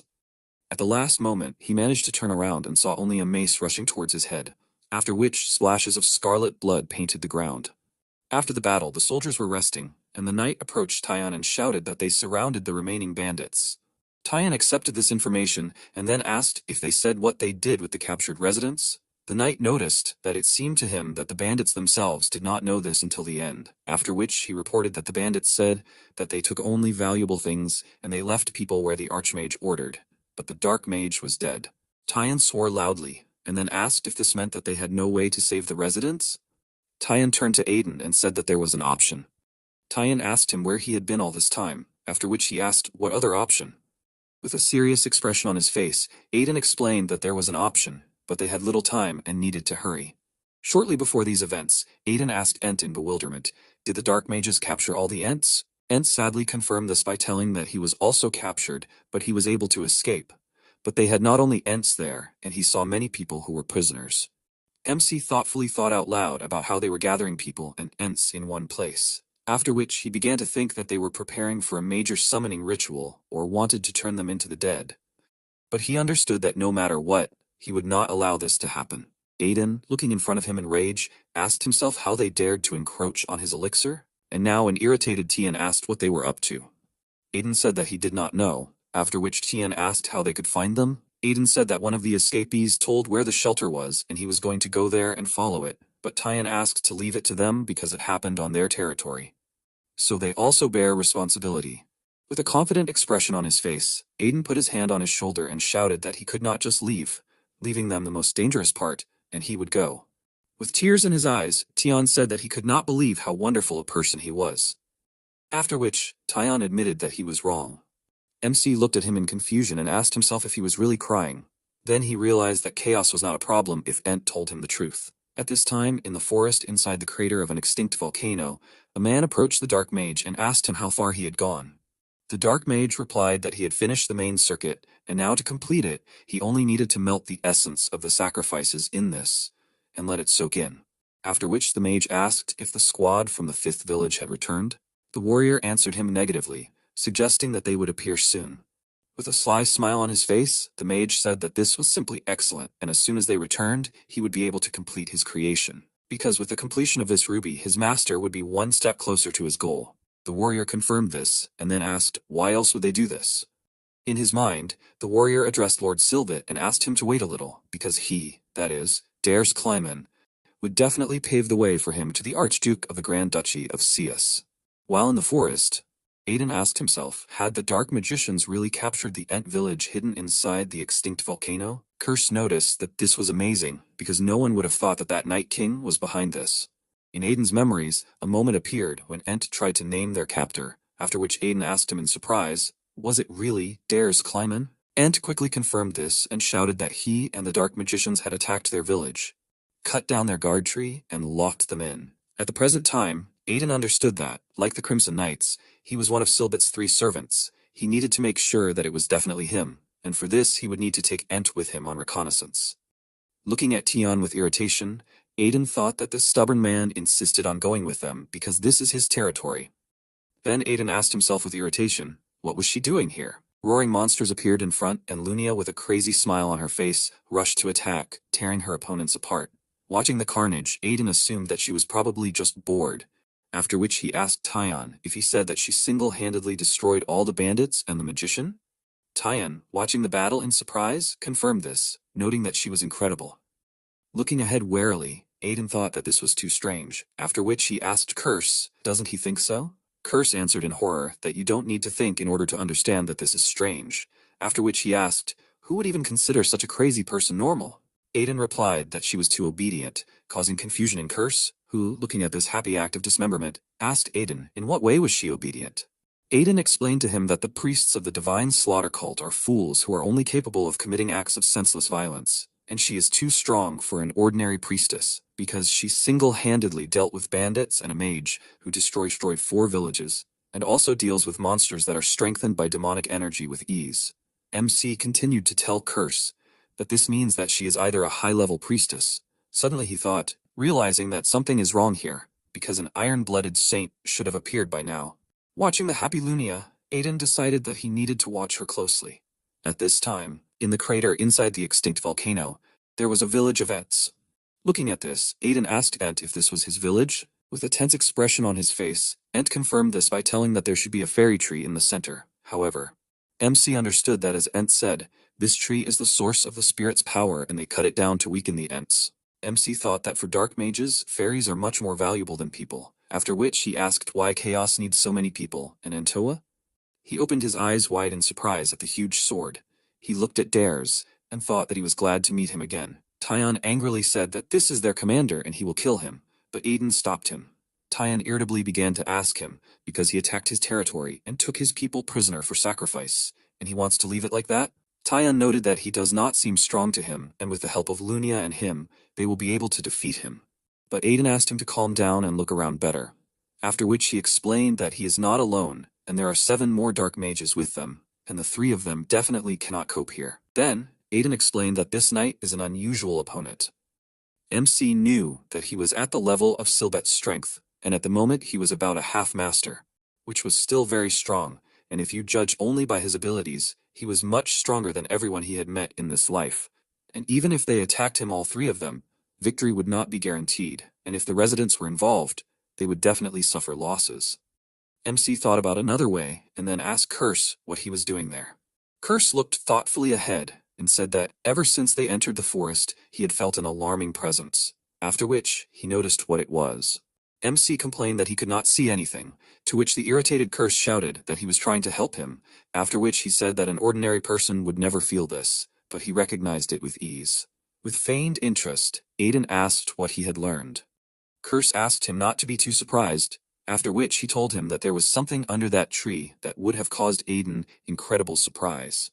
With a tense expression, he thought that there were an incredible number of strange circumstances, but now everything came together. Suddenly, he stopped, suggesting that he could use this. He told his comrades what he had come up with, then asked Ent if he had said that he knew everything in this forest. After Ent confirmed, Aiden asked Tyan if he wanted to help his people. Tyan confirmed this by saying that he was ready to fight to the death for their sake, after which the passionate Aiden asked him again, noting that he could not take these words back. Tyan looked at him in confusion, after which Aiden turned to Lunia and asked her to help too, promising that it would be exciting. Soon after, a roar occurred on the left side of the crater. Tyan, with a tense expression, loudly screamed as he ran away from the horde of spiders and cursed Aiden, who wanted to kill him. On the right side of the crater, many monsters ran forward. Lunia, who was following the monsters, shouted that this was a very fun game, after which she asked the ogres to catch up with her, and also that they should not let themselves be caught, because otherwise they would die. Ent and Aiden watched what was happening after, which Ent asked Aiden if he wanted to send a wave of monsters at them to scare the dark mages. Aiden explained that he would use them to awaken a real monster that would fight them, because he was sure that this snake was very hungry after hundreds of years without food. The huge snake lay meekly in the depths and soon opened its eyes. MC looked at Ent and asked him if he was afraid. Ent was shaking, but denied these words, explaining that he felt shame and anger, and if only they were as strong as him. MC interrupted him, taking out his sword from its sheath, and asked him not to worry, explaining that they would pay for what they had to go through, and even more because they owed him too. Then Aiden, with a smile on his face, noticed that he did not know his name, after which he asked Ent what his name was. Ent confusedly said that his name was Izd, what he told him in the village. Then Aiden asked him what he would get for risking himself for them. Iz told him that if he saved their village, then he would get as many of Ent's tears as he wanted, because he heard that these tears were very valuable among people. Aiden with a smirk looked at him and said that they had agreed, and from now on he could worry more about himself than about his family. Ent asked him in fear, "What does this mean?" Now concentrating thick magical energy around his sword, Aiden shouted out, ordering the ghost of Mephisto to respond to his master. Mephisto appeared in front of him, obeying his commands. MC understood that he still did not have enough strength to summon him fully, but this should be enough, after which he ordered Mephisto to listen to the order. He said that in the lower part of the forest, there are poisonous lizards, and it is necessary to take these to the crater volcano in the center of the forest. Mephisto obeyed this order, after which he flew into the air. With a smile, watching this, Aiden thought about how convenient it is to have a high-ranking Talos assistant who listens to his every order, after which he decided that he needs to quickly become stronger in order to reveal his full potential. Addressing Iz, Aiden said that it was time for them too, after which he explained that they were going to fulfill his promise, that is, to save his village and family. Inside the crater of an extinct volcano stood Dares, who asked himself why there was still no news from the squad from the 5th village and were they really killed. Then Dares thought that this was impossible because no one there was capable of such a thing. Suddenly, he noticed a puddle in which there were waves. Hearing a sharp sound, Dares understood that something was approaching soon after, which he clenched his jaw. Looking to the side in surprise, he assumed that it was some kind of gang of thieves. His face distorted from the understanding that a wave of monsters was approaching, after which he ordered to protect the laboratory. In front of the crowd ran an enraged and at the same time frightened Tian, who told Aiden that he would kill him. Dares, watching what was happening, cursed, saying that perhaps there were many of them, but they would definitely be able to. A sudden explosion behind him made him turn around, and he saw a crowd of frightened ogres running away from a crazy mercenary. Dares looked around in confusion and began to ask what the poisonous ogres were doing here. This was the center of the forest after all? When he looked in another direction, he saw more monsters running away from Mephisto, who was laughing furiously, shouting that he would catch them and tear them to pieces. All these monsters were rushing towards the laboratory in horror or thirst. Dares ordered them to be stopped, after which, turning to the soldiers, he ordered them to focus on stopping the monsters. Aiden and Iz sneaked into the village and moved deeper. Soon after which they entered one of the rooms, and Iz shouted that they were here. There were many Ents behind the bars. Iz ran up to the bars and shouted that it was him, after which the Ents began to look at him in surprise, asking if he had come to save them. Iz joyfully shouted that he had said that he would return, after which he asked with a serious expression on his face why they were the only ones here, and the others were transferred somewhere. The Ents sadly answered him that they were the only ones left, and the guards said that the others would be sacrificed and dragged them away. Iz hung his head down heavily and said that he was late, but Aiden explained that it was not his fault, and that it was just proof of how evil they were.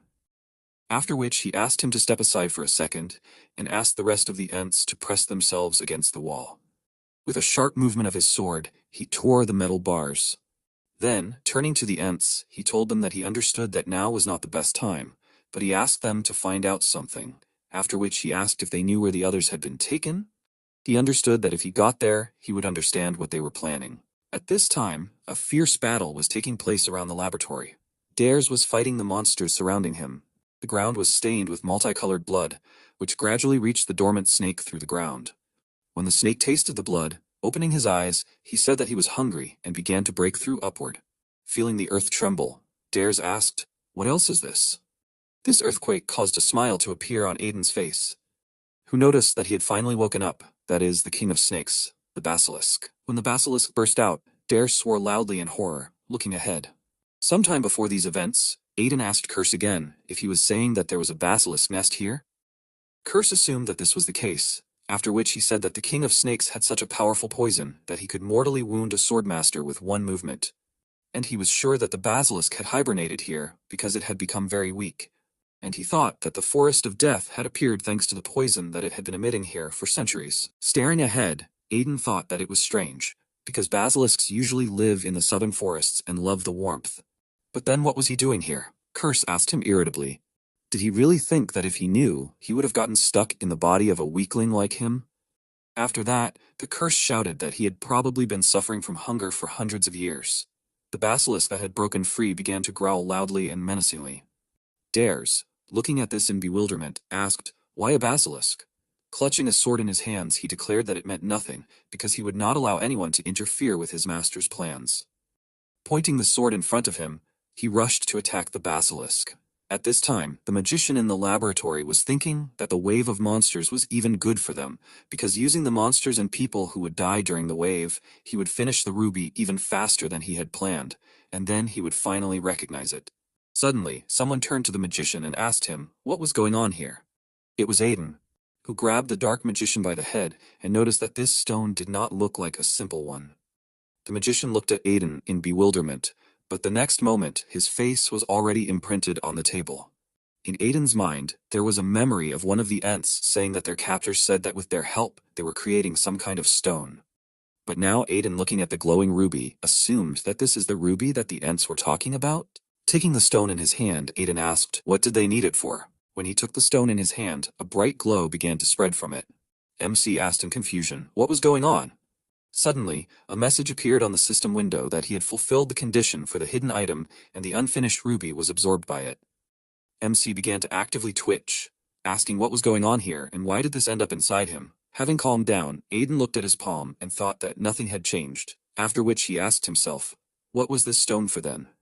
Aiden thought about the fact that the system told him that the stone was unfinished, and he had no idea what it was or how to get it. However, Aiden subsequently decided to consider this another piece of luggage. The irritated Curse asked him if he really called it luggage now. Aiden did not agree with this, after which he assumed that he needed to end this situation. At this time, the basilisk sprayed poison from its mouth, throwing the dark magicians in different directions. Shaking with tension, Dares cursed, saying that because of the poisonous fog, he could not move, and his master could deal with it with one blow. Standing in front of the hungry basilisk, Dares thought that if only he could become his master, at least for a moment. Tightly squeezing the sword in his hands, he screamed warlike and then delivered a sharp blow. After making this blow, breathing heavily, he shouted that he succeeded, after which he asked if he had really become one step closer to the mastery of his master. Suddenly, a voice turned to him from behind and congratulated him on the restoration of the master of the sword, and then said goodbye to him. Dares thought tensely that he had never heard this voice. He tried to turn around, but a blade pierced him. It was Aiden who recommended that he rest in hell, because soon he would send his master for him. He called him a dog, and the tense dares angrily turned back and asked him who he was. Aiden menacingly looked at his opponent and told him that he was the one his master called comrade, after which he turned to his sword and ordered it to swallow him. Dares began to scream in pain, soaking into the sword. He said that he needed to report to the master because he had just become useful to him. But a moment later, only a sword stuck in the ground remained of him. Put the sword in its sheath, Aiden asked. Does he even on the threshold of death think about it more than about himself? Addressing Silbetta, Aiden said that he was lucky with him. Turning to the killed basilisk, Aiden admitted that he did not think that he could cope with it, and this is not bad for a chained dog, although he planned to kill it himself, but the result is still the same.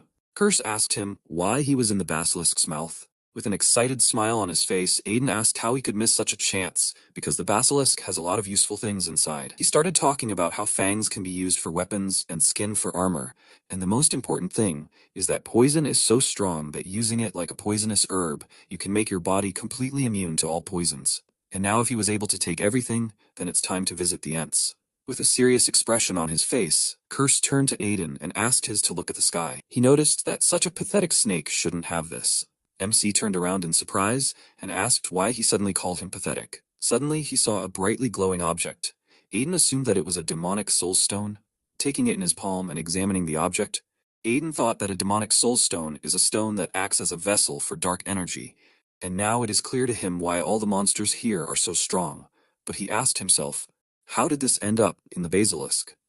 Aiden put the found items in a bag, but soon he felt that his subspace pocket began to vibrate. He suddenly found a pendant in front of him, and remembered that it was a gift that his teacher left him in the dungeon.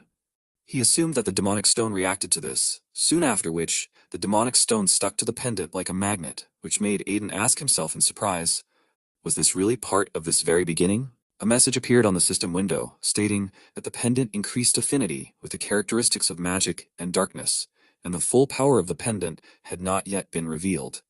Then there was information that this item was connected to the soul, and it could not be taken away while the owner was alive.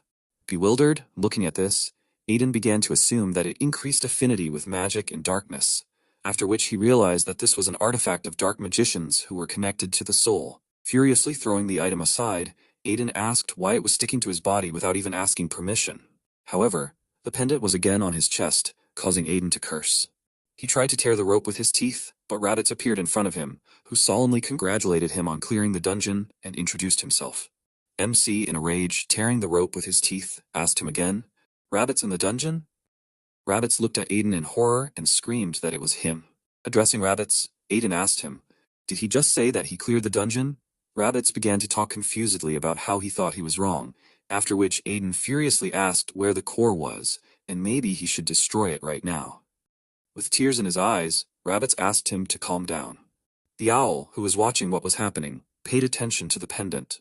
Rabbits was shaking with tension, thinking that he could not believe that he had run into this insignificant person again.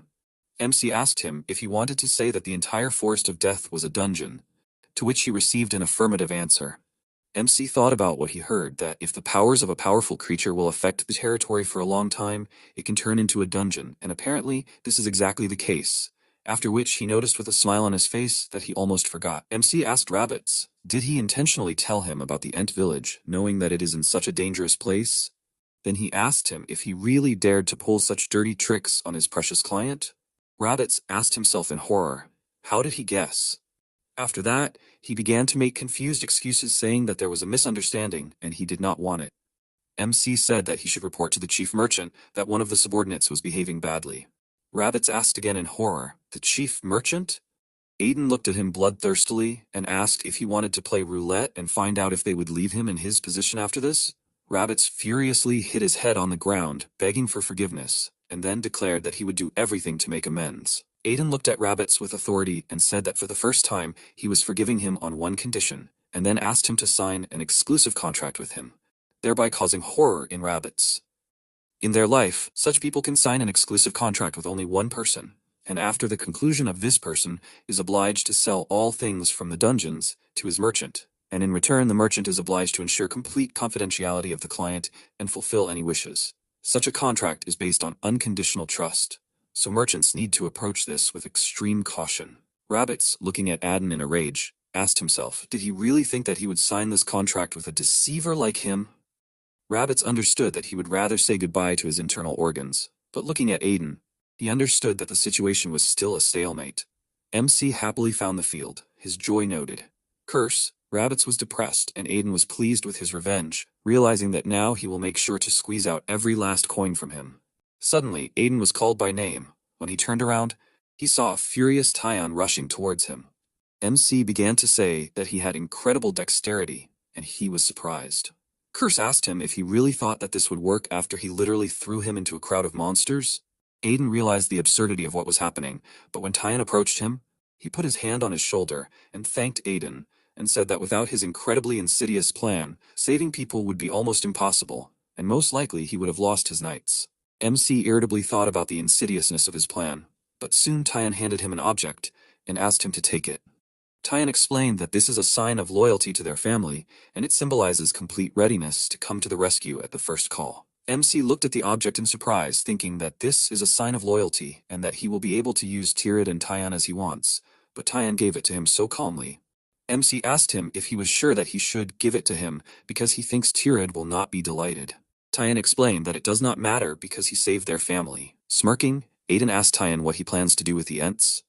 Tyon looked at the upset Ents and said that they are not their people, so he will not do anything with them, and if he has ideas, he is ready to listen. Then Tyon noticed that the child was also an Ent. MC looked at him in bewilderment and noticed that it turns out he understood it. Tyon explained that they were together all this time, after which he asked him if he really thought that he would not distinguish a person from an Ent. Confused Aiden in this case asked to leave it to him. He approached the Ents and asked them how they were and why they were standing here. Iz replied that they were protecting all that was left of the fairy tree, after which he explained that the fairy tree was a sacred creature that grew from a branch of the world tree that their ancestors had planted in their homeland, and that the entire history of the Ents was kept in it. Iz said sadly that it was their guardian and protector of the village, and a friend with whom they grew up. He put his palm to the tree and said that this was a friend with whom it was now time to say goodbye. Thoughtfully looking ahead, Aiden thought about the fact that he could trust someone until the very end, after which he thought that at least he had worthy friends, and he could not believe that he envied the tree. Putting his hand to the tree, he heard a request for help.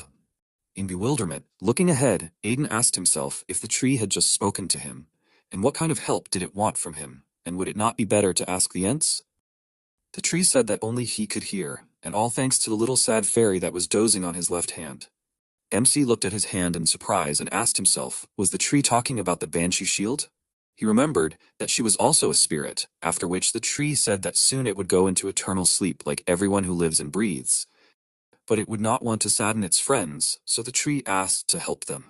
MC understood that he was a mercenary and it was not profitable for him, so he had no need to do this, but he thought that he was hired to go all this way. With a smile on his face, Aiden looked at Iz, realizing that another little fairy asked to save another village before him, so he asked not to worry and rest in peace.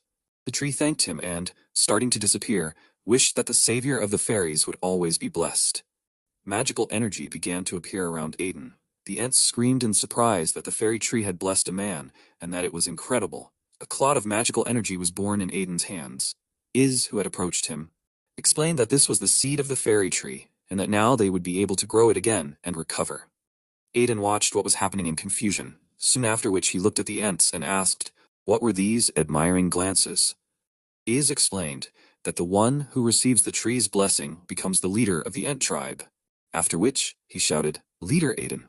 Aiden asked him again in bewilderment, after which all the remaining Ents began to solemnly chant, Leader Aiden, and shout that they would follow him.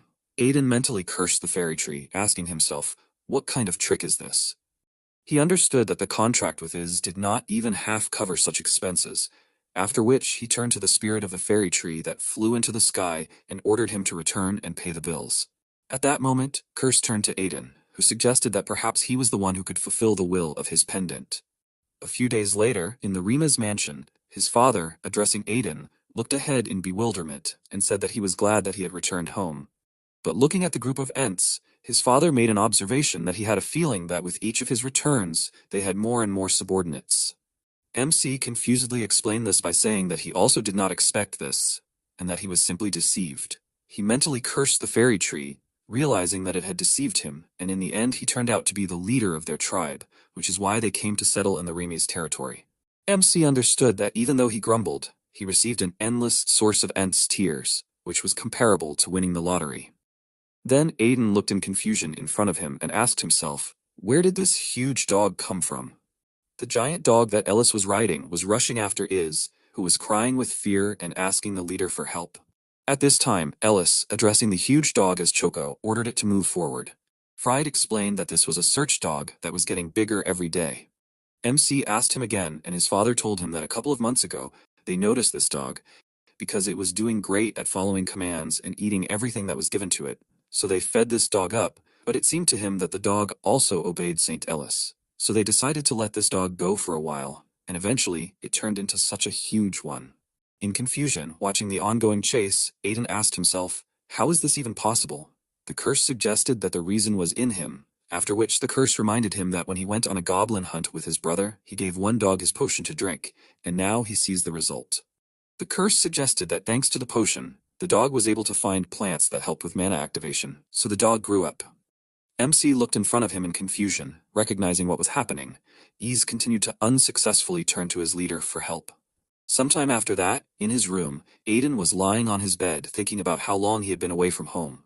He understood that nothing could replace his own bed, but he could not rest because he still had a lot to do. The curse asked about his plans, to which Aiden replied, basilisk poison. Excitedly looking at the vessel, he explained that he needed to drink it and become immune to all poisons. Curse made an observation that sometimes it seems to him that he does not want to live, to which Aiden replied that everything will be fine because he has eaten many poisonous plants and this will be just one drop in the ocean. He began to boldly swallow the poison, explaining that such things need to be swallowed quickly and without breathing. Suddenly, his brother entered the room and announced that a guest had arrived. Looking at Aiden's meal, he asked what he was drinking. Carl noticed that it looked ominous, and he had never seen such a potion before. Having finished with the potion, Aiden explained that it was basilisk poison. After a few silent moments, Carl rushed to Aiden, trying to open his mouth, and began to scream hysterically about how, no matter how difficult life was, it was not worth ending it like this, and he needed to spit it out right now. In response to this, Aiden explained that he would not die. Suddenly, he felt that the poisonous energy was approaching. Carl began to scream in horror that he had turned green, and he needed to immediately stop this experiment. At that moment, a notification appeared on the system window that the body was getting used to the basilisk poison and was becoming immune to all poisons. With a painful expression on his face, Aiden thought that he was able to do it. Suddenly, a girl entered the room while Carl was trying to induce vomiting in his brother. This girl was Nisita, who noticed what a lovely relationship the brothers had. Soon after, they were sitting opposite each other, and Aiden asked her why such an unexpected visit. Nisita said that she would like to greet him properly. MC asked in surprise, did she come all this way for this? Suddenly, he realized, and asked himself in bewilderment, why did she call him Lord? He thought about how in their past lives they were ready to tear each other apart at any moment, so why all this?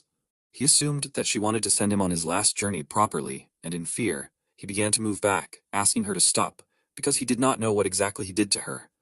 But he was sorry. Nisita bowed obediently, and said that she wanted to formally introduce herself.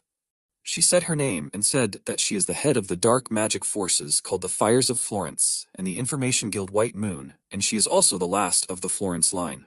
Nisita said that it was a long journey in darkness and loneliness, but she can finally greet the Lord of the Underworld. MC began to ask her again in surprise. Nisita said that she saw everything and he can no longer hide anything.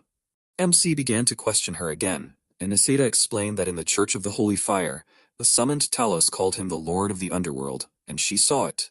Looking intently ahead, Aiden tried to ask her again, but Nisita pointed her finger at the pendant and said that it was not just an ornament, but a barak, that is, a lost treasure of the Florence family and a sacred relic that reacts only to those in whom their blood flows, that is, not being part of the Florence family. This is impossible. Thoughtfully looking at the pendant, Aiden thought that this means that the Florence family of dark magicians are from the underworld, and this pendant reacted to him because of the curse, since he used to be the ruler. MC angrily insulted the curse, after which he asked if he was going to tell him about this at all. The curse noticed that he did not ask him. Remembering her past actions, Nisita thought that she did not believe that she did not recognize such a person and was so impolite. Then she said that she did not know why such a great being decided to lower himself to the Middle Kingdom in such a form. But she noticed that he had his own reasons for this, and asked him to order her around because she would follow his will, no matter what it was. Aiden looked in front of him with anger, and understood that she had definitely misunderstood everything, although there was some truth in it. Suddenly he stopped, realizing that if she was now his subordinate, then the information of the White Moon Guild was now at his complete disposal. A sly smile appeared on his face as he realized that he could not miss such an opportunity. Instantly emboldened, Aiden began to play the role of the ruler.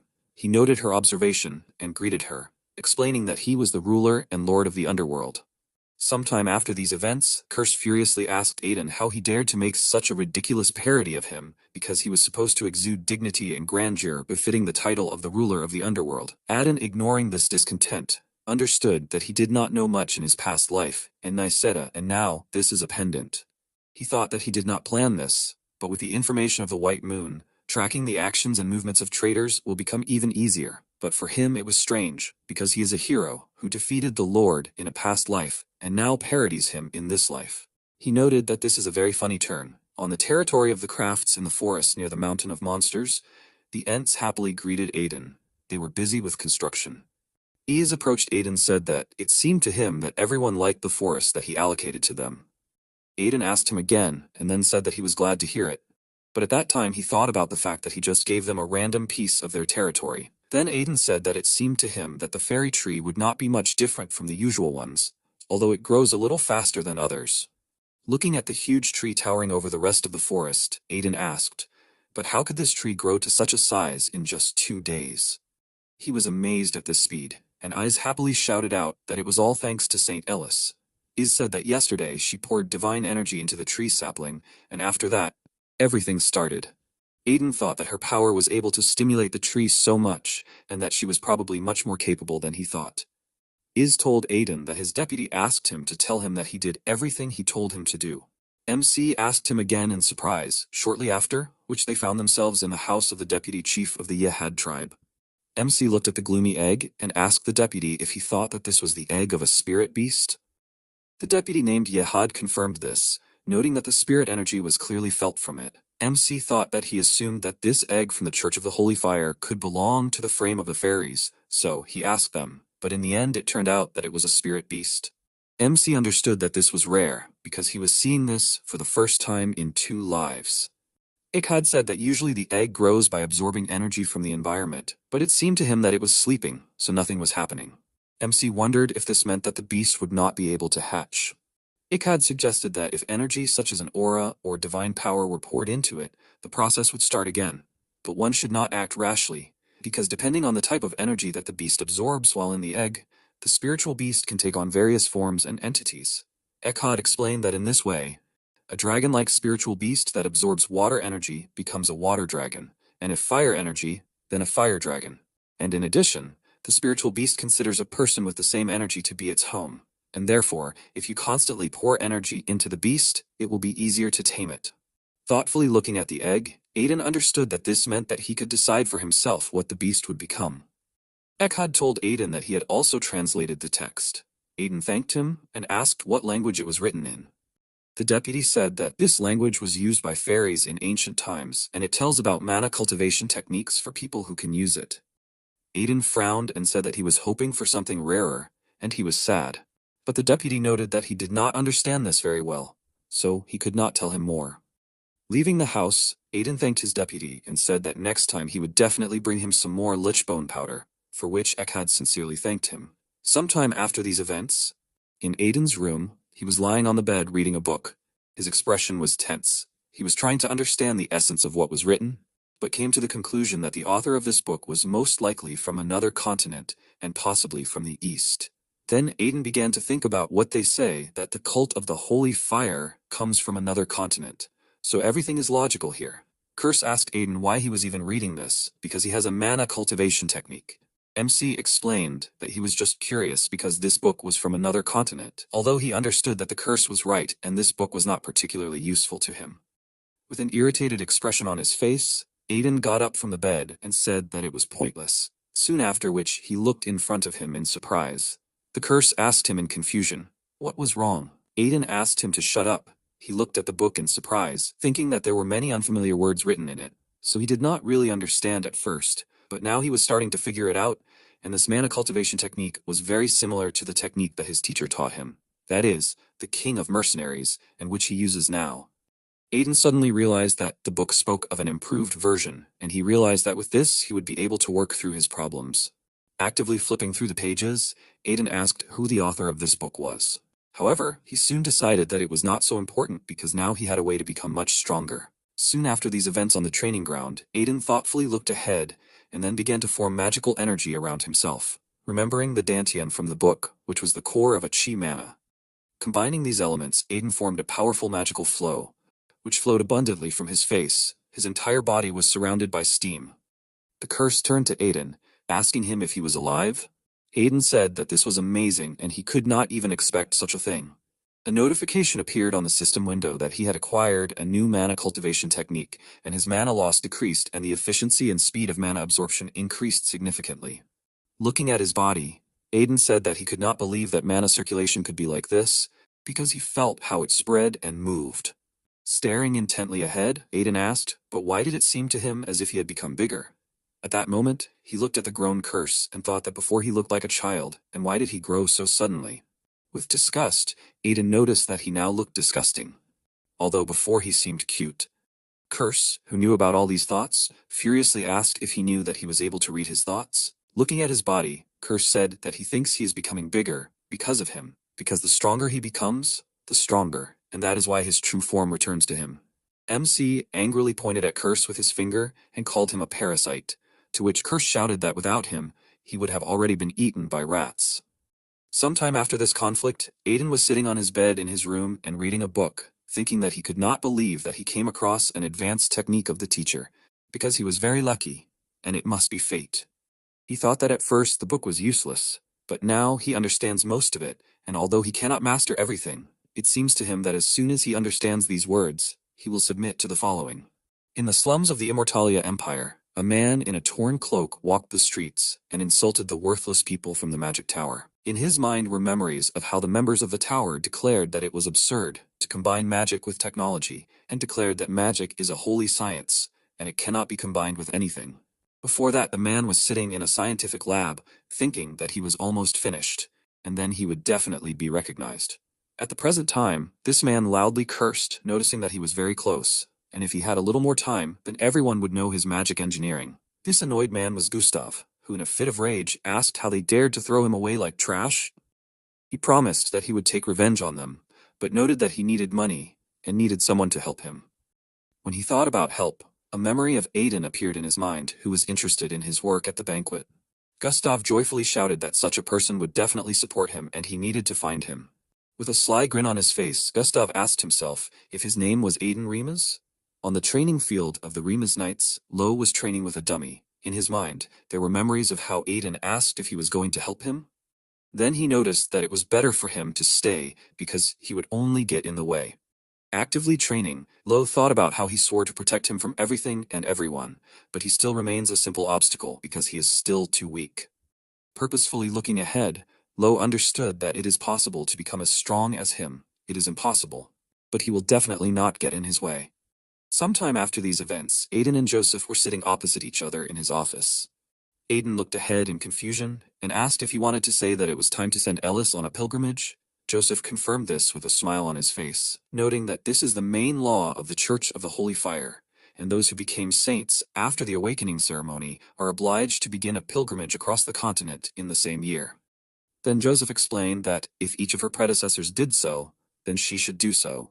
But she was frightened by this thought, because Eldest went through the ceremony at a much earlier age than everyone else, and sent her so young on a pilgrimage. MC wondered if it was possible to postpone this until she grew up. Joseph told him that he also asked the church about this, but they told him that the saint should choose herself, and when he asked Eldest, she said that she would go on a pilgrimage.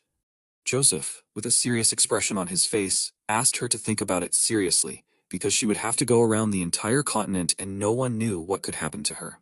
Eldest confidently shouted that everything would be fine with her, because the other saints also left and returned. And if she broke the main rule, she would have problems, so she would not run away from difficulties and dangers. While telling this, Joseph noticed that she had firmly decided to go on a pilgrimage, but the high priest had set a condition. When Aiden asked him again, Joseph hesitantly answered by quoting the high priest who said that the strongest among the Rima's family should become the protector of the saint and accompany her throughout her journey. In confusion, Aiden asked again if this meant anything. The curse explained that it was about him. With an irritated expression on his face, Aiden mentally began to insult the high priest, calling him an old manipulator. Joseph continued to say that this was what he was ordered to do, but he did not want to waste his time so recklessly, and if he refused, he was ready to find another way. After thinking for a while, Aiden said with a smile on his face that he was ready for this. The curse turned to him in surprise and asked if he was sure, since he still had so much to do. Aiden explained to Curse that it was beneficial to him because he would finally be able to travel around the continent in peace, and he was going to leave anyway. So it was time for revenge, and first he would deal with the King of Knights, that is, Silbit. With a satisfied smile on his face, Curse suggested that he would finally make his move, after which he asked why him. Aiden explained that he would do this because according to custom, the second prince of the empire becomes the head of the Ouroboros Tower, that is, the Alchemist's Tower, and Calcis must study alchemy. MC talked about how Shara became the youngest archmage, which means that even now she can rightfully be called a monster, and Spica is most likely under the protection of the Divine Slaughter cult. As the next saint like Eldest, Curse asked him if he wanted to say that he chose the King of Knights because he is the easiest target. Aiden irritably asked him to just shut up, and noted that after all, Silbit did not get the title of the King of Knights for nothing, and even though he had become stronger thanks to the new mana cultivation technique, he still needed some training. At this time, Philip entered the room and asked for permission to distract him for a while. MC asked him what happened. Philip, with a confused expression on his face, told him that a beggar was standing on the street and asking to be let in. Philip also told him that he was rowdy and claimed that he was the head mage of Angus and that they met at the banquet in honor of the first prince's birthday. MC thought about the head mage of Angus at the first prince's birthday. Soon after these events, Aiden watched Gustav greedily gnawing on buns. Aiden asked him to take his time and then called him a mage by name. Gustav apologized to him, noting that he probably looked disgusting. Looking at him, Aiden realized that he was dressed quite well at the banquet, but probably during this time he had to go through a lot. Gustav shouted that he assumed that he too was familiar with the sorrows and loneliness of a genius, and he was sure that he could understand him. Aiden, who was shaking, hiding his face, tried to hold back his laughter from the absurd expression on the face of Gustav, who was greedily chewing. However, Aiden understood that he should not laugh. But looking at Gustav again, he fell into hysterical laughter, realizing that it was impossible to hold back here. Gustav, not understanding that he was laughing, took it as sensual sympathy and was glad of such a reaction. Then Gustav began to say that his research was almost complete, but he needed a little help to continue it. Gustav asked Aiden if he could lend him 1,000 gold pieces, after which he explained that if he agreed, he could strike it rich. MC asked him seriously, after which Gustav noted that even 500 would be enough for him. Clenching his fist tightly from the tension, he was worried that he was asking for too much, and began to ask himself, who would agree to give money to a weirdo who flew out of the magic tower and would no one know about his magic engineering? Suddenly, he heard Aiden offer him 50,000 gold. In genuine bewilderment, Gustav asked him again. Getting up from the couch, Aiden said that 1,000 would not be enough for all the expenses, and if 50,000 gold was not enough, he would add more. Gustav asked him in bewilderment if he would really support his research. Aiden noticed that he was doing this with one condition. Gustav asked him again in surprise, worried that he would be made a slave in the Remus family, but standing by the window, Aiden said that the people from the magic tower were as proud as the knights, so he despised them, and he would like to see their dissatisfied faces at least once. Turning to Gustav with a smile on his face, Aiden said that he had to make his research amaze them and make them regret that they lost such talent because of their stupidity. Gustav asked in surprise if that was all. Aiden confirmed it, explaining that this would be the only condition, and if he agreed, he would not only provide him with funds, but also grant him the title of Baron, along with the land of Hyde that the magic tower had taken from him. Confused, Gustav asked him if this meant that he wanted to not only help him with money, but also make him a vassal of his family. Gustav asked Aiden why he needed all this, to which Aiden replied that he could consider it intuition, because he felt that he would achieve something incredible. With tears in his eyes, Gustav realized that for the first time someone recognized magical engineering, and he was the first to think that he was right. Clenching his fists from tension, Gustav said that he would try to fulfill everything, and would definitely make those fools from the magic tower regret their decision. Aiden smiled at him, and then turned back to the window. He was barely holding back his laughter, ordering himself not to pay attention to him. Gustav, who was watching Aiden trembling with laughter, thought that he was touched because of him. After which Gustav came to the conclusion that he was an incredibly noble person and he would be loyal to him. Soon after, Aiden, left alone, calmly sighed, realizing that he almost died while holding back his laughter. Curse asked Aiden if magical engineering was really so amazing that you can spend a lot of gold without hesitation. Aiden asked him in response, doesn't he know anything about it? Aiden began to talk about how one of the reasons for the defeat of his Talus army in the last war was precisely the magical weapon. And if not for this, then regardless of the scale of the damage, they could have lost the war, because besides, the first-generation magical engineering weapon that Gustav created for the tower was simply incredible, and all because it was Shaura who brought it to life. MC remembered that this incident happened in his past life when he was Adin Alburo. Then in the magic tower that was broken and burning, a voluminous fireball was directed towards a mechanical robot that was able to withstand this blow. Shaura, with a displeased expression on her face, was surprised to notice that the robot withstood her attack, after which she, turning to Gustav, said that his creation was very intriguing. Gustav laughed joyfully, shouting that this was the power of magical engineering that people looked down on, after which he invited the non-entities from the tower to come up because their magic was nothing to him. Shaura asked if this meant that he was able to resist magic. She concentrated a huge fireball above her head, deciding to see how long it would last. Gustav agreed with this, shouting that she could immediately forget about her magic. A man reading a newspaper studied the information that the magic of the seventh circle of Archmage Shore, during the attack on the magic tower, had difficulty coping with the weapon created by Gustav. Only after this incident did people begin to recognize magical engineering. In his personal training ground, Aiden stood and thought that it seemed to him that about a month had passed since Gustav began his work, and until the pilgrimage, he did not leave his workshop and created something. MC thought that Eldest was leaving tomorrow morning, and did he really expect too much from him? However, Aiden decided not to pay close attention to this, because he would rather think about revenge. After some time, Lo approached Aiden and asked if he could contact him. Aiden asked what happened to him, after which Lo said that he heard that he would follow Saint Eldest on a pilgrimage, and he could not let him go alone on such a dangerous journey, so he asked permission to join him.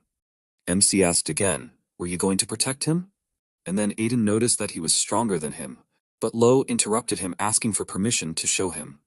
With a confident expression, Lo noticed that although their skills were not equal, he had changed and could prove it right here and now. Aiden looked at him with interest, realizing that he had been training at the training ground all this time, after which Aiden asked himself, had he really achieved a new insight? He agreed with his proposal, and asked to take the sword. They stood opposite each other. Aiden remembered that in his past life, he said that he would easily become a master of the sword if he had two hands. Now Aiden decided to see what he had achieved. Lo warned of his attack and then abruptly rushed to attack Aiden. He furiously struck blows that Aiden managed to block. Aiden noticed that his movements became significantly faster and stronger, but now he began to open up too much and began to concentrate too much on the attack, completely forgetting about defense. MC understood that he was looking forward to this day, but this was a complete failure, and there was no point in continuing the duel. Sharply putting the sword in front of him, he directed it at Lo, but he noticed this movement and put his hand in front of himself, thereby tearing the wooden blade into splinters. MC looked in bewilderment as Lo defended himself with his petrified hand, and then rushed to attack Aiden. MC was confused, asking himself, did he really just break a wooden sword with his bare hand? And then Aiden asked him how he did it, because under the aura this sword is not inferior in strength to an iron one. Showing his forearm, Lo said that he thought a lot during training about what he can do that others are not capable of, and over time he came to the conclusion that the mana vessels are narrowing.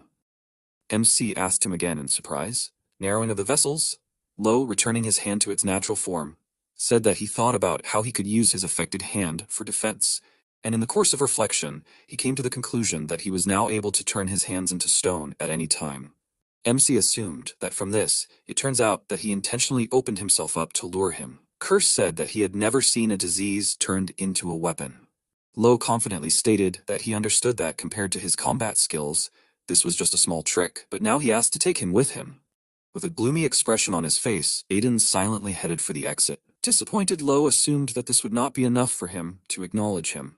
However, Aiden asked him without looking at him why he stood there because they were leaving tomorrow. So he needed to quickly pack his things. Delighted, Lo turned to him asking if this meant that he would take him with him. Aiden told him that having an excellent shield was not a bad option at all, after which Lo sincerely thanked him. MC, with a smile on his face, understood that both in his past and present lives he was a natural-born genius, and perhaps he was right then. The next day, Aiden and his comrades gathered near Joseph and Ellis, who were saying goodbye. Joseph was crying, hugging his daughter and asking her to come back safe and sound. But Ellis bashfully noticed that everyone was looking, and she was embarrassed. Freed apologized to his son, noticing that he was still far from such a level of fatherhood. But Aiden asked his father not to worry because everything suited him. Then Aiden turned his attention to the carriage, and asked if he had prepared such a strange carriage. Fried replied that he was seeing this for the first time, and suddenly Gustav appeared out of nowhere, with a crazy expression on his face, shouting that he thought he wouldn't ask. Aiden, scared by the distraught, pale Gustav, started shouting loudly.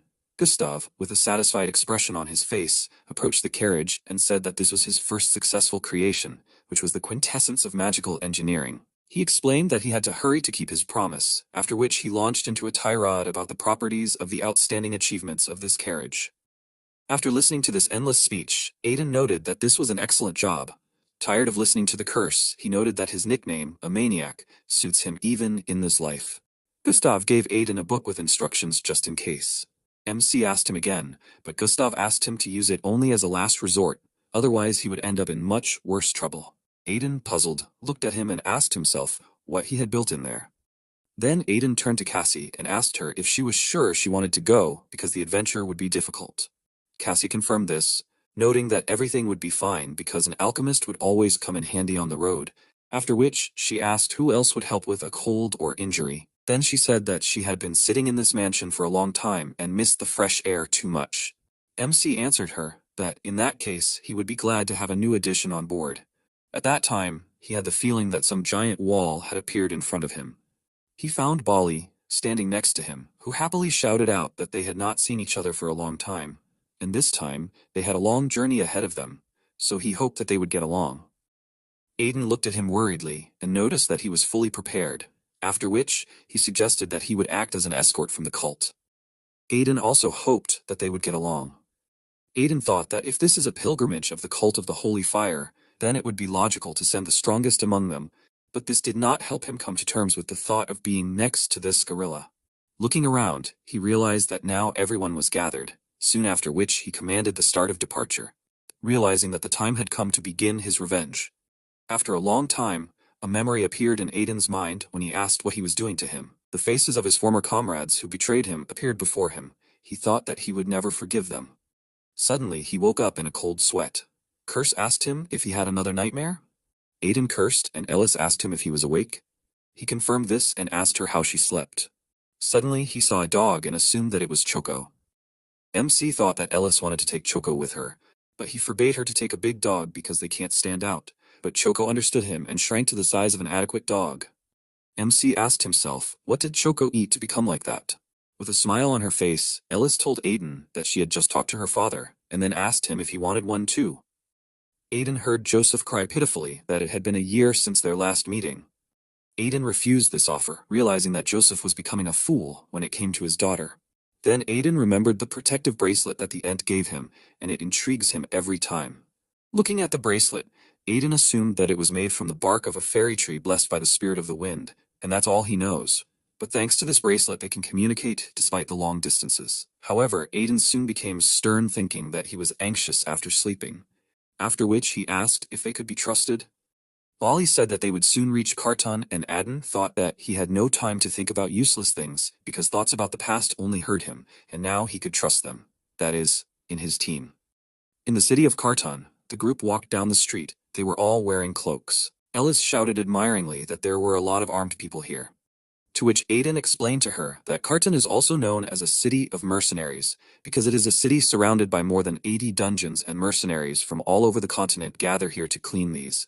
And the city itself has a unique structure, because it is managed by the Mercenary Guild. Aiden soon noticed that at least he read about it. He understood that he was supposedly here for the first time, and almost gave himself away. Cassie assumed that he had studied everything before the trip, after which she noticed that he was as neat as always. Lo, looking around irritably, said that this place is filled with mercenaries and this is disgusting because these reckless people run the city, and this says a lot about how they solve problems here. The next moment, Aiden hit Lo and walked away, leaving a confused Lo lying alone on the road. Bali turned to Aiden and asked if he was serious then. Aiden replied that he was sure of it, and the group that attacked the holy fire was also plotting something here, and it was definitely something bad. MC understood that while clearing the laboratory of the insignificance from chaos in the forest of death, he found notes that indicated that they were conducting an investigation here, and if they were still going to document it, then they should have been more precise. But he understood that in any case, he needed to gather information. Bali was very happy about this news, and with a crazy expression on his face said that he was very angry because he was sleeping then and could not do anything. But this time, he would take the opportunity to let off steam. Frightenedly looking at him, Aiden thought that it was good that they were not opponents, after which Bali asked him what the plan was.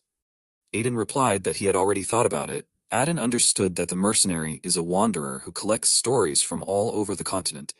And for the mercenary, the whole world is this home, which means that a wide variety of information is stored here. So now they will head to the mercenary guild, who practically rule this city. That is, they will go to the Mandela guild and find out what is happening here.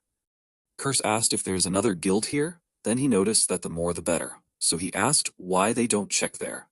Aiden assumed that he was talking about the Amber Guild, and then said that they have a dubious recommendation, so he doubts that they will get reliable information there. Curse asked him if he is so skeptical, then why not use the White Moon Intelligence Network since it is at his disposal? Aiden replied that he would ask them too. However, the locals most likely knew his hometown better, and their information should be more accurate. But in order to meet the guild leader, he needed to become someone he really wanted to see. Soon after, the group entered the Maydell Mercenary Guild, and heard one of the mercenaries bragging about his exploits. After which, another mercenary asked about joining him.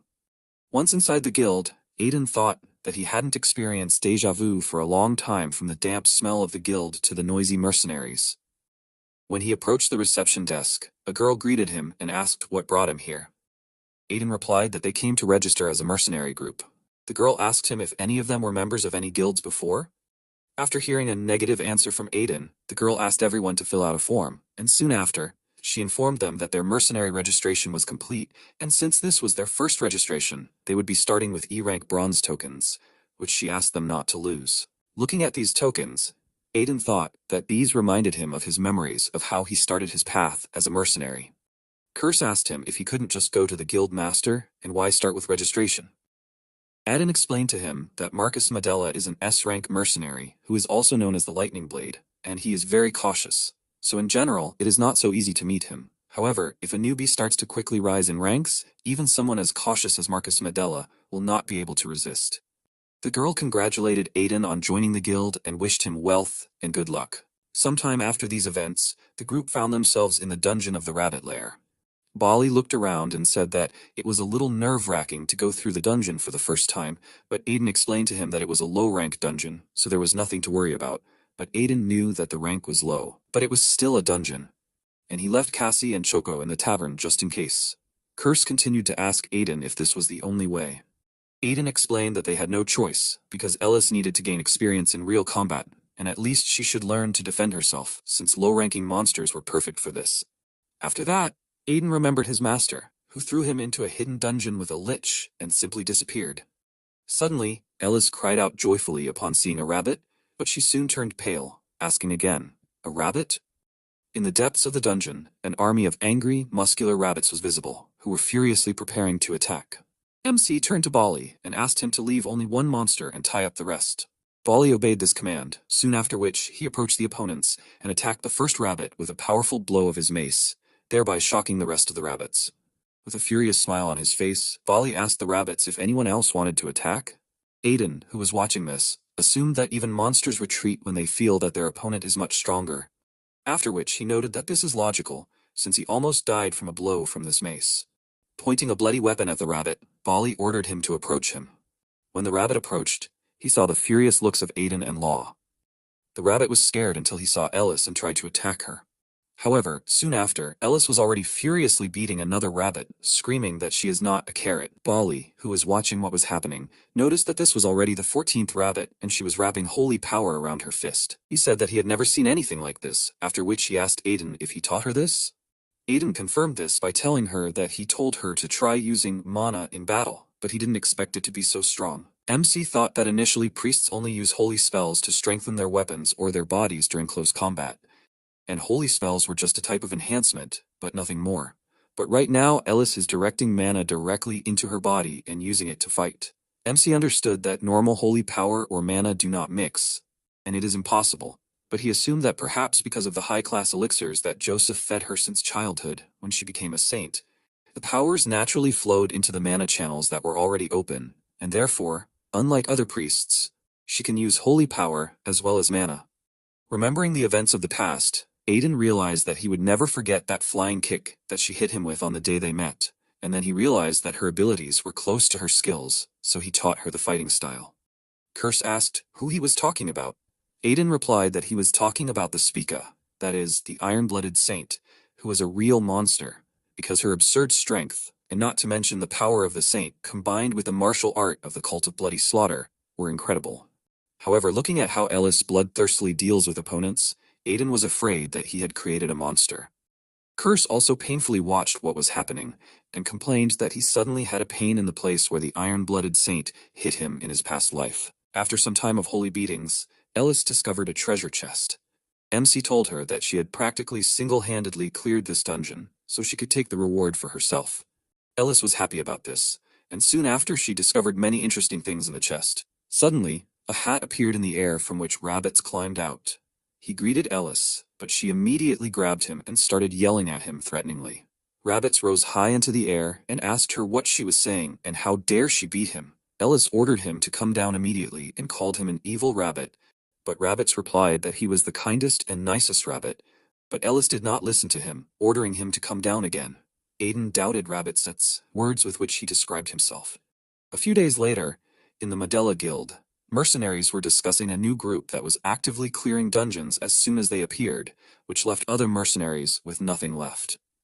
They discussed the number of this group, noting that there were too few of them to clear dungeons, but one of the mercenaries saw their leader. So now he understands what was going on.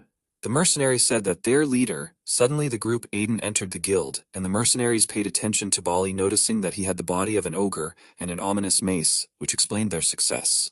However, the mercenaries wondered why they cleared dungeons if they could not earn much from it, because with such skills they could become knights in noble families or open their own guild and find success. At this time, Ellis approached the girl at the reception desk and cheerfully greeted her. The girl reciprocated her soon after, which she congratulated them on clearing the 10th dungeon. Then the girl noticed that their rank was raised from C to B due to their achievements.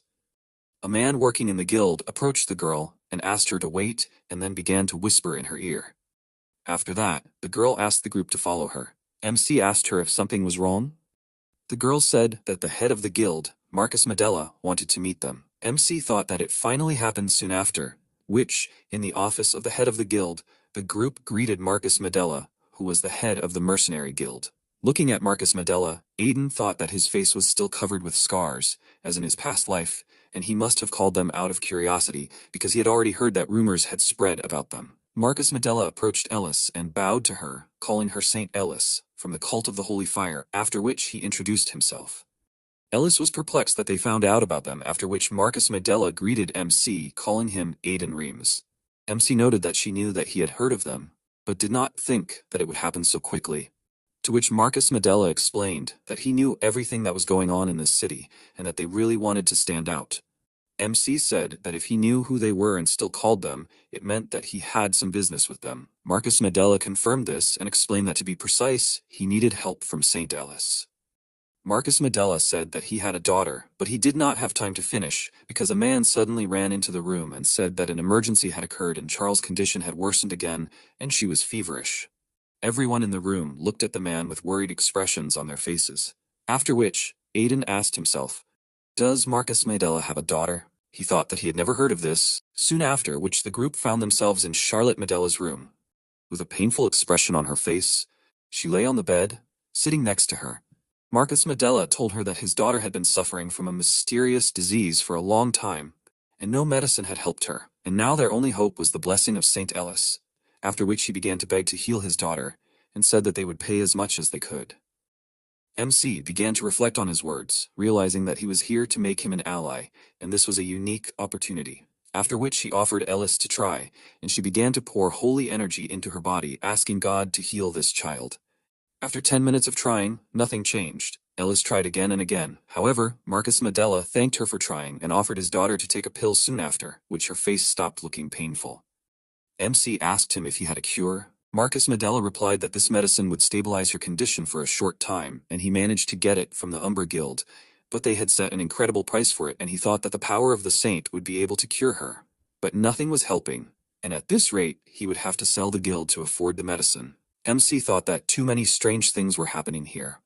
And if she was suffering from an illness or a curse, then the holy power should have helped. Moreover, Ellis's magic did not alleviate the symptoms at all, but the medicine from the guild somehow copes with it. Aiden asked himself what was going on with her. Curse assumed that he knew, after which he suggested summoning the Banshee armor, and explained that the Banshee armor helps to see the world that is incomprehensible to humans. MC thought that he did not know that she was capable of such a thing. After which he warned Curse that if he was lying, then he would ask Eldest to stun him with holy power. When he summoned the Banshee armor, everyone in the room could see a multitude of malevolent spirits that surrounded the body of the sick girl. Marcus Medella looked at this in bewilderment and asked what it was. Aiden said that these were the souls of the dead and wandering souls, and they, like parasites, feed by sucking out the life of the person to whom they secretly cling. At this time, Aiden thought about the fact that even using the Banshee armor in his past life, he did not know that it was capable of such a thing, but he understood that it was logical because she died and part of her dead soul remained in this armor. Looking at Charles, Aiden understood that usually 1 or 2 souls cling to a person, but this was the first time he saw so many souls cling to one person. The curse explained to him that this was because the girl had an innate high spiritual affinity, after which he explained that spiritual affinity was the ability to attract spirits and communicate with them, and the higher it was, the more spirits he could see. And by concluding a contract with spirits, one could become a spiritual sorcerer. But this girl had a much higher spiritual affinity than an ordinary spiritual sorcerer. The curse told him that this power made her easy prey for lost souls, and at this rate, the souls would simply suck out all her life force and kill her. After this story, Aiden realized the reason why the holy power had no effect on her, because the lost souls had sucked it out instantly. Then Aiden thought about how loud these lost souls were and asked the curse to get rid of them.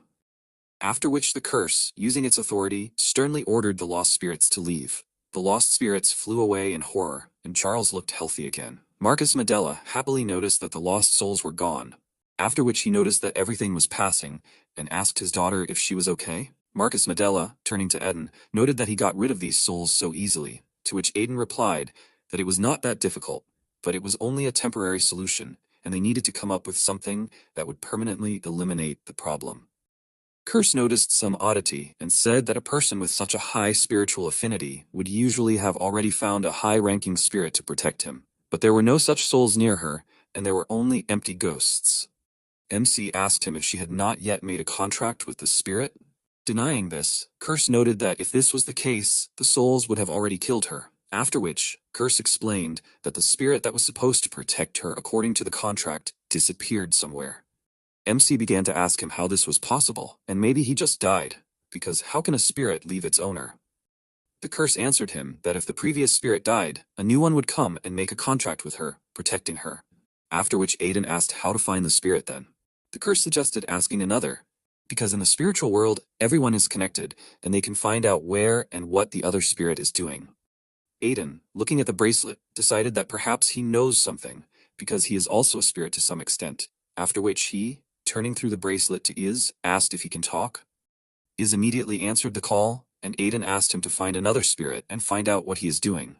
Iz explained that he cannot do this, but his friend Sylphia should help with this. Iz said that she is a wind spirit with whom he has a contract, and he thinks that she can find the spirit they need. MC asked to find a ghost that is connected to a young girl in the city of Kartan. Iz asked this question to his spirit shortly after, which is shouted that they found a spirit that fits the description. Everyone who was in the room near the sick woman rejoiced at this, after which Iz said that this spirit is called the plague, and he is the spirit of epidemics. MC asked him again in bewilderment, after which Iz said that the plague's spiritual friend bragged about him and said that they were very good friends and ate a delicious spiritual stone together, and also said that he became worried when the plague disappeared a month ago. MC assumed that judging by the feast, the spirit of the epidemic was deliberately contacting other spirits. Is said that the plague was badly wounded because all people believe that he is a spirit of bad omens, and he is afraid of people, so it is better to be careful. Aiden understood this because the word plague instills fear in any person, after which he thanked Is for his help. Then Aiden turned to Marcus Medella, who said that he understood and heard that his wife's grandfather was a spiritual sorcerer and she is very similar to him. And with this spiritual closeness, after the disappearance of her guardian spirit, she became an easy target. MC tried to cheer up the worried Marcus Medella and asked him not to blame himself, because first, they need to figure out where the spirit went, and they will collect all possible clues. Lo, turning to Aiden, asked him, "Doesn't it seem strange to him?" Then Lo said that she is definitely sick because the lost spirits are sucking her strength out of her. Then he asked, "Then what did this medicine do that briefly slowed down the process?" With a surprised expression on his face, Aiden looked ahead in complete confusion. Marcus Medella said that he does not trust these guys, but the pills work. Then Marcus Medella asked what the pills are made of. Soon after, he was informed that these pills are poison. Marcus Medella shouted that this couldn't be happening because she was getting better. But Cassie explained that it was just a trick, and it seemed like the pills were really helping her. But the pill forcibly distorted the patient's mana, weakening the life force. And with weakened life force, the lost souls began to think that she was dead, and they left her. Cassie told Marcus Medella that if he had continued to give her these pills, she would have actually died. A gloomy Marcus Medella asked her again if she wanted to say now that he had been feeding his daughter poison all this time. Aiden began to ask how Umbra had made this medicine, because they seemed to know the cause of her illness. Suddenly Marcus Medella stood up and walked away with an angry and confident expression, declaring that he would figure it out himself. He was filled with anger and said that he would kill this Umbra worthlessness with his own hands. But Aiden stopped him and asked him to be patient. Marcus Medella asked him again in confusion and menacingly, after which he assumed that he had heard what the guildmaster had done to his daughter. But Aiden explained that if he broke into them, they would simply pretend that they did not know what kind of pills they were, and that he, like no one else, knew how insidious they were, so they needed to remain calm because he knew what to do. Soon after, in the office of the guildmaster Marcus Medella, they were sitting next to stacks of papers. Marcus Medella said that this was all their information on the Umbra Guild, and inside it was everything about the members, the guildmaster, Talon Umbra, and their hideouts throughout the country. Looking at the papers, Aiden realized that there was a lot of information, but it was all very superficial, and there was nothing useful. Aiden began to ask the curse why study the members of the enemy guild, and was he interested in anyone? Aiden replied that he was looking for someone who could be useful, and it would be even better if it was a person he knew in a past life. Suddenly, Curse turned his attention to something and asked Aiden, "Doesn't he remember this guy, since they met?" Aiden looked closely at this man and asked again, "Armand?" Aiden said that he had never heard this name. But then a crazy smile appeared on his face.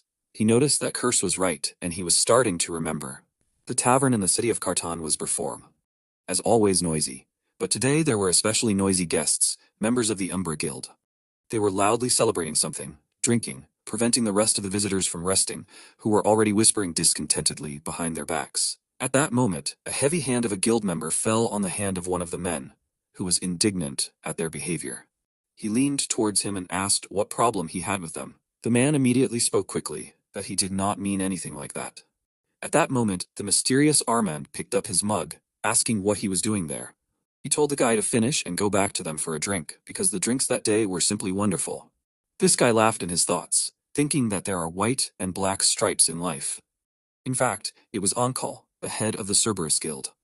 At that time, the word failure was absent from his vocabulary, as well as fear in general. Life was good until MC came and ruined everything. According to Ankal, it was because of him that the guild broke up, and the members of this one betrayed him. And Joseph's daughter became a saint of the Holy Fire cult. So as soon as it became known that Ankal was alive, he would be executed immediately. That's why he had to change his name, appearance, and start a new life in the new guild. He enjoyed drinks and thought that even the three great cults would not find him there. At that moment, footsteps were heard near the table, and someone's disdainful voice called Ankal by his new name. The irritated guild members turned around, asking the guy who approached them, who dared to call their elder by name. Doesn't he know who they are? Ankal was also indignant, frowning and asked how dare he ruin his mood? But as soon as his blurred vision was able to focus on who came to them, he could only utter one question. How did he find him? Right in front of him stood the MC, who with a predatory expression on his face told him that they needed to go out and talk. After that, they left the tavern, and the MC quickly scattered all those who came with Ankal. This battle was more like a beating. All the guys were unconscious in the blink of an eye, and Ankal himself was shaking in the corner near the wall. Aiden slowly approached him and said that Ankal had changed a lot, and he didn't even understand who it was at first. Aiden was warming his fists, approaching him, while Ankal was shaking. They say that it was a part for him that Aiden recognized him. But in his thoughts there was still one question spinning. How did he find him? Did he really come to return him to the cult of the Holy Fire? A terrible picture with a guillotine appeared before his eyes. Ankal squeezed his fists and thought that he could still run. But the next moment, he knelt down, clasped his hands in a pleading gesture, and started screaming at MC to beg him to do anything but spare him. MC thought he was planning to mock him a little before dragging him away, but this was even better. Meanwhile, in the Medela Guild, in the Guildmaster's office, Marcus sat as black as a thundercloud. He asked Ankal in a cold voice if he meant to say that the Umbra Guild was experimenting on humans. Ankal trembled in fear and horror, but replied that it was true. He said that since the city of Cardon was the center of the dungeons, people often disappeared there, and no one paid attention to it, and it was the perfect place to conduct experiments without raising suspicion. MC tensed up, wondering, could it be those abnormal ones from Chaos again? He asked Ankal where these experiments were conducted, to which Ankal replied that he didn't know that, but he heard that it was happening somewhere in the dungeon near the city. MC was surprised, but the curse said that it was nothing surprising. Aiden was outraged in his thoughts. The dungeons were the official trading areas of the spirit merchants, and when the dungeon was cleared, the merchants exchanged the loot, extracted the core, and then the dungeon disappeared. But if you stay in the dungeon or conduct experiments on people, then things will take a completely different turn. The merchants will not tolerate anyone hiding a store on their territory. And although they are bound by the rules about not harming people, in such unusual situations it can be considered an encroachment. So the merchants have the right to use force. And with this, the merchants have absolute power inside the dungeon. Even a novice merchant like Rabbits can destroy a half-master in a few seconds. The curse asks the protagonist, why were they still there then? MC replied that there was only one way, to offer such a good deal that the merchants would turn a blind eye to the rules, in which case they would not report it to the trade union and would allow the use of the dungeon. Marcus asked Ankal who was covering for them. After all, for one guild, this was somehow too much. Ankal hesitated, and then Aiden leaned towards him with an angry look, saying that if he did not answer, then go back to the cult. Alex, with tears in his eyes, shouted that he would tell, and then answered that the Duchy of CS was helping them with this. MC cursed. Marcus asked in surprise why the Grand Duchy, the Northern Military House, would cooperate with the Umbra at all. Ankal replied that it was not only them who did this, it seemed that a couple of other organizations were involved. Marcus cursed, saying that there were much more problems than he thought, because it was impossible to act against the Duchy, and so on. MC thought with hatred that he had already begun to suspect. When it came to the experiments, Silbeta and Chaos were working together again. He gritted his teeth, and said that they needed to be defeated. However, Marcus reminded him that their enemy was the Dukedom, the home of the superhuman Grand Master. And although Aiden was strong, Marcus Medela knew that it was not enough. Then MC asked him, was he really going to just let the people who hurt his daughter go? He shouted that they needed to be destroyed. After all, they dared to touch his family. MC shouted that he was going to help him. After all, these monsters needed to be overthrown. Curse reminded him that it was not Marcus who was chasing revenge here. But all these words resonated with the heart of a loving father, and Marcus thought that MC was compassionate even when it came to someone else's family. He thanked MC, but said that he did not even know how to do this. Where should they start? Aiden also replied that he had an idea. He said that destroying trash like them was his specialty. He couldn't wait for his opponent's next move. At this time, Rabbits was sitting in the spirit trading company in his territory. He looked at the dungeon core in his paws, thinking that although humans don't know, but in fact the dungeon core was a mana stone with a high content of it. That's why these cores are so valuable among the spirits and serve as the main source of income. But because he got involved with the MC, now these cores have to be paid for and worked for him like a slave. He sadly thought that life was unfair. At this moment, a rat, the middle spirit merchant Pest, came up to him and called out to Rabbits. Rabbits immediately stood up, asking what brought him there. Pest clicked his tongue at him, asking why his efficiency dropped so much. He said that Rabbit's income was terrible. Rabbit scratched his head and apologized guiltily, saying that it was all because of his incompetence. Pest said that Rabbits was so stupid as to advance further than a novice merchant, which caused Rabbits to curse. but out loud he only thanked him for understanding. Pest came closer to him, saying that he expected him to improve his results. Rabbits shuddered, not knowing what to say. He was about to answer something. However, Pest interrupted him, asking disdainfully, "Did a novice merchant dare to argue with an average one?"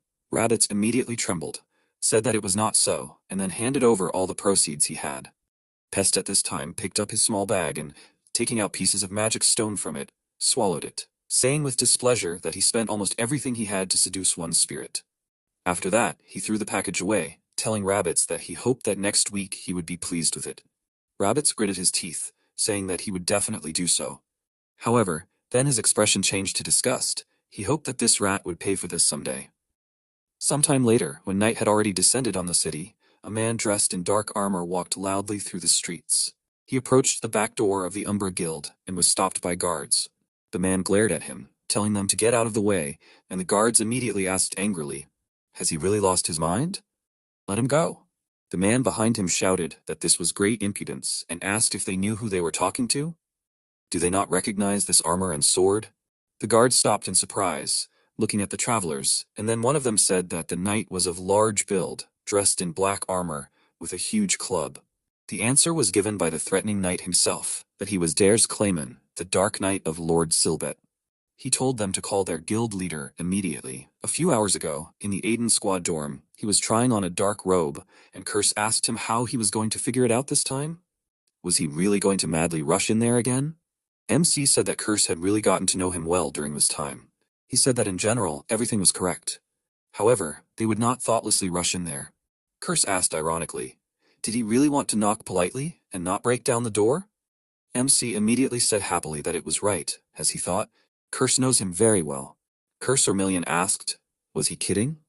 However, MC asked him in return, did he remember that the Siez Duchy covers the Umbra Guild? And that means that they need to show up with a knight from the duchy, and they will be let in.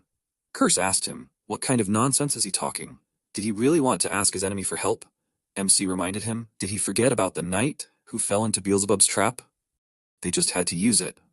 After a while, they were already in the office of the Umbra Guildmaster. The Guildmaster, Talon Umbra, greeted them, saying that this was a part to meet the Dark Knight. Aiden thought that most likely, they did not even suspect that the Dark Knight was already dead, after all. Only a fool would tell people that they lost an important person from their army. Talon bowed, saying that he regretted that the guards did not recognize him. After all, no one warned about his nature, so he deeply apologizes. However, then he asked who was with him at that moment. The spirit of Dares, who was controlled by MC, answered that his subordinate mage was with him. He could not be touched. Then Talon asked what brought him there. An unexpected inspection? The spirit of Dares replied that they were very clever and that he needed to confirm everything. He asked to take him to the dungeon. After a while, they were already on their way to that place, the secret Umbra dungeon. MC thought that it was no wonder that it was so hard to find because it was right below their guild.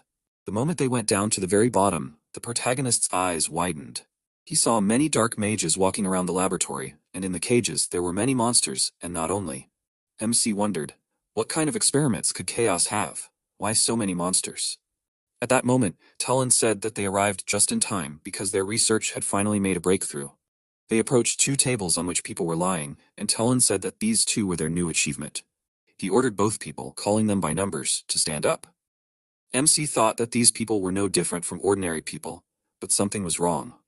Talon said that as they were asked, they gave these people the abilities of monsters without changing their appearance. The regeneration power of trolls and the monstrous strength of ogres.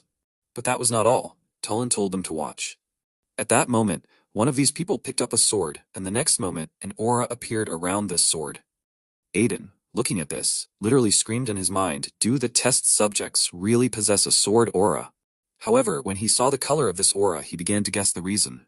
Then he said that he managed to raise the sword mastery of these test subjects to a high rank. The sword aura combined with monstrous strength and regeneration, mind control was perfect. So these people are absolutely loyal and cannot rebel. Talon shouted that they will soon mass-produce them, and then their dream of an immortal army will come true. He shouted that they were the Berserker Blood Knights, immortal warriors who had conquered death itself, would soon serve the Lord of Silbet. Blood Knights. The puzzle began to form in the protagonist's mind. He squeezed his hand. He had heard a lot about them. Curse asked him if he had seen them before. Was it really in a past life? MC replied that the Blood Knights were an elite order of the duchy that Silbet led when he came to power. They had accomplished many great feats during the waves of catastrophic-level monsters and even in the Great Talus War. Their insane loyalty and courage in the face of death immortalized Silbet, earning him the nickname, the King of Knights. So did that mean the Blood Knights were monsters now? How much dirt is Silbet worth? At that moment, Talon pointed his hand somewhere, asking if the knight remembered how weak the human body was to withstand the essence of a monster. They finally found a way out. Then, using his doll, MC asked what the way out was. Talon began to open the huge bolt on the door, and when they entered, he said, it was he who helped solve this problem. Aiden knew that this was true. Now he understood where they were hiding it. Right in front of them was the plague spirit, encased in a magic stone. They came closer, and Talon, looking at it with pride, began to tell that this was the plague spirit that they sealed, and also extracted one of its abilities, the lycanthrope curse, and then injected it into the test subjects. The lycanthrope curse, simply put, was the curse of a werewolf. Talon said that after learning about the curse, he searched everywhere for this spirit, but one merchant told about it just in time, and by the will of fate, this spirit made a contract with the daughter of Marcus Medella, who said that Marcus would not even understand when everything would be over for him, and his guild would belong to Talon. MC said that he thought they had heard enough. At that moment, Talon gritted his teeth and turned around, asking how he dared to interrupt him. Then the main characters commanded Dares to kill him. Before Talon could finish his last words, he found himself cut neatly in half. After that, Aiden took off his hood, saying that it was time to release the spirit and close everything there. At that moment, suddenly someone rushed up and pierced the Dares doll through and through. Someone's nasty voice said that it was not a person at all, asking, did he really dare to attack him? MC turned around, realizing that his opponent was not that simple, and at that moment, a lizard appeared in front of him, asking Aiden, who is he? Talon quickly swung his sword, advancing on the protagonist. MC thought that he definitely saw the Dark Knight pierce him, so how did all this happen? He activated the sword's aura and lunged forward, and what an opponent, after which a cut was left on the lizard's chest, which healed in just an instant. Talon attacked the protagonist again, pushing him against the wall. Aiden, watching the enemy, said that Talon also turned himself into a Blood Knight. Talon asked him, does he really think it's stupid? He said that it was stupid to waste such power. Thanks to this, he was finally able to move from this stupid stage of a half-master, which he had been at for so long. Talon said that it was undeniable that the Dark Knight's soul was under control, and that he had the courage to challenge him. He said that it didn't seem like MC was a simple person, so he wasn't going to ask him who sent him there. He offered him to work for him, saying that he would give him the same power and even make him the leader of the guild. But MC didn't even want to listen to that, and after picking his ear, he said that it was tempting, but he wasn't sure that he would even keep the guild. Talon asked in surprise, what did he mean? At that moment, someone ran into the secret room. It was one of his subordinates, who shouted that they had a problem, or turned around asking what happened. At that moment, his subordinates said that the Medella guild was taking over their guild. Talon shuddered, asking what that meant. The guards shouted that they were led by Marcus Medella, and they couldn't stand against him. They shouted that they needed his help or it would be the end. Talon gritted his teeth, telling the protagonist that it was because of him that he came. Aiden only smirked in response, asking what was wrong with that. Didn't he like his little surprise? Talon was furious, and clutching his sword, he rushed at the protagonist, shouting that he would finish him off on the spot. But Aiden quickly dodged the attack, while Talon was thinking that he needed to quickly deal with him and go help outside. After all, if he lingered here, the guild would be in danger, and he fought with all his might, quickly delivering attacks, but MC quickly dodged it. He understood that without a doubt, his opponent's strength was great. After all, with every swing of the sword, a threat was felt, but that was all. The regeneration is incredibly strong, and the sword itself began to collapse. It felt like a giant was swinging his blade wildly. MC thought it was a shame he could have passed through the half-master's barrier, and he couldn't believe he was going to lose everything he had achieved so far. His eyes lit up, and he thought he should show Talon what it felt like to be thrown. Talon froze, feeling threatened, and Aiden said he had created this sword technique to cut through dragon scales. His sword literally caught fire, and he said that only a berserker dragon slayer could do that. He used his ultimate skill, the dragon slayer sword technique, scale slash. Making a quick judgment, he sliced his opponent's body in half, causing him to fall to his knees and cough up blood. Talon noticed in horror that his wound was not healing, but rather, it was as if he was burning from the inside. MC clicked his tongue, asking Talon, is this all he can do? Aiden said that ideally, Talon's entire body would be on fire. However, thanks to his new cultivation technique, Aiden was able to use it. Even though it was a sword master level technique right now, he should consider it a victory. Aiden said that Talon's wounds were currently burning, and they would not heal, so he should just stay. Talon clenched his hand into a fist, cursing in his mind. Why was he being humiliated by some little fool?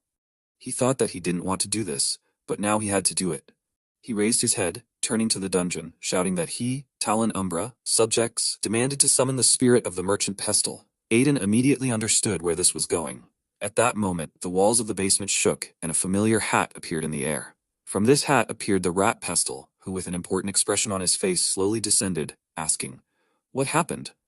MC, looking at this merchant, thought that now he understood who secretly sold the dungeon, stole the spirit of the epidemic, and hid it from the main merchant. Assessing the situation, the Pestle said that Talon even took advantage of the chance for an urgent summoning that he gave him. Apparently, he was in serious trouble. Talon shouted that he needed his help. He asked him to help him deal with the main character. But the Pestle suddenly said that he would need additional compensation to interfere with the affairs of the dungeon. Then she shouted that she would do whatever he asked. Just let him kill his opponent. Right now, the rat broke into a smile, and then he said that in that case, they had an agreement. The Pestle merchant increased in size several dozen times, becoming similar to the mutant rat from the Ninja Turtles. Curse, seeing this, said that he now understands what was the true strength of the merchant's spirit, which is limited by the rules. Now he realized that these creatures were as strong as the sword masters. MC smiled, answering that they were even stronger. Humans could not compare with these creatures. MC said that he was sure that the spirit merchants were forbidden to interfere with the affairs of the dungeon, so he asked the Pestle if he thought he could get away with it. The rat Pestle chuckled, saying that MC was well aware of how they were doing things, and then asked, what did that mean? As long as he wasn't caught, everything was fine. Then the rat said that it was time to retire now, and Aiden shouldn't worry about it. He raised his fist, but MC chuckled for a moment, ironically repeating Pestle's words, reminding him that those who were caught first usually said that. Pestle asked Aiden, what kind of nonsense is this? MC knew that inside the dungeon, it was impossible to defeat a merchant with full power, but he had one trump card. At that moment, someone's casual voice was heard. The voice said that rabbits had reported correctly after all. At that moment, Pestle began to shrink, becoming normal size again. He realized with horror who was in front of him. The trump card was that he needed to call a merchant who would be of a higher rank than the current one. The same merchant, dressed in, said that they Pest long time no see. Behind these mysterious merchants stood rabbits, and Pest had to take off his hat and bow his head to the president, greeting the head. The president of the Spirit Association, the chief merchant, was really decisive. The president said that it was time for them to talk among themselves. Chief merchant, president of the Spirit Association, she is revered by all spirit merchants. Ascended beings like the Spirit King and the chief merchant have no gender, but for convenience MC uses the pronoun she. And she can appear in the human realm only for two reasons, to warn others about serious changes in the dungeons, or to resolve major issues related to spirit merchants. A couple of hours before this, Rabbits was shaking in front of the protagonist, asking him, does he really want him to call the chief merchant? MC answered him that according to On-Call, the spirit trades with the Umbra Guild, which is prohibited by the correct association. Aiden asked him if he knew that it was impossible to defeat the merchants in the dungeon, so he wanted Rabbits to explain everything to the head merchant and call her. Rabbits immediately shouted that the president was very busy, but Aiden did not want to listen to him, shouting that he believed in his friend. Rabbits indignantly asked him, what friend are you talking about? He is afraid of her. However, everything was as Rabbits told her, so the president thanked him. MC gave Rabbits a thumbs up to him, that he was just in time. Seeing what was happening, Talon wondered in surprise, is it possible that even Pest was scared? Who could it be then? Pest, with fear and trembling in his voice, asked how she ended up there. He begged her to listen to him first, because this understanding had happened. The president coldly asked, what misunderstanding were we talking about? Does he really think she doesn't know anything? Pest asked what she was talking about. She replied that she always knew he was cheating for his own sake, but she hoped he would correct himself. But now it was over. MC was watching this, as was Rabbits. The vile rat at this time began to shine, screaming that she could explain everything and begging the president to stop. But the president, without a trace of doubt in her voice, said that he was fired, directing a beam of her magic towards Pest. Pest screamed loudly, again trying to interrupt this terrible process, but his body began to dissolve, and then the president put her hand forward, accepting all this energy into her palm. A few moments later, a small mouse was already sitting on her hand, which was Pestle just a few seconds ago. It hid the mouse in the pocket of her jacket, and then, turning to the main character, said that rabbits told her everything, and on behalf of the entire association, she apologized for the inconvenience caused. Aiden said that everything was fine. But the president replied that words alone were not enough, so she snapped her fingers and a small bag appeared in the air. MC extended his hand forward as the president spoke. There were some useful things in there for his future travels. MC thanked her, thinking that it was a gift from the head merchant. So there must be something incredible in there. After she did so, the president said that it was time for her to leave, but MC called out to her, asking if he could ask her a question, and Aiden asked, after her permission, how should he save that plague spirit? The small plague spirit was still trapped inside the large stone, and after looking at it, the president replied that it was the child who was in a deep sleep. This spirit would not return to consciousness, even if for all the seals were broken. The only way to awaken this spirit was through an official contract. According to her, it was also possible to go a completely different way. She thought it would be better for the subject. MC thought that by that she must mean the spirit disappearing. Taking off her hat, the president said that if that was all she was leaving, and MC thanked her for answering his questions. The president said that she wished him the best in his adventures, and to his surprise, she called him Aiden Albiro. The protagonist's eyes widened, and he looked at the disappearing chief merchant in shock. He shouted, asking, "How did she know that?" But at that moment, she had already disappeared right under his nose, dissolving into thin air. The curse also looked in surprise at the place where she was just a second ago, asking, did she really call him by his old name? MC wondered in his mind, how did she know that? Did that mean that some beings were not affected by his reincarnation? Aiden wondered, could he have missed something? However, then he chuckled, saying that he almost forgot that Talon was still there. MC turned to him, smiling slyly, and Talon suddenly, well, from this terrifying look, his whole body was shaking. He was ready to cry, anticipating something terrible. The next day, amazing news spread around the city of the map. Everyone was talking about how the Medela Guild stormed the Umbra Guild. Now everyone knew the truth, and youth. Although many suspected that these guys were clearly not clean on the hand, but now they did not exist. Kidnapping people from the dungeon, and not experimenting on them. People now thought that if it were not for Marcus, then they could have become victims too. MC was sitting in the office of the head of the guild, also reading this newspaper. He said with a grin that Marcus Medela became a local hero, and congratulated him on this. Marcus replied that it was all thanks to Aiden, otherwise he would have lost both the guild and his daughter. He turned his eyes to the side, asking, did he really think this person was trustworthy? Of course, Aiden had recommended him, but he still didn't believe it. At that moment, Uncle, who was standing to the left of his desk, shouted loudly that he was going to dedicate himself to this matter. MC said without much interest that even the Marcus Guild would have a hard time capturing such a large guild, much less a hostile one. So it would be better to have a frontman for now.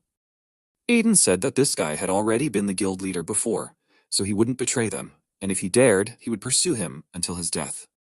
The protagonist's face, as always, acquired a shade of sadistic pleasure, frightening the already frightened Uncle. Uncle immediately began to laugh nervously, waving his hand in denial. He said that he would never betray them, he didn't even know what that was. Curse asked Aiden if he would tell Marcus about chaos in the Duchy of Cius. Aiden told him that there was no need to do it yet, because even if the duchy's involvement was made public now, then with its current power, Silbetta would easily hush everything up. He understood that in order to bury him, it was necessary to find something more serious, and it would be better to wait for the right moment. MC squeezed his hand, crumpling the newspaper, the cult of the holy fire, the forest of death, and now she is the city of Kartun. Silbetta put his hand everywhere. After that, MC sighed heavily, and then turned his head to the opposite of Not, asking Marcus if he had already decided what to do with it. Right there, at the other end of the room, lay that same huge crystal with a small spirit of plague. Marcus said that Aiden told him that there were two ways to save his daughter Charles, an official contract with the plague spirit, or destroy the stone, which will make this spirit disappear, and then just find a new spirit to contract with. MC got up from the couch, saying that this girl didn't have much time left, so he left the choice to Marcus. Marcus said that the spirit was basically good, it did nothing wrong, and although he knew that the brand placed on the plague spirit remained from when Rhodocera, the plague alchemist of sin, turned the southern continent into hell, He did not want his daughter to be branded because of contact with the spirit. He said that he knew it was wrong, but his mind would not change. Marcus walked closer to the magic stone, clutching the sword in his hand. He apologized to this little spirit, and at that moment, his little daughter rushed into the room, screaming for her father to stop. Ellis also looked into the room after her. Marcus froze in place when he saw Charles, and she continued to scream at him not to touch her friend. She stood right in front of the large crystal, blocking the little spirit with her entire small body. Her father recoiled, asking how she got there. Charles was shaking, and Aiden thought that he thought it was too much for her, so he didn't tell her. So how did she know? Ellis immediately admitted that it was she who told her everything. After all, the spirit was hers, and isn't of hers. It was a difficult choice, but she had to do it herself. Marcus told his daughter to move away. After all, this spirit was very dangerous. But she screamed that her father knew nothing at all. She said that he had always protected her, and now it was her turn to protect him. At 5 years old, she realized for the first time that there was someone next to her. A few years ago, a little girl found herself in the alleys of the city, and a local big dog was about to attack her, when suddenly, as if hearing her cries in this dark place, that same spirit appeared. The dog froze in place, noticing the approach of something more dangerous and terrible, and, not daring to attack, quickly ran back. Charles looked around. Then for the first time she felt that someone was protecting her. Even when her mother disappeared, when she was sad and lonely, when she cried because of a skinned knee, her invisible helper was always there and calmed her down. Charles said that the saint told her that she got sick because of the dead souls, and only because of this spirit she remained alive. She asked, "Do all those who protect her have to die? Does this spirit, her friend, have to leave too, like her mother?" Marcus tried to explain to her daughter that she does not understand anything at all. However, the little girl was not going to give up. She asked her father to answer her one question. If she made a contract with this spirit, would he hate her too? Marcus, that she knows very well that this will never happen. Then Charles answered him that this was all she was interested in. She did not care about the opinions of others at all. She only needed her friend and father. She would never let her friend die because of her. So she asked her father to accept him into the family as her protector instead of her mother. Marcus fell silent and looked at his daughter for a few seconds, and then dropped the sword on the floor. Saying that it was important to him that she was happy and healthy, he walked up to Charles and hugged her, apologizing to her. The spirit, chained in the crystal, also shed tears, knowing what was happening outside. After a while, MC was again sitting opposite Marcus, who thanked him again, saying that he would remember for the rest of his life what he did for him. Aiden said that it was just part of the deal, and then asked if he was sure that Charles should make a contract with the spirit of the plague. Marcus replied that he didn't like it that much because it was obvious that she would have a much harder time now. But since she was happy, he didn't need anything. He smiled that all he had to do was raise her so that she wouldn't hurt herself and would realize her full potential. So he accepted the spirit, not as an evil being, but as a blessing. After all, this spirit was now a part of his daughter. Then MC said that in that case, he had a proposal for him. He could write a letter of recommendation for him, so that Charles could go to study at the house of Regressed. Marcus immediately froze when he heard this, and then MC began to explain that he was sure that Marcus was familiar with the infamous rumors about the Rodo Serra. The powers of the spirit of the plague were indeed incredibly dangerous, and now Charles needed to learn spirit sorcery to control the power of it. MC said that their estate is just inhabited by spirits. If she learns from them, then she can grow into a wonderful spirit caster. Marcus said that it was a very big favor, and asked the protagonist, "What is all this for?" Then Aiden replied that it was just part of the deal. Marcus asked in surprise, "What kind of deal are we talking about?" Aiden replied that the conditions would be that they would help when he needed Charles's help. He smiled conspiratorially, saying that he promised that he would not abuse her powers. Marcus replied that they would be ready to help at any time, so Aiden could count not only on his daughter, but also on the rest of the guild. MC smiled, thinking that as soon as she learned to control the power of the spirit of the epidemic, she would become incredibly useful, not to mention attracting the Medela Guild to his side. They shook hands, and the deal was made. In the north of the continent, in the frozen lands with unprecedented frost, no less important events were also taking place. Silbetta said that even the Umbra Guild had fallen. He said that things were getting much worse. Silbetta stood right in front of a huge slain dragon. Besides this monster, there were many more monsters lying in the snow covered in blood, big and small, strong and weak. All of them had died by his hand. Silbetta's subordinate bowed to him, apologizing to him for bringing bad news. Silbetta turned to him, asking if he also found out who was involved in this. His subordinate replied that according to the Crimson Knight, this man's sword was similar to his own, so there was a high chance that Dyer would intervene this time. He also said that chaos had been transmitted, but they had suffered great losses, so their research would be delayed. Silbetta clenched his hand into a fist, cursing at these people from the fallen kingdom, that they were not to be trusted in the first place. A suffocating force began to swirl around him. However, his gaze suddenly widened and he sank to the ground, coughing up blood. His subordinate told him to take the potion quickly. He asked his master to calm down, handing him the required vial, and Silbetta quickly drank the contents, breathing heavily, saying that it was a great humiliation that he had to rely on a potion from such fools. If he had not damaged his mana core 7 years ago, during the monster war, none of this would have happened, although perhaps he should thank fate that he did not go into a rage due to the explosion of his mana core. The squeezed container where the potion was burst, and Silbetta said that he did not need the Blood Knights, nor the Holy Fire Cult. None of that. He only needed a stone that could replace his mana core, and then he could become a Grandmaster. He gritted his teeth, saying that he had to become the next Grand Duke. At this time, MC was still in the city of Carton. He looked at the crystal in his hands, wondering what it was. It was given to him by the head merchant, so this thing was clearly not simple. Curse explained to him that it was a contract stone. It helps in making a contract with spirits or spirit beasts from the spirit realm. Even a person with low affinity is able to summon high-ranking spirits. It was quite a valuable and rare item, quite difficult to find in the human world. Curse told Aiden to pour his mana into it, and MC looked at it with interest, starting to do as he was told. The stone began to glow, and Curse said that it seemed like something incredible was about to happen. Powerful fiery streams of mana appeared around the stone, and Aiden looked at it in surprise, watching a beautiful sight. MC screamed loudly, saying that his hand was all on fire. However, despite his fear, nothing happened, which confused MC quite a bit. He looked at the stone in his hands, saying that it was not hot at all, and he had definitely felt this fire before. Then a deep, serious voice was heard in the room, asking the protagonist how he dared to summon a creature like her in such a small space. Curse, seeing this, asked how Aiden could even summon a mythical rank spirit beast. A huge firebird appeared in the room, which renewed right above the protagonist. Aiden had seen a few times people who made contracts with spirit beasts, but most of them were low-ranking and literally a couple of mid-ranking ones. He himself wondered, how could he even summon a mythical rank beast with some stone? This definitely did not happen in his past life. Aiden asked in surprise, did he really summon it? The creature replied that, to be precise, the spirit itself found it. It was the queen of immortal birds. Her child said that she owed her life to him. MC asked in surprise, what does this mean?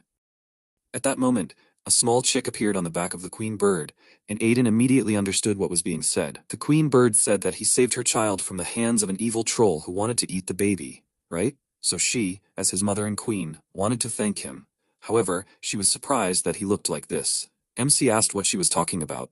The queen bird replied that resurrection, dark demonic energy, and even the banshee shield, an ordinary person had all of these. She also said that he had a nasty curse on his shoulder.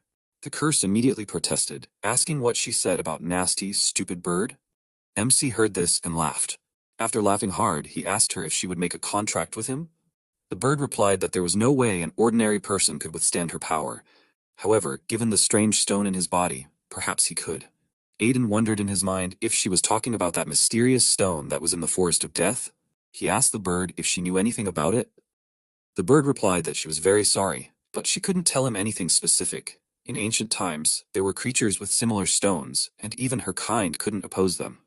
She said that, of course, MC's vessel was much smaller and weaker than theirs, but she was sure that Aiden could handle it. She asked him if he wanted to make a contract with her. MC smiled and squeezed the stone, thinking that he would never miss such a chance in his life.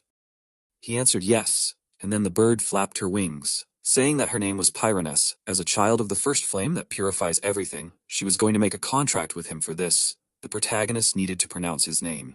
MC did as she said, and the bird's energy began to envelop him. However, she suddenly asked him if he had another name. At that moment, MC said his name from his past life, and then she put a mysterious symbol on his forehead, and the system said that he had managed to make a contract with a mythical rank spiritual beast. 4 days later, the protagonist's team's carriage moved on through the North Gate. Ellis sadly said that they had only just managed to get along while petting her dog.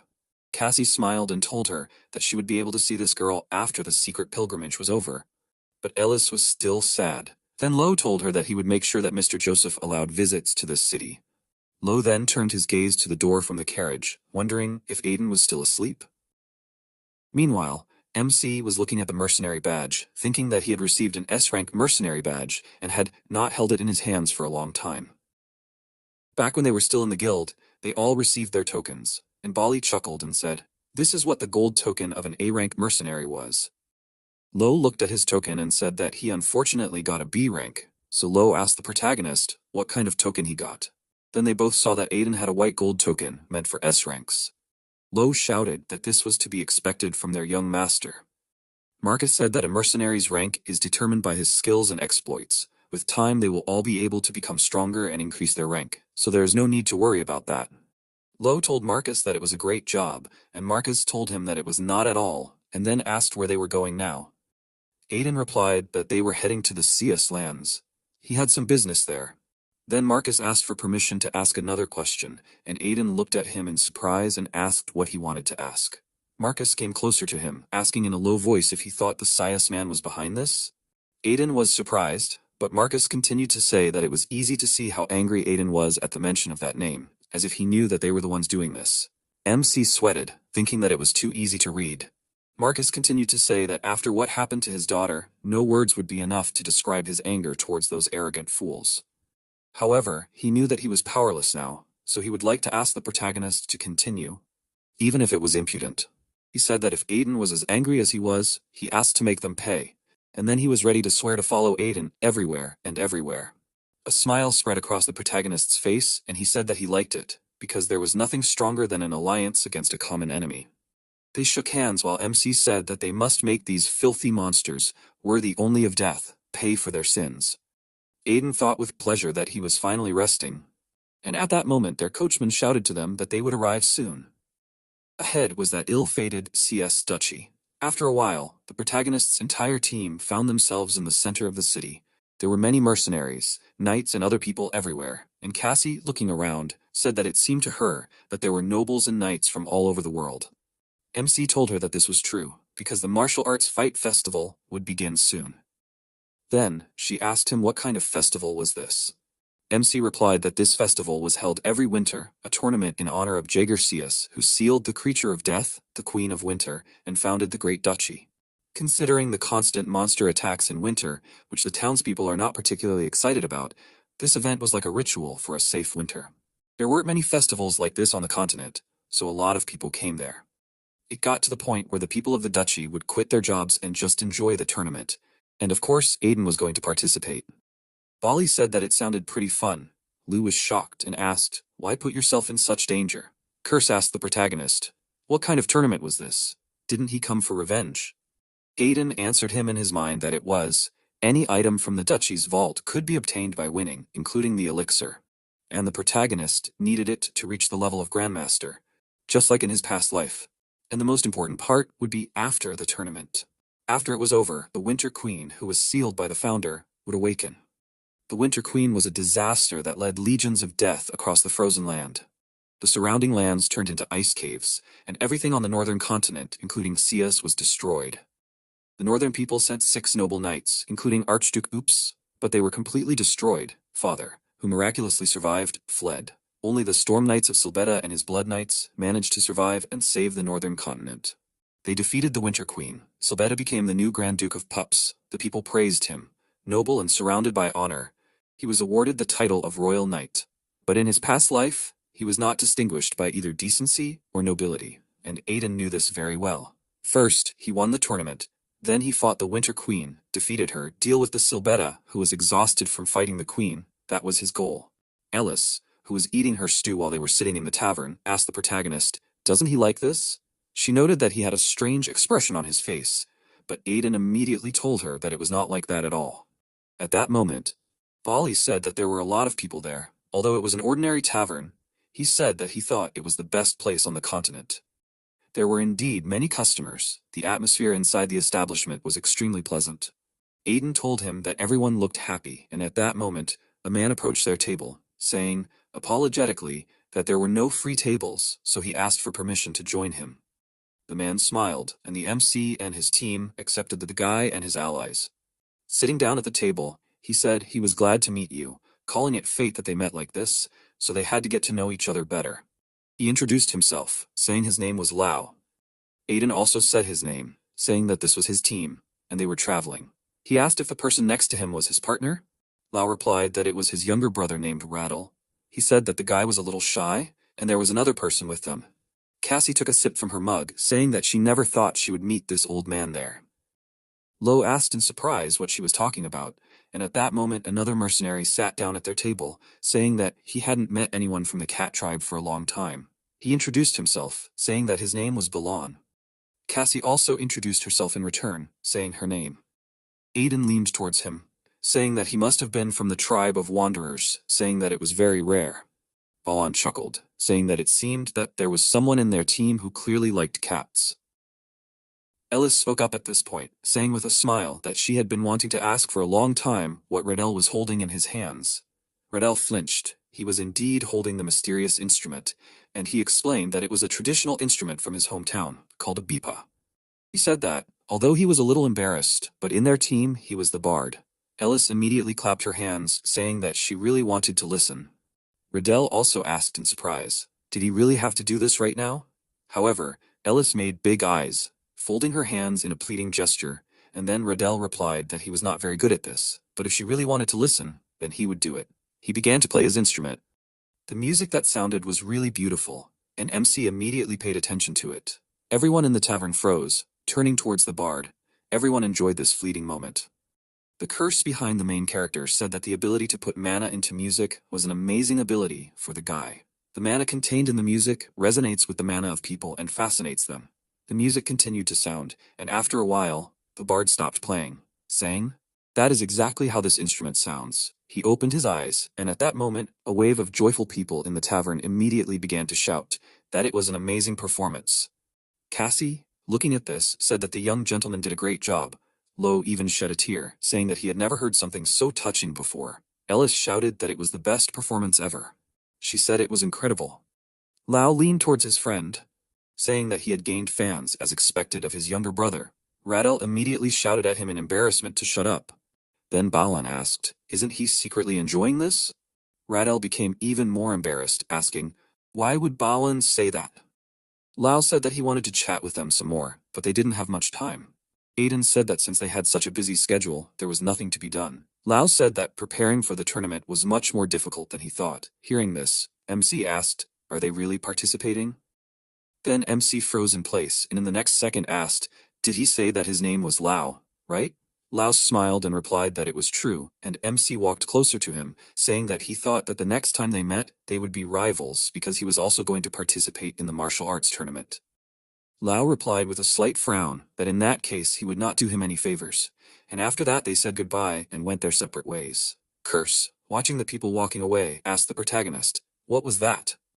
They had just met. Why did Aiden want to kill this guy so much? MC replied that it was all because he knew who this guy was. Curse asked, did he know him in his past life? MC said that he had never seen him, but he had heard of him. A swordsman who walked with companions, an old man from a vagabond tribe, and a musical genius. He would become the winner of a martial arts tournament, an evil sword demon named Lao. Curse asked, does Aiden really mean that this guy won the tournament in his past life? And more importantly, why was he called the evil sword demon? MC said that this guy won the tournament and was rewarded with a special elixir, drank it and suddenly disappeared. Did not even participate in the expedition against the Winter Queen, and then he appeared in the Grand Duchy 2 years later, becoming a crazy killer. After that, the guys arrived at another place. It was a big house, and Ellis asked with admiration, would their friend Aiden really let them in for free? MC said that of course he would. Bali told him that now was not the time to show off his wealth. The original intention of the pilgrimage was to hide his identity, make new acquaintances, and understand ordinary people. MC replied that everything was fine, asking, do people in this world live without friendships? He said that this would be a great experience for Ellis, which would help her understand how important connections are. He asked, wasn't this the perfect pilgrimage? Bali hesitantly replied that it must be so. When they entered, MC greeted Nasita. She bowed, saying that it was nice to meet him. They sat opposite each other, and MC asked how things were now. Nasita replied that, thanks to the information they received from him, they managed to deal with several Chaos branches, and the remaining Chaos branches were gradually retreating now. It seemed that there was growing discord between them and the Thunder Knights. The terror in the Imperial Palace, the incident with the Holy Fire Cult, the experiments in the Forest of Death on the Blood Knights, everything they planned went wrong. MC asked if Niseda thought they knew that he did this. Niseda said that the probability of that was extremely low. She smiled and said that as she thought, Lord Aiden was going to personally kill these heretics, as expected of a noble dungeon master. Seeing her smile, Aiden flinched, wondering, did she just blush? Just life there was a guy who tried to embarrass her, which ended up not being the best question. MC asked what was about his request. On the table in front of him was a chest, and Niseda said that everything was in there. She opened the chest in front of him, saying that it was 7 ingots of stellanium, which they wanted to get. Stellanium was a mysterious stone, very durable, conducts magic, and has an explosive power comparable to adamantium. MC smiled, looking at it, knowing full well that it was not easy to get. For one such stone you can buy 10 houses. Aiden said that it was a very precious material, and thanked Niseda, and she asked him in return, what is he going to do with it? Aiden told her that he will make armor out of it. He already has a shield and a sword, but he could not find a suitable armor. However, Niseda countered that he must already know that stellanium was one of the hardest minerals to work with, asking if he already had a blacksmith who could work it properly. MC smiled and replied that he did indeed have a blacksmith, and that blacksmith would be able to make him the armor he wanted. MC walked through the alleys trying to find that person, and the curse, watching him walk, said that they always come to the wrong place. Did he know at least one blacksmith? MC replied that of course he did. It was just that his forge was not easy to find. He turned another corner, and then happily said that he found the right place. In front of him was a mysterious door with a forged sign, and the curse, looking at it, embarrassedly said that it was just a door. MC replied that a normal person really only sees a simple door. However, MC pulled out the desired item from his bag. Curse asked him why he pulled out the platinum. Aiden answered him that it was the key to the door, and if you insert the platinum plate into this hole, it will open. The door actually shone as soon as the protagonist applied the platinum, and he entered it, thinking that he hadn't been there for a long time. There were armors everywhere, many unusual things, and the curse, looking at it, asked in surprise, is this really space magic? MC replied that it really was, because the one he was looking for was from a blessed race. From the moment they were born, they had a subspace which they called a workshop, and they can set the conditions for entering it. The main condition for entering is having a platinum mercenary badge of S rank, which he just showed. The blacksmith who was working at that time cursed loudly, asking the protagonist, why did he come? Aiden only smiled in response, greeting the blacksmith Hados, saying that he came to ask him to make armor. The blacksmith turned around, asking, what is he talking about? Hados was a dwarf blacksmith. Curse asked Aiden, was this dwarf the blacksmith he was looking for? In response, the protagonist said that this dwarf's skills were indeed unique. The armor he wore in his past life was also made by this dwarf. Curse replied that this was so-so information. Hethos came closer to MC, asking, is he really a high-ranking mercenary? He said that Aiden looked weak, but MC countered by saying that he had a platinum badge.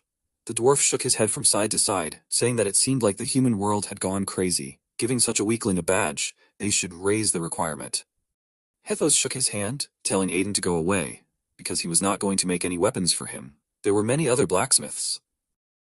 MC chuckled, which was a shame. He thought they could have a nice chat while enjoying the White Dragon's tears. Incredibly, the top-notch white wine from the Drather Kingdom. He said that it looked like he would have to find another blacksmith. Hethos immediately trembled when he heard this, asking, is he really talking about the first dragon's tears? Then MC turned around and walked in the opposite direction, saying he was leaving, at which point Hethos stopped him, saying they would talk later. Hethos shouted out that he thought humans were incredibly good at making the drink of the gods. He was already having fun when he sipped the drink, so he asked Aiden what his name was. The MC called his name again. Hethos happily said that the drink of the gods tasted good. The last time he drank something like this was 20 years ago, when Balkan gave him the drink. Aiden remembered how the teacher brought him to this dwarf, funny memories of how this blacksmith drove him around the workshop, because MC took the sword again hit him in the head. After that, they even drank in the tavern, wondering where Balkan could have disappeared, in the past life though. They were good acquaintances. MC thought that he must have been very lonely in this life without him and his master. But Aiden decided to interrupt the dwarf, saying that maybe he would stop drinking and fulfill his request. Hethos came to his senses, shouted that, since he brought him the drink of the gods, he should say what he wants. There is no weapon that he could not make. At this moment, in the icy mountains of the duchy, the Snow Queen, imprisoned in ice, gradually began to awake. MC rode in his carriage, thinking that it was nice to meet Hethos after so long. The daggers and armor he ordered would take 4 days to make, according to the dwarf. And there were still about 10 days left before the Winter Queen woke up, so everything should be fine. The protagonist also received a key that would take him to the Hethos Forge from anywhere in the world. This could be put to good use, so he just decided to wait 4 days. He came to the duchy supposedly on a pilgrimage, but what was going on there anyway? The crowd cheered around the carriage as they entered the temple.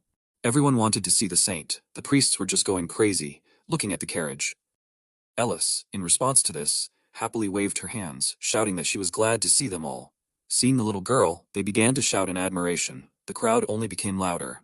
Curse, watching this, said that it seemed to him that she was enjoying what was happening. And the protagonist thought the same thing. In any case, she should be enjoying this. What else can they do? There was even a welcoming sign at the entrance to the temple.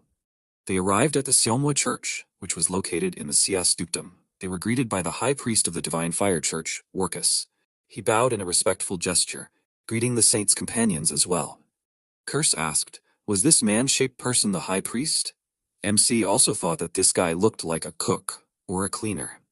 The high priest said that it was a great honor for him to meet the benefactor of their school. Aiden also introduced himself, greeting him. He said that Eldest was received more warmly than they expected. He did not know that she was so popular. Warnu told him that originally the holy fire was supposed to burn on this altar, but 10 years ago it went out because there was no one who could maintain it. But now the temple will be warmed again by the Holy Spirit. The hearts of believers will burn again. The task now fell to Eldest, and MC leaned over to her and asked if she could do it. She said of course she could. She was not afraid, because she had done it once before. Eldest walked up to the place where the fire of God was supposed to be burning, and Aiden smiled, thinking that she had grown a lot. She said that if she used divine power, she would be able to do it. A flame appeared in her hands, and she was able to light that very fire. However, suddenly, to her surprise, the table of flames became too big, and she became slightly tense because of this. The believers who saw this began to shout joyfully that the flame of the Holy Spirit was burning again. They were delighted with what was happening, and Varnu even burst into tears, saying that he never thought that he would be able to see the holy fire again. He asked, "Isn't it wonderful?" He turned his gaze to the protagonist. Aiden stood with a strange expression, looking exclusively at that very fire. He did not understand what kind of feeling it was. Wasn't this the method he learned from the old book from the Church of the Holy Fire? This method guided his body, as if he needed to absorb this fire. The protagonist extended his hand forward, and then clenched his palm into a fist, and the fire lit by Eldest quickly rushed towards him, starting to penetrate his body. Varnu, seeing this, shouted that this was dangerous. However, the fire had already surrounded the protagonist, completely consuming him. Lo and his comrades, seeing this, did not know what to do. Bali, watching this, said that the fire of the Holy Spirit burns everyone who is not its master. So why did this fire fall on Aiden? He did not understand what was happening. Meanwhile, the fire penetrated inside the protagonist, and Aiden felt this warmth around him. Suddenly, a voice in his head spoke. That would help his successor see the truth. Any lie would lose its power before him. He opened his eyes, which were now glowing. The fire gradually began to dissolve, and Lo and Cassie immediately ran up to the protagonist, asking Aiden if he was okay. They felt him, trying to check for damage. Varnu, who was standing nearby, said that it was impossible. How could he be alive when the flames fell on him? Bali, smiling, said that he knew that Aiden was not just a man. When Varnu asked him what this meant, Bali asked, had he forgotten about the prophecy? He reminded him that long ago, before the Lord of the Holy Fire ascended to heaven, he told his followers that on a fateful day, the Holy Fire will not destroy the outstretched hand, and there will be one who will greet the fire with joy. The chosen one will come, and he will become the apostle, and the one who will fulfill the will and intention of the teacher. MC meanwhile beat low. Balit reverently asked, "Is it Mr. Aiden, the true apostle of the Holy Spirit?" At that moment, hearing Bali's words, the protagonist stopped, asking why everyone was looking at him like that. At that moment, all the priests began to shout, blessing the apostle of the Holy Fire, shouting that he came to protect them. MC froze in place, asking, "What apostle are we talking about? Who is this anyway?" At that moment, everyone knelt before him, and Varnu spoke, addressing him as the apostle of the Holy Fire. Aiden smiled wryly, asking what went wrong. After all, he didn't do anything. At that moment, the earth began to shake, and the priests screamed in fear that it was an earthquake. However, MC understood that this was far from the case. Something else was happening. The Queen of Winter, freed from the ice, was approaching the city with loud screams. Aiden immediately realized that it was a voice and wondered, had she already risen? The screams of this witch spread throughout the area at a crazy speed. People, unable to bear it, covered their ears. The sound was truly terrible. They did not understand what it was. At that moment, the chief merchant appeared above the city. She greeted them, thanking them for coming, saying that she was a hatter, the owner of a liquor store. They stared at this figure in the air in surprise, asking why she was there. Meanwhile, the president said that today she came to tell them special news. Now the legendary nest of the Winter Queen will be created there. The residents of the city and everyone who was there froze in horror on the spot. They wondered in confusion, did the Winter Queen rise again? Panic immediately began in the city. Everyone began to run from side to side, trying to think of what to do. Screams that the Winter Queen will destroy everything again spread throughout the area. Confusion began. MC was still in the church, wondering in his mind, why did the Queen awaken 10 days early? Moreover, there was complete chaos around due to her resurrection. The ghost of the Black Knight, a fool who says he must protect his hometown, was now fussing inside the sword. Aiden gritted his teeth in dissatisfaction, ordering the ghost to return inside. Suddenly his sword was covered by a dark aura, and the protagonist's eyes sparkled. He wondered what this was. At this moment, memories appeared in front of him. Dares Clayman introduced himself again, saying that he was a knight of Silbeta. Memories began to flash before the protagonist's eyes. Silbeta told him that his mana could never return to its previous state. Even his position was taken away. He ordered the Black Knight to bring the black mages who came to him before, telling them to tell them that he agreed to their proposal. In his hands after a while, the same stone appeared. The mages told him that this could replace his mana organ, and then he would return his position in the duchy. Aiden realized that these were the Black Knight's memories. He was able to obtain them using the ability he obtained from Chaos. It was an ability that could see the lies and truths in the entire world and universe, and see the essence of all things. The system claimed that it was one of the divine powers. Who would have thought that with this, he would be able to look into the memories of a ghost? Kirsch said that, more importantly, they were finally able to tell the secret of the red stone he had absorbed. Zhen thought that it had indeed become much easier to control mana since he had absorbed the stone. One thing was obvious. This guy didn't have much time left, and it seemed that he was trying to create a replacement mana organ again. Kirsch asked, didn't he hear the chapter? The King of Knights is now on better terms with Chaos. So where can they get a replacement? MC cursed out loud, asking Kirsch if he knew how the dukedom families became so strong. Kirsch suggested that it was due to the harsh conditions. However, Aiden told him that it was all thanks to the first duke who defeated the Winter Queen and absorbed her essence. It contains an energy so powerful that they could not even compare it to anything. And the Silbeta is now definitely hunting for the Queen's essence. But should he let this plan go ahead? At that moment, Dyer appeared behind the protagonist and said that he and the protagonist have not seen each other for a long time. Aiden turned around, saying that this was indeed the case. Dyer said that he tried to approach and greet him properly, but in the end they never saw him. He extended his hand to Aiden, and the protagonist asked in surprise, did Dyer know that it was him? Dyer said that he heard that MC became the guardian of the saint and accompanied her during the pilgrimage, and here he was. MC shuddered, asking, shouldn't the pilgrimage be a secret? Curse ironically noted that it was impossible to keep secrets in this world. Aiden asked if Dyer was there because of the Winter Queen. Dyer replied that it was indeed the case, saying that the Songhwa Church needed a person to attend an emergency meeting. Aiden wondered who it would be. He smiled and asked if it had to be a high-ranking person in the Holy Spirit Church. Dyer, seeing his smirk, stepped back, saying that it must be so. Aiden then asked him if it wouldn't be ideal if it was the Apostle of the Holy Spirit. Dyer was already nervous that it must be so. Then MC said that in that case, they should go quickly. To his surprise, Dyer answered him that he was the Apostle of Fire that he was looking for, so they should go quickly to his father. Curse watched the protagonist in surprise, asking him if he had a plan. The protagonist replied that of course it was. At first, he only planned to meet the Duke once, but now he had a crazy plan. Silbeta said with a crazy smile that the Winter Queen had finally been resurrected. He had been waiting for this for a long time. People did not believe that the first Archduke, had killed the Winter Queen. But this statement was only half wrong. He had defeated her, but he could not destroy her. After her defeat, the Winter Queen's essence was shattered into pieces and scattered across different parts of the north. These fragments plunged the entire continent into eternal winter, and they inhabit monsters, making them stronger. One of the fragments also entered the Duke, thanks to just one fragment. The family was blessed with strong bodies. He slammed his fist on the table. that after so many years, the Winter Queen had once again gathered her strength and was resurrected. Which means that if he can catch the Queen and absorb her, he will become the strongest in the world. He turned to the White Knight and the Red Knight, telling them to prepare for the march, for they would kill her and obtain her essence.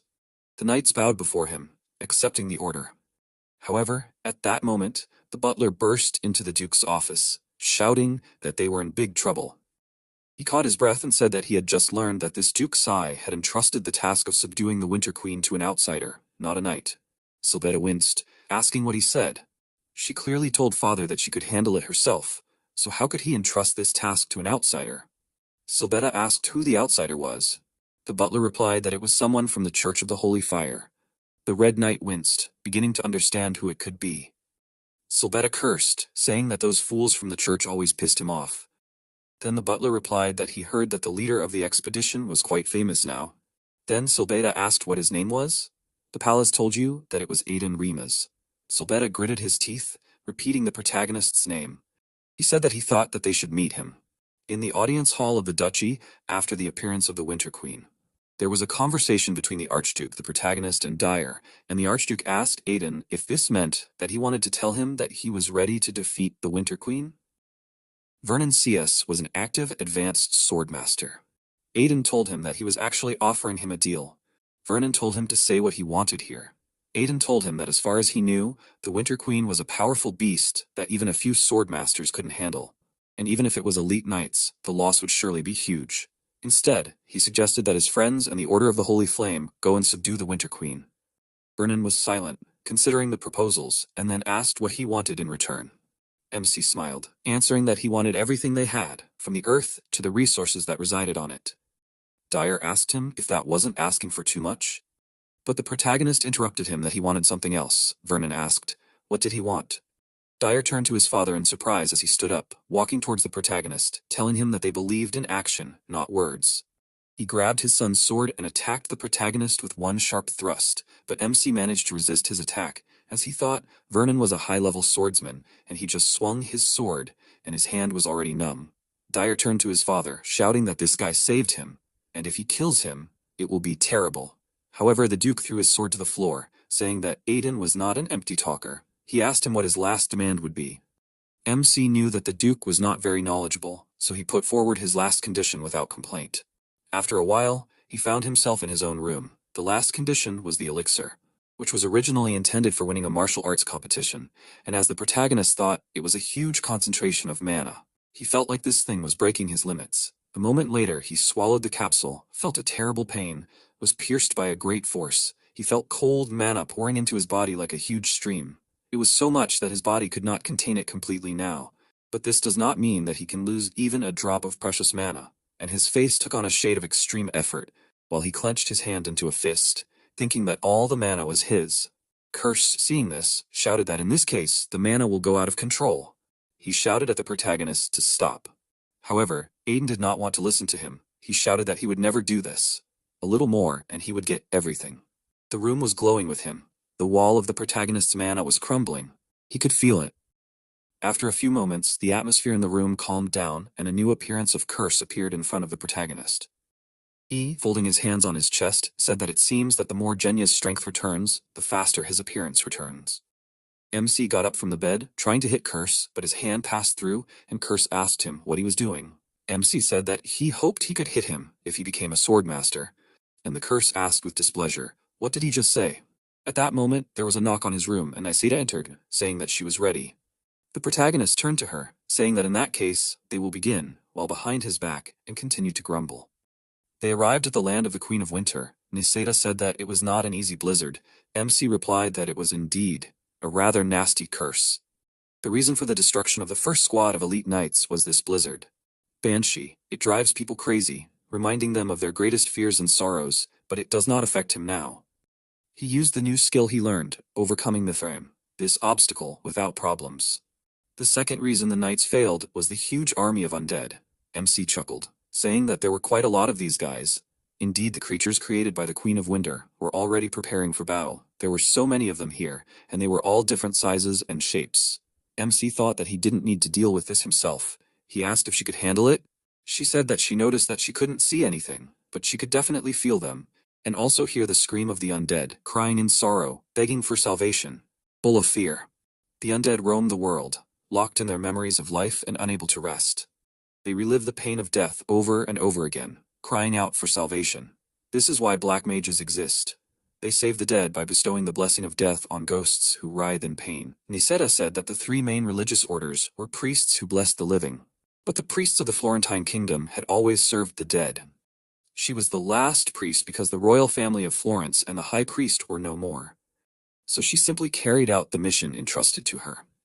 Now, those who had lost their souls, whose bones had turned to dust, those who wandered without knowing who they were, those who had forgotten what warmth was, those who were lost in search of fire, she said that she would grant them fire, so they should leave their hatred to her and go. She rose into the air, surrounded by a large magic circle from which magical currents emanated. She commanded the undead to stop and sleep peacefully. After her words, the undead obeyed her, and after a few moments, the valley between the mountains was cleared of monsters. At this time, the queen, who was sitting in her ice castle, felt that her army was gone, gritted her teeth, starting to scream loudly again. MC chuckled, saying that it seemed like she was very angry. After all her services were gone, so now they should go and check how much stronger he had become. Meanwhile, inside the church, St. Eldest was praying. She asked God to help them, to let Aiden return safely after the battle with the Winter Queen. Meanwhile, the protagonists had already approached the gate to the Winter Queen's palace. He thought that it was very cold here. An ordinary person would not be able to stand it, so it was good that he asked Hethos to make him armor from phoenix feathers. It was not only durable but also retained heat, so he was glad that he turned to him. The snowstorm was strong, but the piercing cold was also one of the reasons why the knights lost in the past. Curse realized that this was why MC sent that dark sorceress back. The protagonist walked inside, saying that the palace was quite beautiful. His main enemy was already sitting right in front of him, and Aiden knew that no matter how he prepared, there was a powerful monster in front of him. He had to fight with all his might. The Winter Queen clenched her hand into a fist, indignantly asking how he dared to kill her out loud. She said that they would spare him. She took a deep breath, starting to scream again, thereby sending streams of her destructive power towards Aiden, screaming that he betrayed their master, who loved him so much, so they do not need a world full of traitors. Iron wondered, could it be that the master was the one she made a contract with last time? At first, banshees were spirits, when emotions such as sadness, hatred, and regrets became hatred. MC noticed that gradually, the armor was still giving in to the cold. Ice flows were already starting to form on his hands, but of course he thought about this too. He called his spirit, the Paranos, and she appeared, asking if he called her. MC was surrounded by flames.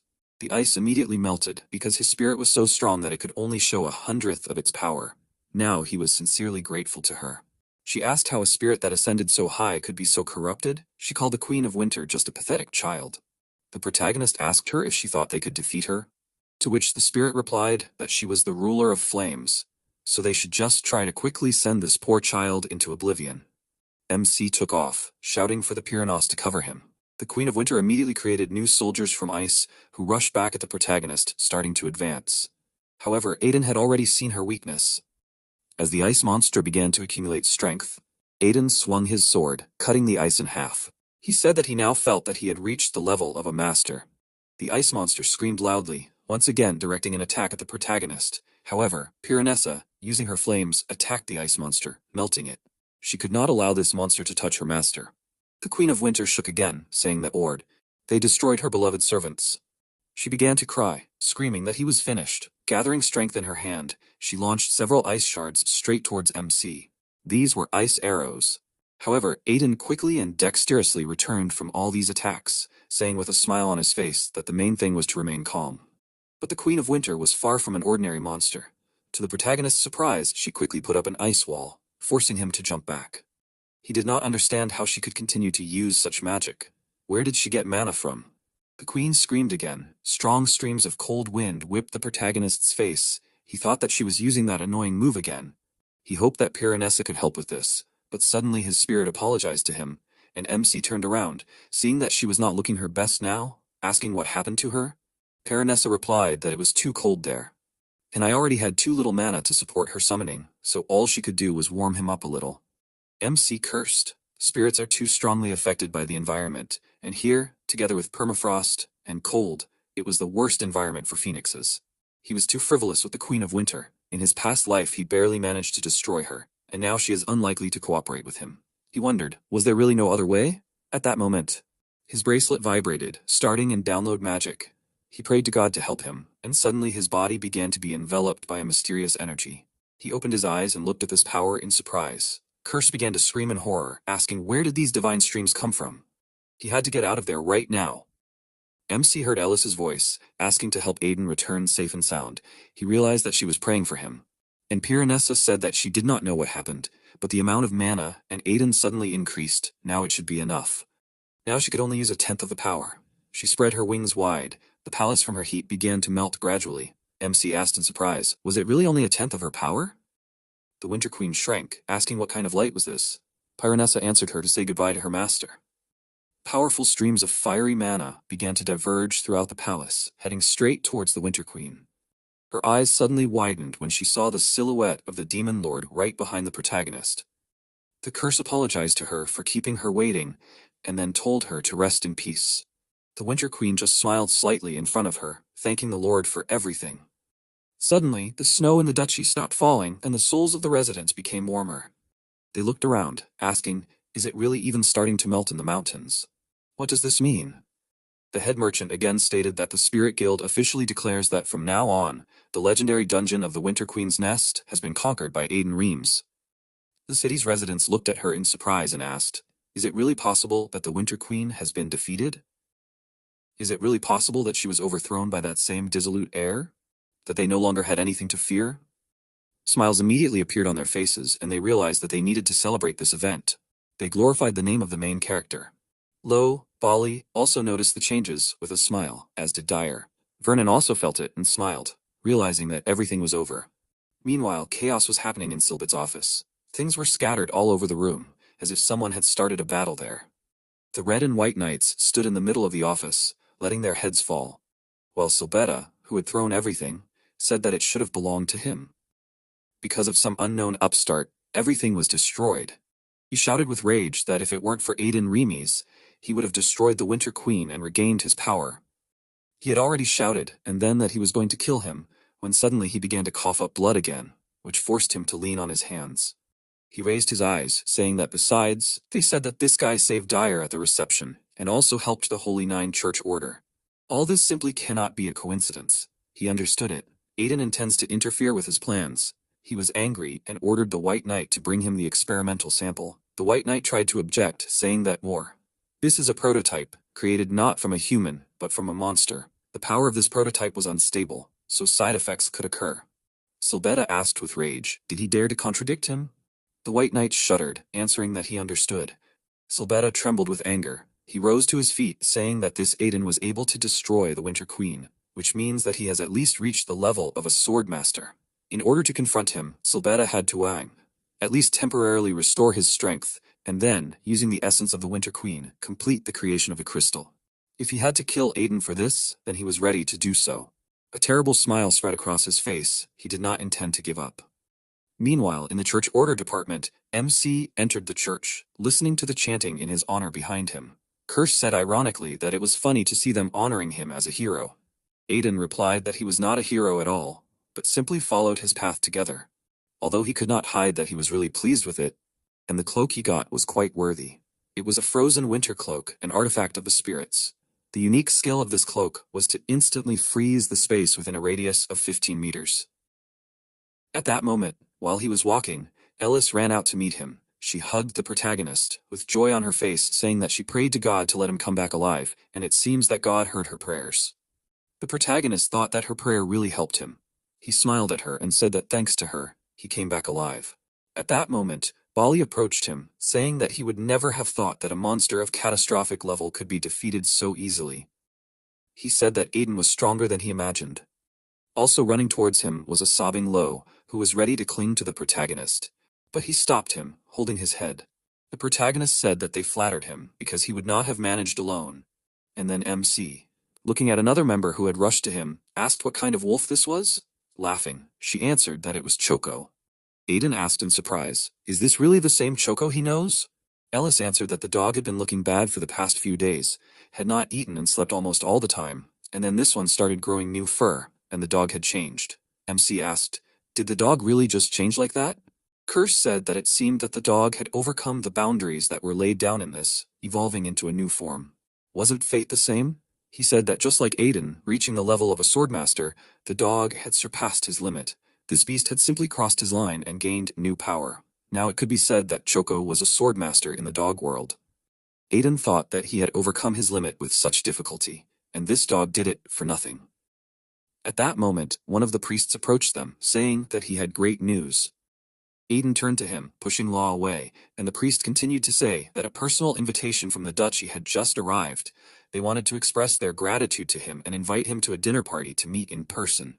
It was the master of the Silbit Ice Fortress. Aiden shuddered upon hearing this name, and the curse said that it was very dangerous. This was very clear because he would not be able to hold back his anger after seeing his face.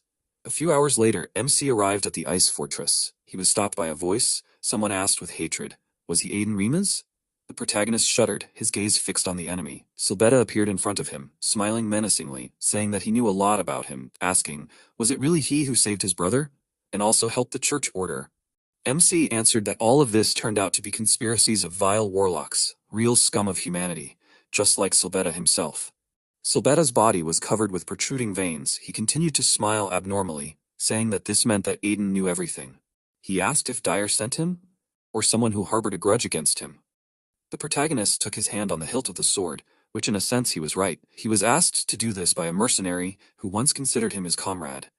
He wanted Silbetta to feel the same pain as he himself. Aiden pointed his sword at the enemy, and Silbetta said that he had never hung out with mercenaries, because they were fools, so he didn't understand. What was he talking about? He couldn't call such people his comrades. Aiden replied that, of course it was, because that was his true nature. Because everything was a lie, right? MC recalled how his former comrade treated him warmly, saying that Aiden was someone you could trust your back to, but in the end he left the protagonist, saying that he had to do it that way, and he doesn't apologize. The protagonist said that at least he was honest with him. The long feud had come to an end. MC was going to end it. With a smirk on his face, Silbetta watched Aiden and noticed that he had indeed reached the level of a swordmaster. Then he said that when he heard that he had defeated the Queen of Winter, he already suspected something, so he also prepared himself. At that moment, his face began to distort and Aiden watched this transformation in surprise and asked, "What is this?" Silbetta turned into a monster and clutched a huge sword in his hand. Aiden, who was watching this, asked himself, did he also break through the wall of the swordmaster? Then Aiden noted how alien and disgusting his aura was. Curse assumed that he had overcome the limit by absorbing a power similar to what they had already seen. But then he clarified that, although the method was similar, the contents of the jewel were most likely completely different.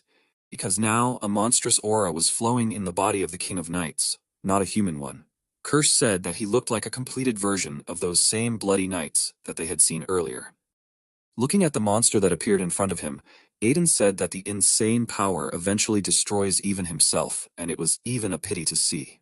With a crazy smile on his face, Silbetta replied that he didn't care because if he had the thing he stole, then getting rid of this dirty aura wouldn't be difficult for him. After which he asked where he hid the essence of the Queen of Winter. Silbetta warned him that if he gave it to him, then he would spare his comrades.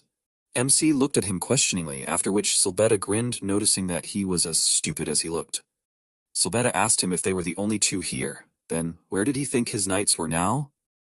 Silbetta suggested that most likely his knights had already neutralized his companions, including the saint, and if he didn't believe him, then he would show it.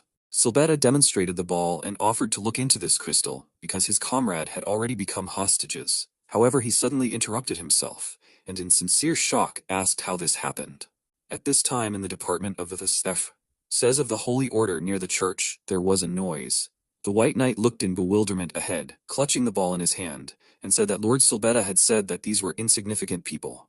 However, seeing the huge and fierce Bali, the White Knight doubted this, watching how Bali scattered the knights in different directions, while laughing loudly and rejoicing at what was happening. Beniger ordered the knights not to be afraid and fight, after which he looked away tensely, and at the last moment, managed to defend himself from Lo's attack. Lo fiercely asked him how they dared to attempt on the young master. Then he shouted that they would repay for this with their lives. Making many sharp jerking movements, he tried to wound Beniger, but he parried all these blows, saying that they were insignificant, and all their attacks had many weak points. That is, they were like moths that fly into a fire. If they wanted to die like that, then he would fulfill their wish, after which he made a sharp blow to Lo's torso, but at that moment his blade broke into many small pieces. Benninger was shaking with tension looking at the petrified Law, who said that even this would not leave a single scratch on his body, after which he, clutching a sword in his hand, dealt a sharp blow to Benninger and made it clear that he could no longer become a burden to Aiden. The White Knight, perplexed, watching what was happening, asked, "Even that knight is a renegade?" Then, with a tense expression on his face, he noticed that there was only one way, and ordered the knights to grab the saint, because they only need her. The knights rushed to attack Eldest, but Cassie, who was standing next to her, began to scold the knights, telling them that it was not good for their saint to do this. Soon the knights noticed that something was flying at them. It was a multitude of vessels with a bright liquid that began to envelop the bodies of the knights. The knights shouted that because of this strange liquid they could not move forward, and asked for help with this. With a smile on her face, Cassie said that it was sticky slime and then called Choco for further investigation. The knights began to shake in fear, looking at the huge something approaching them. It was an enraged huge Choco who, with a wolfish grin, looked at the opponents who were attempting to kill his mistress. Eldest was happy with the retribution that was taking place, but suddenly a white knight appeared behind her, who understood that he had no choice and would have to deal with the saint. Eldest was able to notice this movement and, directing a brightly glowing fist in front of her, was preparing to attack in response. The White Knight looked at this in surprise, asking himself, why did her fist suddenly glow? Soon after, a powerful stream of holy and concentrated energy threw him a huge distance into the distance. Silbetta, who was watching all these events, split the ball out of anger and, shaking with surprise, began to ask, how is this possible? Because they had more than 10 half-masters. Aiden, with a confident grin on his face, answered him that, unlike his previous comrades, this time he gathered really good friends. Continuing to squeeze the shards in his palm, Silbetta said that pawns can always be replaced and he no longer needs hostages. He rushed to attack Aiden, but he dodged. Silbetta shouted that if he takes the essence from him, everything will be resolved. Silbetta tried to inflict many different blows on Aiden, but he continued to dodge and asked him if he really didn't care whether the royal palace collapsed or not. In a fit of rage, Silbetta shouted that he didn't care because if it collapsed, they would rebuild it, and he couldn't even imagine what a burden he was carrying. During the battle, Silbetta began to ask him if he knew what the icy cold of the wind was, and whether he could imagine how fierce the monsters of the icy lands were. Continuing to make violent attacks, Silbetta shouted that he doesn't know anything soon after, which his sword started to glow with a bright sparkling red magical energy. MC looked at it tensely, realizing that this skill. He dodged the stream of lightning directed at him in a jump. Dare he tell him that he doesn't know what a sense of debt is? Remembering the events from his past when ordinary citizens turned to him for help, Aiden said that a sense of debt is not an empty play on words with which he tries to cover up his dirty deeds. After which he asked Silbetta if he has any idea how many people died because of his greed. Silbetta replied that it was an inevitable sacrifice. Aiden replied that he listened to him carefully and thanked him for helping him cool down, because when he saw his face, rage overwhelmed him and he forgot about his purpose for a moment. Silbetta asked him again, to which Aiden, concentrating thick magical energy around his body, explained that he was talking about his promise to rip out their hearts and trample these. Under the influence of this threatening energy, Silbetta asked in bewilderment, what kind of master fear is this? Master fear was an ability that everyone who has reached the level of a Superman possesses, and only one thing determines the strength of this fear.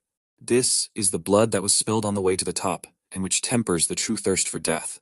That is, the essence of master fear. Silbetta understood this, but now, trembling with horror and looking at his opponent, he understood that from this person he feels hundreds, thousands, or rather tens of thousands of spilled lives. Silbetta tightly clutched the sword in his hand and shouted that only he should be the strongest, after which he rushed to attack and their blades collided. The fierce battle continued, but soon Silbetta asked himself in surprise, was it really him? Enraged, Silbetta shouted that this was an incredibly cheap trick, after which Aiden explained to him that he was making things worse for himself. With a smile on his face, Aiden asked him if this was the same fighting style that he himself taught him.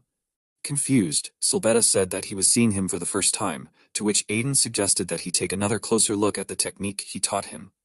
MC began to demonstrate combat movements, after which he delivered a dashing blow, throwing Silbetta back. Silbetta, with a tense expression on his face, understood that this was the fighting style of Sace, but he was seeing this person for the first time, which meant that he really was one of Dyer's servants.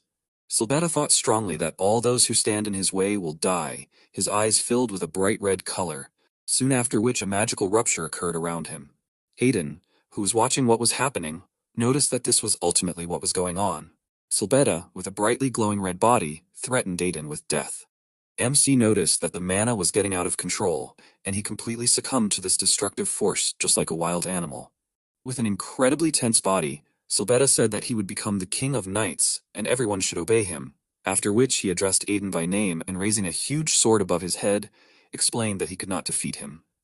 He attempted a sweeping attack, but Aiden managed to dodge back. They looked at each other tensely. Their fight resumed with renewed vigor. Silbetta smashed everything in his path trying to reach Aiden, and at the same time he laughed madly noticing that he was getting stronger. Aiden tensely repelled the attacks, realizing that due to the endless attacks, he had no chance to counterattack, but simply waiting was not an option. Suddenly, Dyer appeared near the battlefield and asked what was going on here. Shocked, Dyer asked his brother what kind of defiled aura this was. Silbetta shouted his brother's name and then abruptly began to approach him, trying to tear him apart. Dyer blocked the blow in surprise and asked what was wrong with him. Silbetta screamed that if it weren't for him, his life wouldn't have turned out so terribly, because if he had died in the palace, nothing would have happened. Dyer angrily asked if those black magics in the palace were really sent by him. He ordered his brother to answer, but Silbetta rushed towards him, holding his sword in front of him, but Aiden managed to protect him from this attack, explaining to Dyer that this monster was no longer his brother, because the magical rage had already begun, and Silbetta Cyrus no longer existed. Aiden then explained that even though he had resorted to black magic, he had reached the level of a high warrior, and if left as is, he would destroy everything that belonged to Cyrus. So they had to stop him here and now. MC asked a tense Dyer to help him find Cyrus. At this time, Silbetta was shouting that he would destroy anyone who stood in his way, swinging his sword furiously, when suddenly he felt a stabbing pain that penetrated his body due to the blow of Dyer's spear. Dyer apologized to his brother and explained that it was for the sake of saving Cyrus. Filled with rage, Silbetta began to scream madly, after which he dealt a sharp blow, but Aiden managed to put a shield in front of him, protecting them both. Aiden then asked Dyer if he remembered the ball in the palace. Dyer noted that it was the strongest monster he had ever fought. MC explained to him that if he remembered that fight, it would be easier for him to adapt to his style because they had already fought together once against a monster wielding a great sword. After that, they rushed to attack the threateningly growling Silbetta. MC began to strike him and block attacks with his sword. After he blocked the attack, he gave a command, and Dyer began to attack Silbetta from behind with a spear. However, Silbetta was able to return from this blow, shortly after which a powerful explosion occurred, provoked by Silbetta's circular attack. MC understood that due to magical rage, he lost his mind and compressed his muscles to the limit, which makes his attack stronger. However, after the load, the body can no longer withstand this and he will not be able to fight anymore. MC rushed to attack the defending Silbett. When Silbett struck, he discovered that his body can no longer move due to the fact that his paws were chained to the ground by ice. This happened because Aiden used the frozen winter cloak, and now rushing towards him, MC pointing the sword at Silbett's head said goodbye to him, thinking that he was once their comrade. MC used the royal art of the sword, and when Dyer closed his eyes, Aiden, combining the present and the past, approached the perplexed Silbett, who asked, "Is it really royal?" Aiden made a cut of the scales, making a cross blow across Silbett's entire torso. With a bloody body, Silbett lifelessly in front of him, and then fell to the ground. The curse watching this noticed that he finally achieved his long-awaited revenge. Then he asked Aiden why there was no joy on his face, and wasn't this what he lived for all his life? Aiden thought that this was really so, and this was the goal of his whole life, his dream and his will, and he achieved his revenge. Then he asked himself, then why did he feel this strange devastation? The next day, in the Grand Duchy of Cyrus, the townspeople on the street reading the newspapers asked if this was true. The man said that he heard a noise but could not imagine that something like this happened. The newspapers said that the eldest son of the House of Cyrus, the Thunder Knight Silbett Cyrus, was dead. One of the townspeople said that he entered the highest level of power, but fell into magical madness and died. Another townsman regretted what happened, noting that he was a good person. MC was sitting in the room and looking out the window. Suddenly there was a knock on his door. Aiden turned around and saw a guy who, upon entering the room, said that he had come to ask him one question.